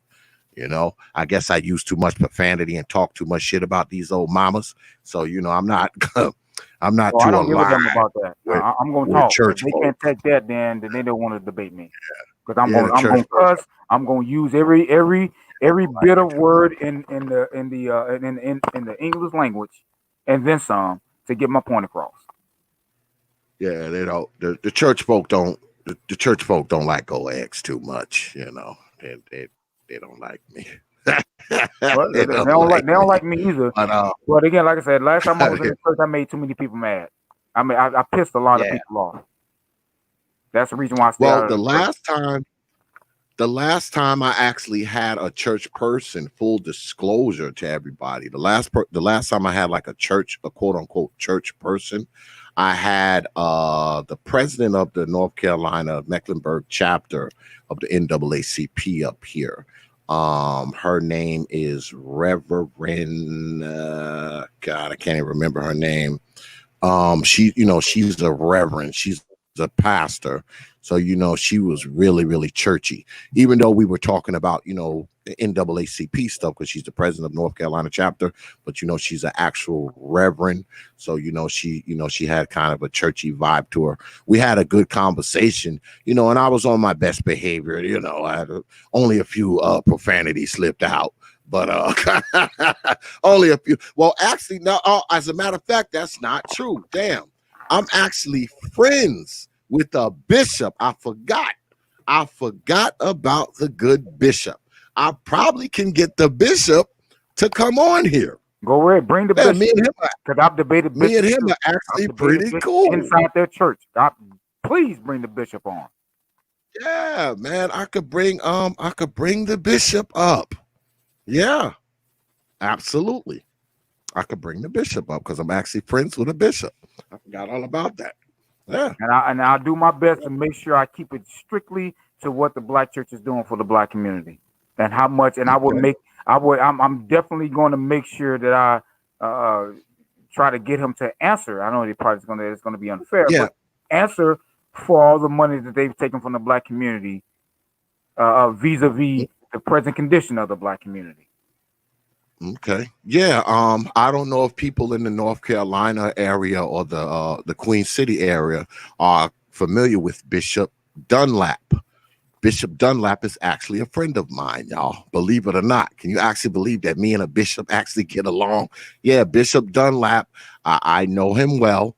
Yeah, I gotta hit him up. Because believe it or not, the bishop was actually on my show. It's been a while though. It's been it's been a good 2 years since the bishop's been on. Yeah, it's been about 2.5 years since the bishop, but the bishop has actually been on my show, believe it or not. Yeah, believe it or not. And he don't care if I cuss. He don't care if I curse or none of that. He just let me, be me. But yeah, man, I forgot all about the bishop. Yeah, I might can get old Bishop Dunlap up here, man. Well, I hope you can bring him up because I will set it up. I will don't really try. entertain a lot of debates. I Okay. really don't. But that would be one because the black community is something that I'm passionate about in terms of a general sense, and the black church is something that I have a real problem with because the black church is a serious source of extraction for the black community. They are a serious roadblock to black progress. It doesn't matter what your political leanings are. The black church is a serious roadblock to black progress. And unless and until the black community addresses that right there, and I challenge anybody to show me otherwise, until we address that, we can talk about personal responsibility all we want until we blue in the face. But unless and until we address this black church thing, we're going nowhere fast. We have to address this shit. Yeah, the church, and we have to address is it an openly. anchor to black folks. We have to address it absolutely openly. agree. Okay, we have to address it. This TD Jake shit, the Corporal Dollar and all these other ones. Yeah. Until we address that, we're not going nowhere. We can sit and talk all we want about somebody's not right about this and this idea here. And no, until we address, we have to address the financial extraction in the black community. Oh, The absolutely. the hundreds of millions of dollars every Sunday that we give to pimping preachers that give us nothing, who put that money into white banks and then turn around and gentrify our own community. We are financing our own gentrification. And I would like the black church to come on and answer for that shit. Yep. Reverend Mack is her name. It just popped into my head. Her name is Reverend Corinne Mack. She was on my show about 4 months ago. Yeah, about 4 or 5 months ago, she was on my show, and she was she was basically talking about, what's going on in North Carolina. This was well, it might have been longer than that. It might have been about 6 or 7 months, because this was right before, like close to the end of the year. And, she was pretty much talking about, the state of, the area, that we live in, because, we in North Carolina. And, she was talking about that kind of stuff. But she is a reverend, and, she's somewhat churchy. That was the last, quote unquote, churchy person, that's been on the show. Because, this probably ain't the best place for churchy folks. So, yeah, this ain't the best place for churchy folks. So, but I will call, because I have the bishop's phone number. I will call the bishop and see if I can get him on, Brother Perfect Black. I will do that. Yeah. Well, I hope so, because I got a lot of questions. I will call the bishop. I will call the bishop, notes see if of I can get him on.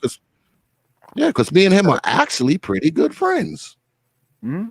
We actually get along good. pretty good. If you can come into Chicago, you can look up Bishop Brazier. Get his ass on, because I got some questions for his ass too.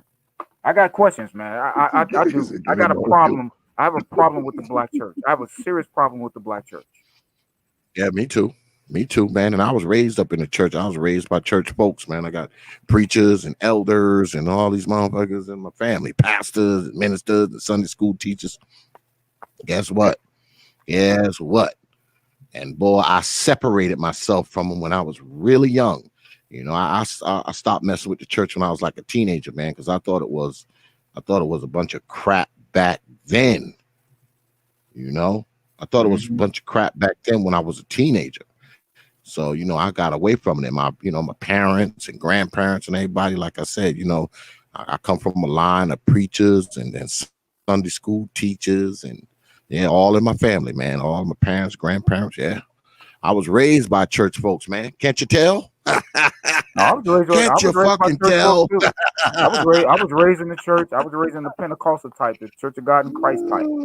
I was raised in that, man. I'm a Gen Xer, so I was raised in that stuff, man. I had to go to church damn near every day.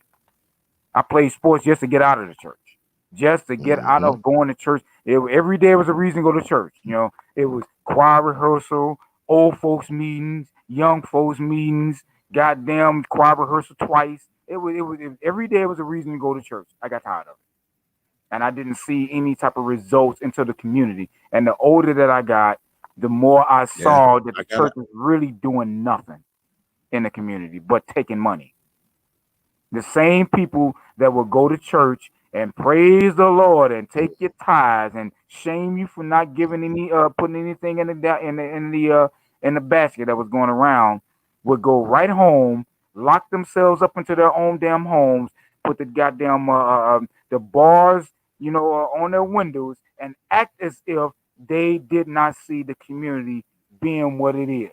Act as if they did not notice that their cousin just got stomped out by the goddamn police, and then go right to church the next week and then shame you for not giving any. Yeah, I got a lot of questions. I have a lot for those in the black church. I have a whole built up. Yeah, well, I have a whole bunch of stuff built up that I just can't wait. So yeah, I would love that. I would pay for that. Yeah, well, when you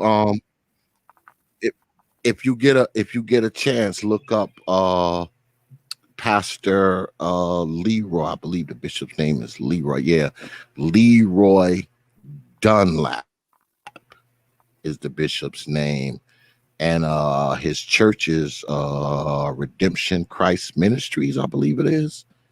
Redemption Christ Ministry. He's been trying to get me to become a member of his church like for years, but you know that's a futile effort that he's been fighting. I had one actually wanted. Yeah, that's a futile fight he's been fighting. I had one that wanted me to become a deacon. Believe it or not, that's a futile effort. Because I knew the Bible better than him. He's preaching. I like him, but I don't like him so much where I want to. Yeah, the way I want to.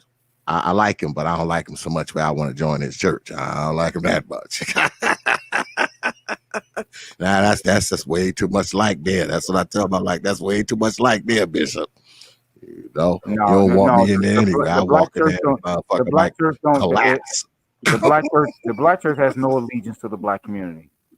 They are no better than Dollar General, Family Dollar, Walgreens. They are no better than any of them. They have the same type of feeling for the black community as those corporations. They have that same type of relationship. They put their money in white banks and all of that. Yeah, they do. Have the folks decided whether or not I let RBR up? Because he's still down in the queue waiting patiently. What do y'all think? Do I let RBR up, y'all, for this last few minutes that we're gonna rock out? Because we're probably gonna shut it down at like 1 o'clock. Do we let RBR up? It was a serious night. Do we need some comedy relief? Let him up. Let him up. All right. You lucky my man Perfect Black said let you up, man. Come on in and get on our damn nerves. Why don't you? There you go. You hear what you got to say. Well, thank you for having me. I don't like that shit you said in my chat room, though. I ain't letting that slide. I know, but it was true, though, so I had to say it. All right, so overall tone of tonight, like I've told you many a times, I don't like these debates where two people agree with each other, and then they have a debate on how fucked up the black community is. The black community is in the state that the black community is in because of the fact that 90% of blacks, 99.9% on Black YouTube, have bought into this myth of white supremacy. When we talk about what has been done to us by the government that we elected or we elect, then yeah, if you elect people who hate you because you're black and want to kill you, then what you think they're going to do if you put them in power, if you give them the power? As far as redlining is concerned, that's a very issue that's stupid to me, because I'm from Seattle and in the Seward Park area, right, where Bill Gates lives across the water on the ocean, where the University of Washington is and all that, where Spencer Haywood and Amon lived and all that, that was redlined. They sent everybody to the lake in the south side of Seattle. Asians, Kenny G, everybody, all the blacks, all the Jews, all the Asians. And today, it is the most expensive real estate in the state of Washington, right there in Seward Park, where the black folks and the Asians and all of us were forced to live, the black middle class and all that. So what did we do? Yeah, it kind of like turning lemonade and lemons into lemonade. So they can't really force us into poverty or anything like that. The first part of the discussion I didn't like was this discussion of wealth. Cerulean's on this wealth thing. How come? Because white people are. But if you look at wealth versus look at spending and spending power, and who spends more, the black middle class, the 94.3% black middle class, thank you, Obama, that black middle class spends $1.3 trillion every year, whereas the top 1% of whites, who control 90% of white wealth, spend $400 billion a year. Now, who spends more money? And where's the wealth gap? Black people spend 4,000 times more money, the black middle class, than the top 1% of whites. And here's the value of not building and saving wealth and spending $1.3 trillion every year like clockwork. It gives black people that don't have a cumulative wealth to generate wealth. The problem in the black community is not that we're saving our money and we're saving it up till we die and then passing it along to our kids. That's not the problem. The problem is we are spending $1.3 trillion and we're not producing enough product and services and Air Jordan shoes and RBR radio networks. We're not producing enough to match the amount of spending that we have. If we could spend our dollars 7 times in the black community, that $1.3 trillion, all right, to the tune of $7-8 trillion, we'd be fine. We wouldn't need wealth. What we need is a strong black middle class. Whites want 1% of the population to control 100% of the wealth and personal property. That's whites. We as blacks, could you imagine if I let you pick X, which 1% of blacks would have 100% of the black wealth? Who would you pick? Probably yourself. Okay. So the problem is we can't have 1% of blacks with all the money like white people have 1% of the whites with all the money. How come? Because 99% of people don't have access to the money. They have to join the fucking Klan and the Nazis and the Trump nuts and kill black people in order to get access to that money. In the black community, you talked about the preachers. You talk about whoever you want to talk about. But 94.3% of blacks have $1.3 trillion to spend. We don't need white wealth. We just have to stop hating on me, stop hating on Obama, stop hating on the middle class. Then we could have access to our own money. And if we had access to our own money, we'd do far better with that money than to have 1% of our population with that money. So that's what I wanted to say, because I think that was the most important thing that both the debaters missed, because they're both on some old every man, woman, and child for themselves type shit, and everybody else is bad, and you want to justify your life. Now I'll speak on the morality. You guys got your morality in the church, but now you want to take it away from all the other generations who ain't spend one day in the damn church. Now I understand that the preachers have co-opted the church, just like the white preachers have co-opted the church, just like Jewish people have co-opted their synagogue. But where do you get morality? How do you teach morality if you don't have a being that's watching you when nobody's looking? Okay. I'm going to address, I have a question for you, RBR, about the, because you mentioned the middle class. How did white America build their middle class? Well, I was talking about the 94.3% black middle class. The white middle class, there is no middle class. 87% of the people on welfare and food stamps are white. The working poor make up the majority of white people. 87% of those on welfare and so forth are middle class. Now, as long as you're racist, as long as you're conservative, you can access white money. You could start Google, you can start YouTube, as long as it's conservative and they hate black people and they don't pay the black people when they sell $5.3 billion worth of advertising on their platforms. So as long as you can get the money. All right. But So if you're not, you ain't getting shit. all right. So you're saying that there is no white middle class. Is that your assertion? 1%. Yeah, it's 1% of whites who control 400 white families that control 90% of the wealth. Now, I'm not saying that the 87% of whites on welfare and food stamps don't have access to money, because that's the money that they have access to is the welfare and the food stamps. So but if you want to start a black middle class, 94.3% according to the 2020 census. Okay, so there's a black middle class, but there's no white middle class. No white middle class. There's an Asian middle class and there's a Hispanic middle class, but there is no significant white middle class. White people are working poor, which is why they hate us so much.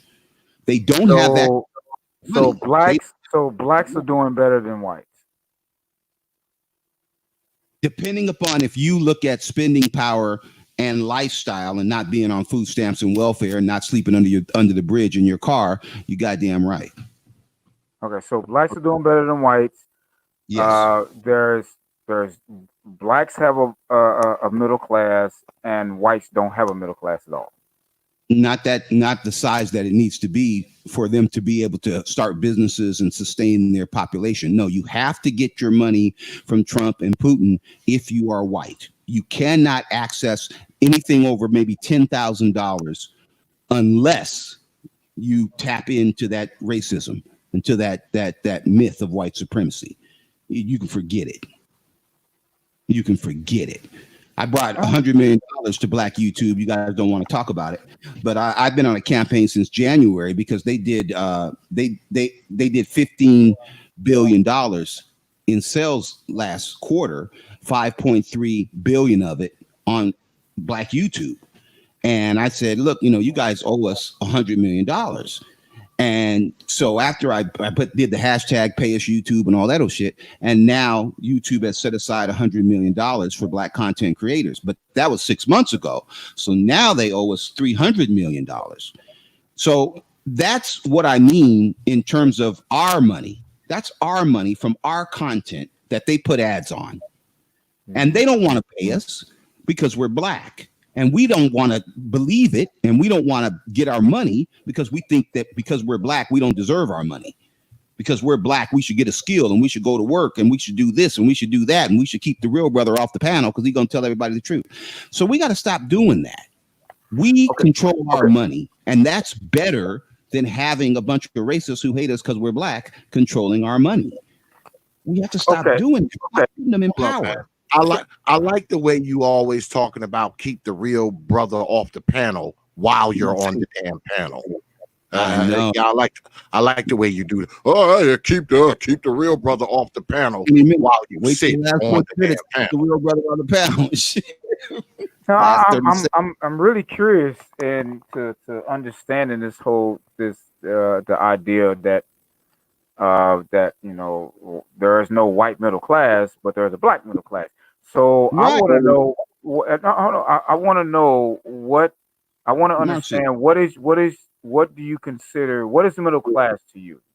Okay, well, please don't stop looking at me because I'm Black, and so you hate me because I'm Black. So fuck me. What? You must be responding to somebody in the chat because I don't think. No, I'm responding to you. I'm Black, so therefore you're gonna point it on me and then dismiss me because I'm Black. No. What are you talking about? I just asked you a question, man. I'm actually trying to understand your position. That's the reason I'm asking the question. I'm not dismissing nothing that you're saying. What are you talking? Well, hold on. The middle class is determined by the U.S. Census and the USDA. And they do the agriculture department administers welfare and food stamps. And you have to be below the poverty line to receive those benefits. Okay. Now, according to the U.S. Census and the USDA, 94.3% of Black families, okay, have a minimum income of $64,000 a year.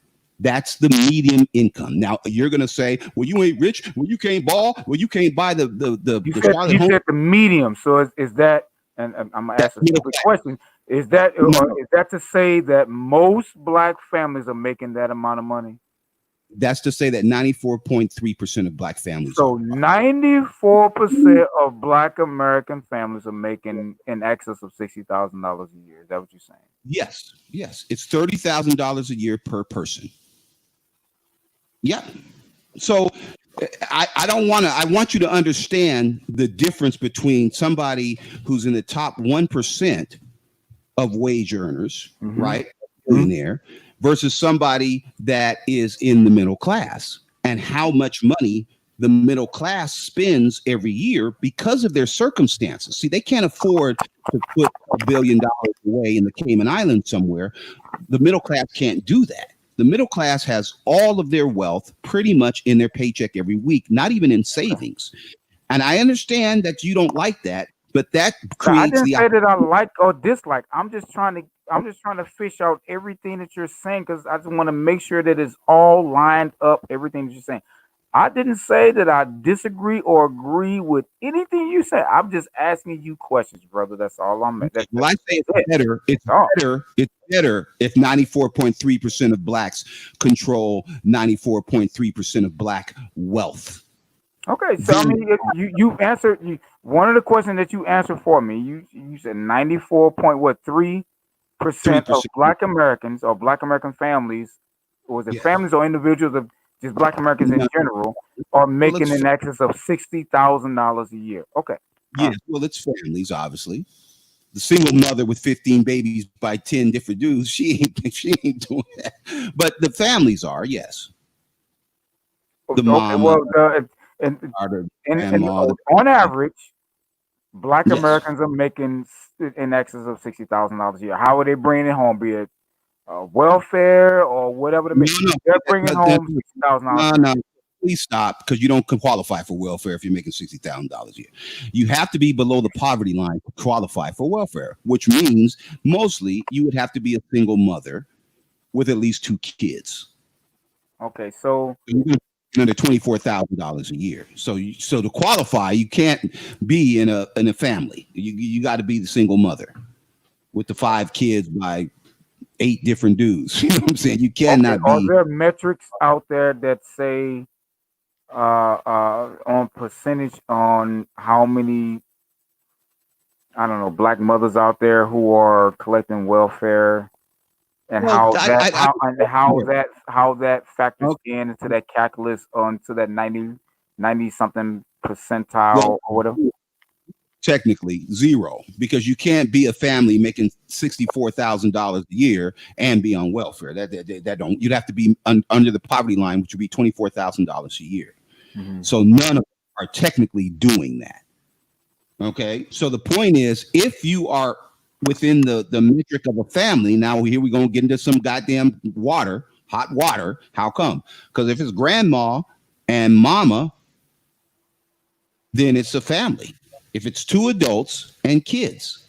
So if it's, Yvette Carnell and her white lover and a kid, you understand what I'm saying? If it's grandpa and grandma, you understand what I'm saying? So it doesn't have to be 2 Kevin Samuels and Cynthia G. It can be, 2 women, a man and his father. It can be a family, brother, family, and my family. I have PhDs and doctorates and master's degrees and bankers and vice presidents of the bank. Well, I don't go into the graphics of who's the family. I just don't.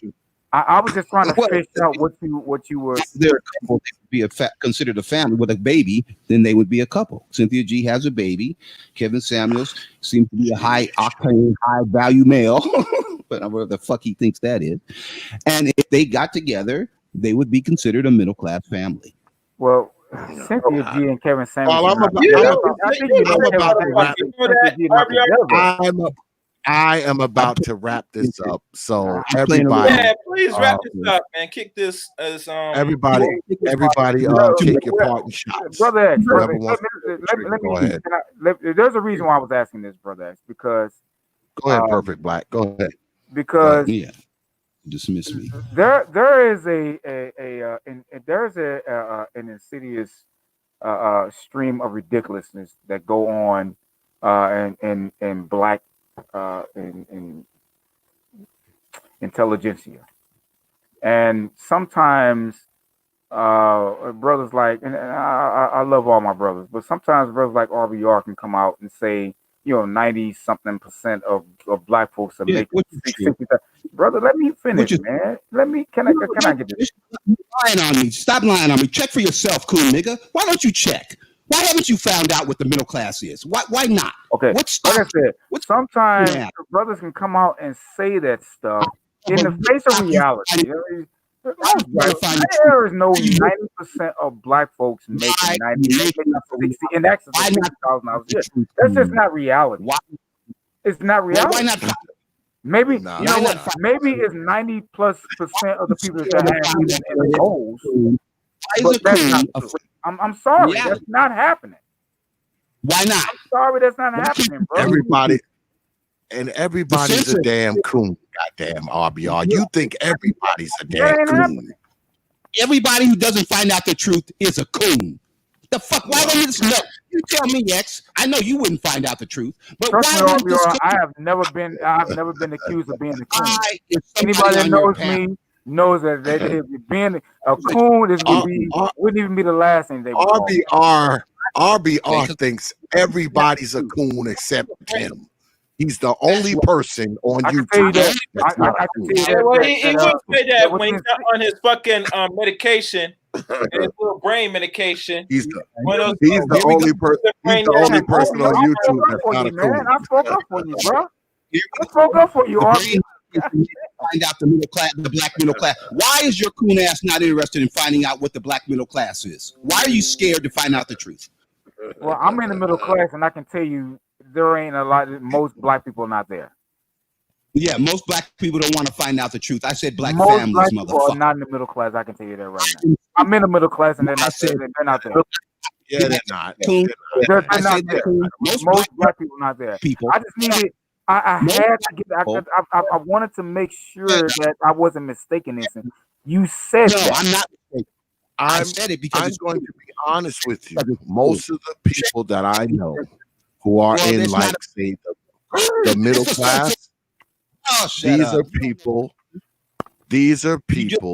who own businesses. The rank and file person who has a decent job where they're making the average person who's making a wage and working somewhere is probably making about 40 grand a year. All right, somewhere in there. I mean, the people who are making more than that, are people who like own businesses and shit. Right, I mean, but we're not that's just the that. truth. We're not talking about them. We're not talking about that. We're talking about two people that make an average of $34,000 a year. That would be $68,000 a year. You said 90+% of black Americans are making $60,000 a year, and that's not true, man. That's not true. That's not true. What's the percentage? What's the percentage of 2 and 2 ain't 4? Then what's the percentage, motherfucker? Coon ass nigga. This is why I don't like the debates. Okay, then who are they at? Then if they are putting out those numbers, then I question who the hell are they asking? Who are they asking these people? Why are they getting these numbers? Because they're clearly not getting them from the streets. Because the streets indicate most black people aren't even making $40,000 a year. Coon, could I address the lie? Now, let me address the lie that he's bringing up, because they always bring up this dumb lie. So say you are filing your taxes. Hurry up, man. Hurry up, because we're about to wrap it up. Hurry up. You tell the sometimes you got to let ridiculousness actually speak, have their word. I know you're scared. Coon. All right. So say you're filing your taxes and you put down $68,000. Thank God his mic's not working. We can barely hear this. Okay. Thank God this hurry up. black American. God. Hurry up, God. RBR. Hurry up, I'm about to motherfucker. wrap this shit up, man. Hurry up. Before X So here it is. cut this off and I'm sorry, brother. it's happening right now. Hurry the fuck up. Shut your fucking coon ass Hurry up. the fuck up. Talk your shit. I'm sorry, brother. I honestly thought it was going to be some type of really intellectual. Oh my God. Finish. I knew you could get coon. This should have become a nigga hour now, man. I can't stand this shit. This is All why. right, this is what we're gonna. Okay, this is what we're gonna do. Hold up. More. This is what we're gonna do because I'm about to jump into bed with my woman. I ain't goddamn gonna be listening to goddamn That's rich. That's rich. How about fuck all you I ain't about niggas? He said, I ain't 90-some% of black folks are making $60,000 a year. That's a everybody go ahead. That's major. There. Everybody, hold on. Everybody go ahead and make your parting shots because we about to get up out of here. Go ahead, everybody. Whoever want to go ahead and take your parting shots. Pull the trigger. Stop being afraid to learn the truth, motherfuckers. Go look it up. UScensus.gov and look at black middle class, you coon ass niggas. Shut the RBR. fuck up. Are you gonna come on here and debate Uncle Ruckus? I don't want to debate Uncle Ruckus's coon ass. Put me on here with one. Shouldn't that be an easy debate then? If he's a coon, shouldn't it be an easy debate? None of you niggas. No. That's an easy W. Shouldn't that be an easy if he's debate? such a coon, that's an easy W. I mean, I don't even know Uncle. I don't even know this Uncle Ruckus guy, but I'm just saying, if he's a coon, shouldn't it be an easy debate? Shouldn't it be easy? Hell yeah, it should be. Shouldn't it be fodder for you? That should be easy for you. It should be like shooting the fish in the barrel. No, I want to see that one. I want you. I want you debate. I want you. I want to see that debate. None of you coon ass can beat me in a debate. None of you. Nobody. None of you coon can beat me in a debate. I'm a desert journalist. Look at my channel, you fucking idiots. None of you. Uncle Ruckus, he challenged you, bro. He challenged you. I mean, he called you out. He called you out. He called you out. Yeah, I'm calling you out, coon. I'm calling your coon ass. You running? Are you running from Uncle Ruckus? It sounds like you're running, man. That's what it sounds like to me. It sounds like you got the Nike. Are you declining? That's what it sounds like to me. Are you declining? You got the Nike. Are you declining Uncle Ruckus? I mean, I ran track. Are you declining Uncle Ruckus? Is you running faster than I did. All right, after I beat Ruckus, then I get you, like cool. Are you declining? Man, it sounds like you're running from Uncle Ruckus. I mean, I don't know Uncle Ruckus. I never heard him talk, but I'm just saying he challenged you and you're running. That's all I'm saying. You are Uncle Ruckus, okay? Nigga, you are Uncle Ruckus. Coon ass. I'm not worried about that, but Uncle Ruckus didn't challenge me, so it'd be a different thing if he challenged me. But agrees with you. That's why I already told Brother X. You know, I wouldn't. Are you religious? Are you? If you are, I'll say this: if you are willing to defend the black church, perfect black want to debate the bishop. Well, we can black want to debate the bishop. Morality. I'll debate you on morality. On that, you can't get morality. You don't have a religion. You're not. You don't. I think Uncle Ruckus would. You need to go to Uncle Ruckus because he's challenging. Yeah, no, you're running from Uncle Ruckus. No, I'm not running. You're running from me. You're trying to say Uncle Ruckus so you can see him, me mop up the floor with him so that you can make an excuse to run and hide from me. Coon nigga. I'll debate you on morality. Can you tell us what your definition of a coon is? Yeah, so coon is somebody black who can't find out the truth. Don't tell him X because you're a coon too. But here's what the coon is. A coon according to you. Right. Anybody that doesn't want to find out the truth is a coon. Because people are dying because you've done. Really? That's not historically from what my understanding of a coon. I will tell you. This is RBR's. Somebody who just disagrees with you. This is RBR's definition of a coon. Let me tell you what his definition is. RBR's definition of a coon is everybody on freaking YouTube except him. Everybody else, all of us are coons, according to him. You all are. of us, every single one of us. Well, name one He's of you the that's only not. one that's Okay, not a coon. RBR, what makes me a coon? I'm just using me. What makes me a coon? Then I'm gonna ask what makes somebody else a What makes me a coon? Okay, you're afraid to find out the truth. You let your white people define you. You let Well, people no, who hate you. that's really general. I'm talking about specifically. You What don't makes get to me a do coon? that. Well, that's specifically it. Name an issue that I don't you want to don't find take out the. the truth. That is very, very subjective. Would you agree No, that's it's a not. very subjective No, it's definition? not. You can't listen to somebody that's black like you and you're black. That's not subjective. Name somebody black who doesn't agree that 2 + 2 is 7 like your So coon all ass. blacks are supposed to agree on the same thing.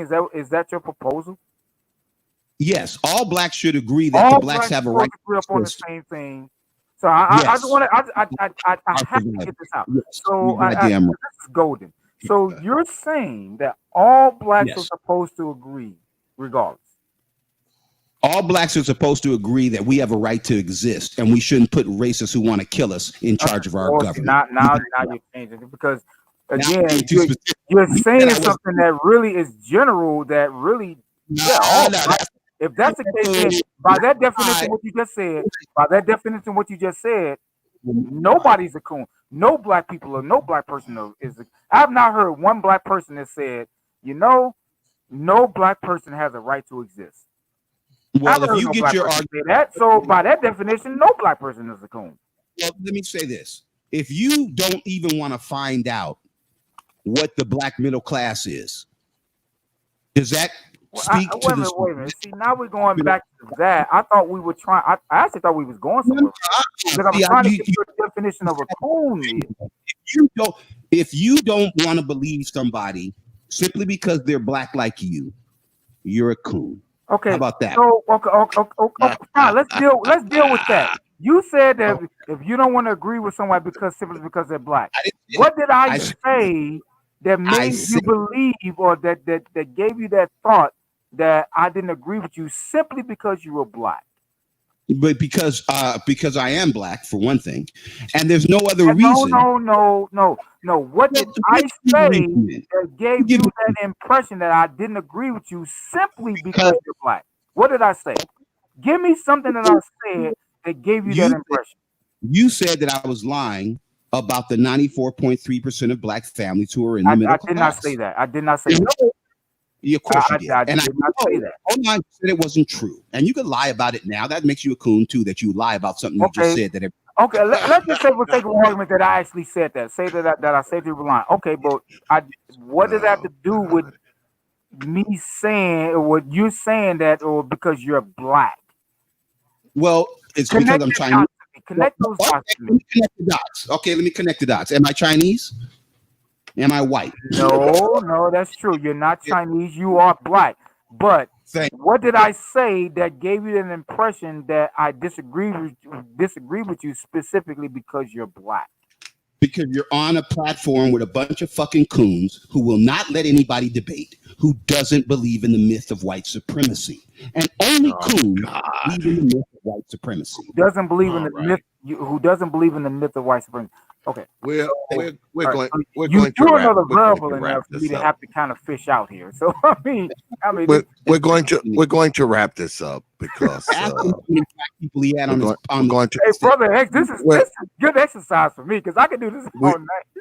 We're going to wrap this up. Everybody, just get your final shots in. Better morning again because I can do this shit all night. Your final shots in. Yeah, I'm gonna bring him on. Let him debate Uncle Ruckus. Him and Uncle Ruckus gonna throw down. I think he's running from Uncle Ruckus. I think he is running from Uncle Ruckus. I think he's running from Uncle Ruckus. I don't know Uncle Ruckus. I don't know Uncle Ruckus from a goddamn from a goddamn jar jelly. I don't know him. It just seems as if you don't want to debate the man. I mean, you're trying to take away your best opponent by putting me with some fool. My best opponent. You have not really answered one question that I posed to you. Now, I have. No, you haven't. No, I haven't answered any question. You just don't like the answer because you're. I've been trying to wrap this up for 10 minutes. God damn it. It's getting late. It's 1:00. Go ahead. Like I said, everybody take your part in shots so we can wrap this up because RBR be up here just calling us coons all night. So go ahead, take your final part and shots. Final words. Any final words, RBR? Well, thank you for having me. Calling us coons. Well, yeah, you coons. Right. You could always fix not being coons anymore. But anybody's welcome to come to my channel. I'll let you debate. I'm not afraid to have somebody debate. Okay. But I am not going to watch your struggle channel, nigga. I know it's a struggle panel, but it's true. And you can't beat me to no bait, coon nigga. Ain't nobody waste time with your old Alzheimer ass. Okay, whatever. But you can't beat the old Alzheimer ass in the debate, can you? Can you, coon? All right. Okay. Brother Chaos, any final words? Any final words? Good night, niggas, man. And RBR, you know, all right. Go get yourself some help, man. Perfect Black. Brother Perfect, any final words? Yeah, bro. Look, thanks for having me on your panel, man. And like Absolutely, I said, I don't do a lot. I don't do debates. I used to. I was, and I'm a pretty accomplished debater, believe it or not. But I just don't do them. But I will debate somebody that's in the black church who's willing to defend the black church, because that's a little bit. Well, no, not a little bit. That's a lot more important when it comes to the black community. So you know, look, I'm not going to get into everything else, but it was a good debate tonight. You know, with Cerulean and Mr. Spiritual. So I think I came down more so on the Cerulean side when it comes to you know, his positions. But yeah, I don't do a lot of debates because I really don't want to embarrass nobody. So it ain't. I don't do that. So, but thanks for having me up, Brother X, and absolutely, man. You already know, brother. You already know, man. Yeah. So that's everybody. Peace, good brothers. Appreciate you coming on, even you, RBR. But yeah, a few programming notes before we wrap this thing up, my good folks. This week we will be we're gonna have Calvin Munnerlin's widow will be on this week. I assume Tuesday. Like I told y'all, we're gonna be really top heavy this week coming up, because we're gonna try to get Mrs. Munnerlin on. We're gonna try to get her on Tuesday night. Then y'all know we got a debate Wednesday night, and then Thursday we're doing DXL. We're gonna have Officer Faulkner on and a couple of the other brothers too. I think we're gonna have Brother Jay Shine on, and BMT is gonna be on, and I might have my girl Princella Clark on as well. So we're gonna have pretty heavy lineup this week. Also, we probably do a Saturday night debate as well. So it's going down this week on the T.P.O.T YouTube page. You freaking know. And on a further note, speaking of, because y'all may not remember when we did the show about Brother Munnerlin. Let me bring his picture up right quick. This is the brother here. You see here, Mr. Calvin Munnerlin. He was a security officer working at a Family Dollar. And y'all know we got this COVID shit going on, and it was the store's policy. It was the store's policy for you to have on a mask to come in the store.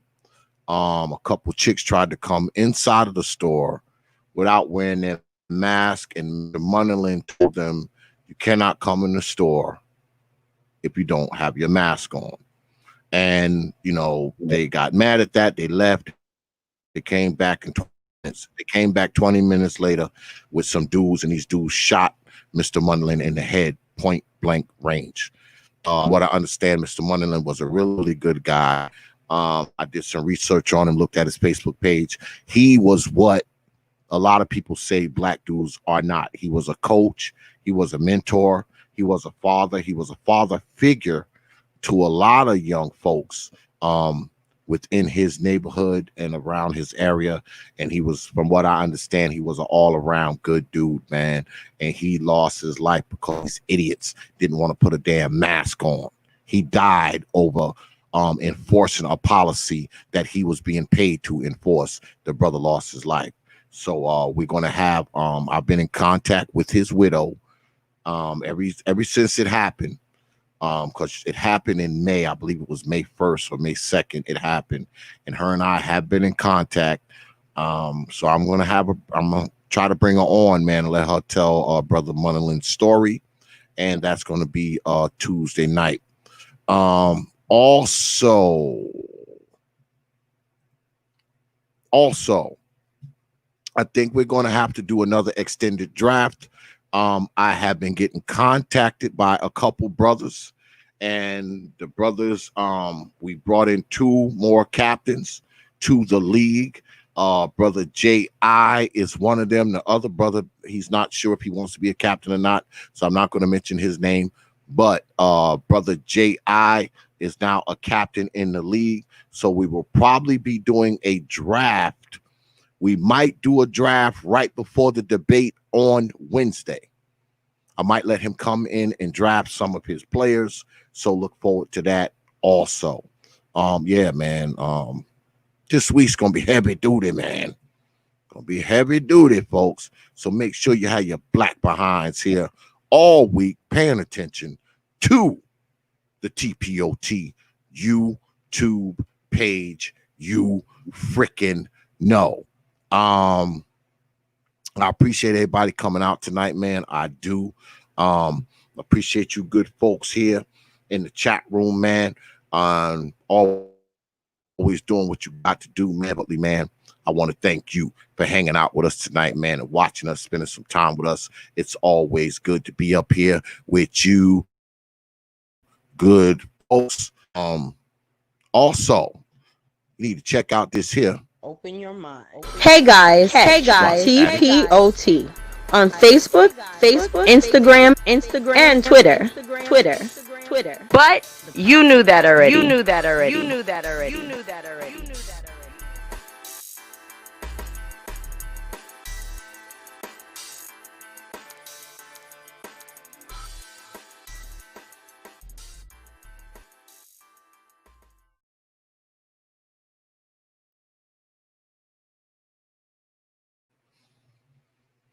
Yeah.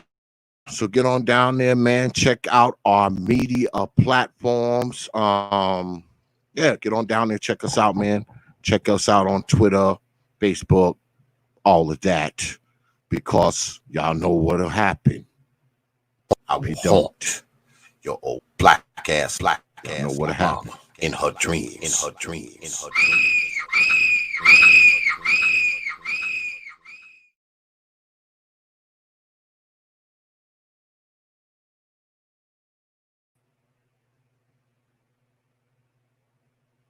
Right? I know what'll happen.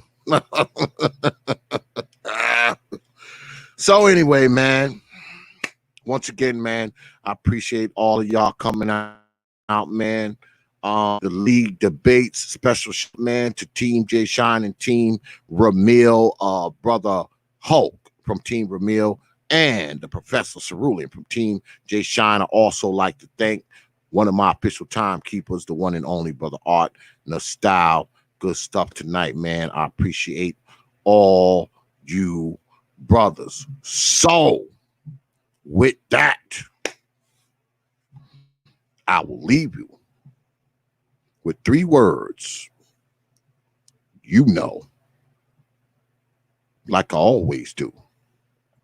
Let us open our mind. I know leadership don't need love don't mean retaliation. Peace, folks.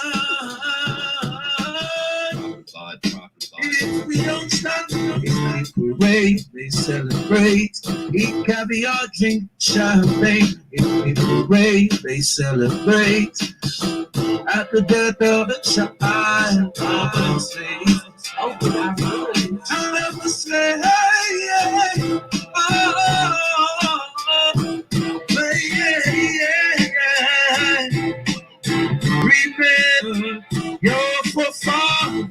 his tears, the life which was lost for us to see peaceful years.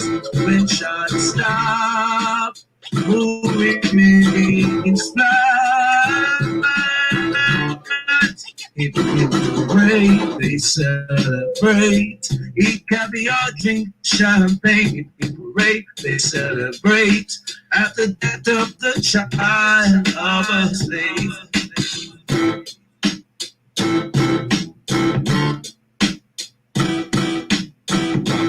Proper thought. Open our mind.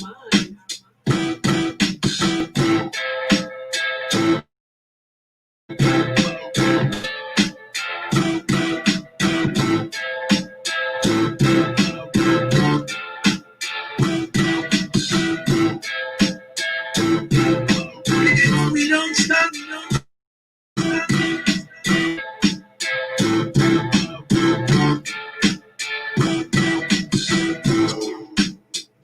open our mind.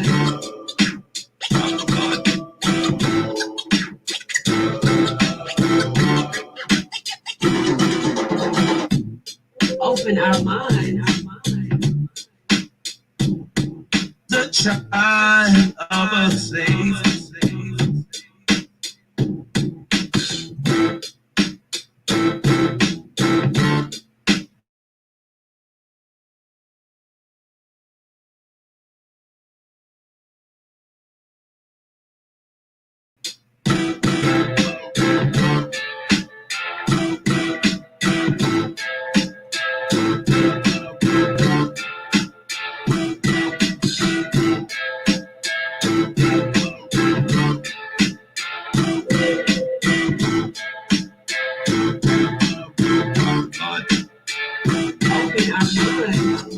Join the league.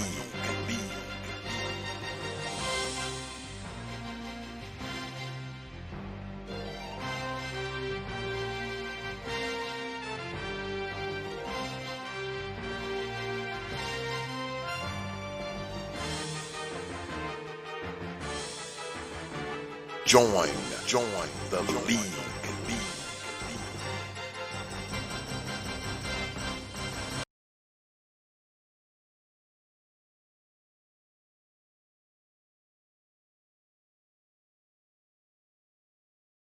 Only from the Prophet of Thought series media. Open your minds.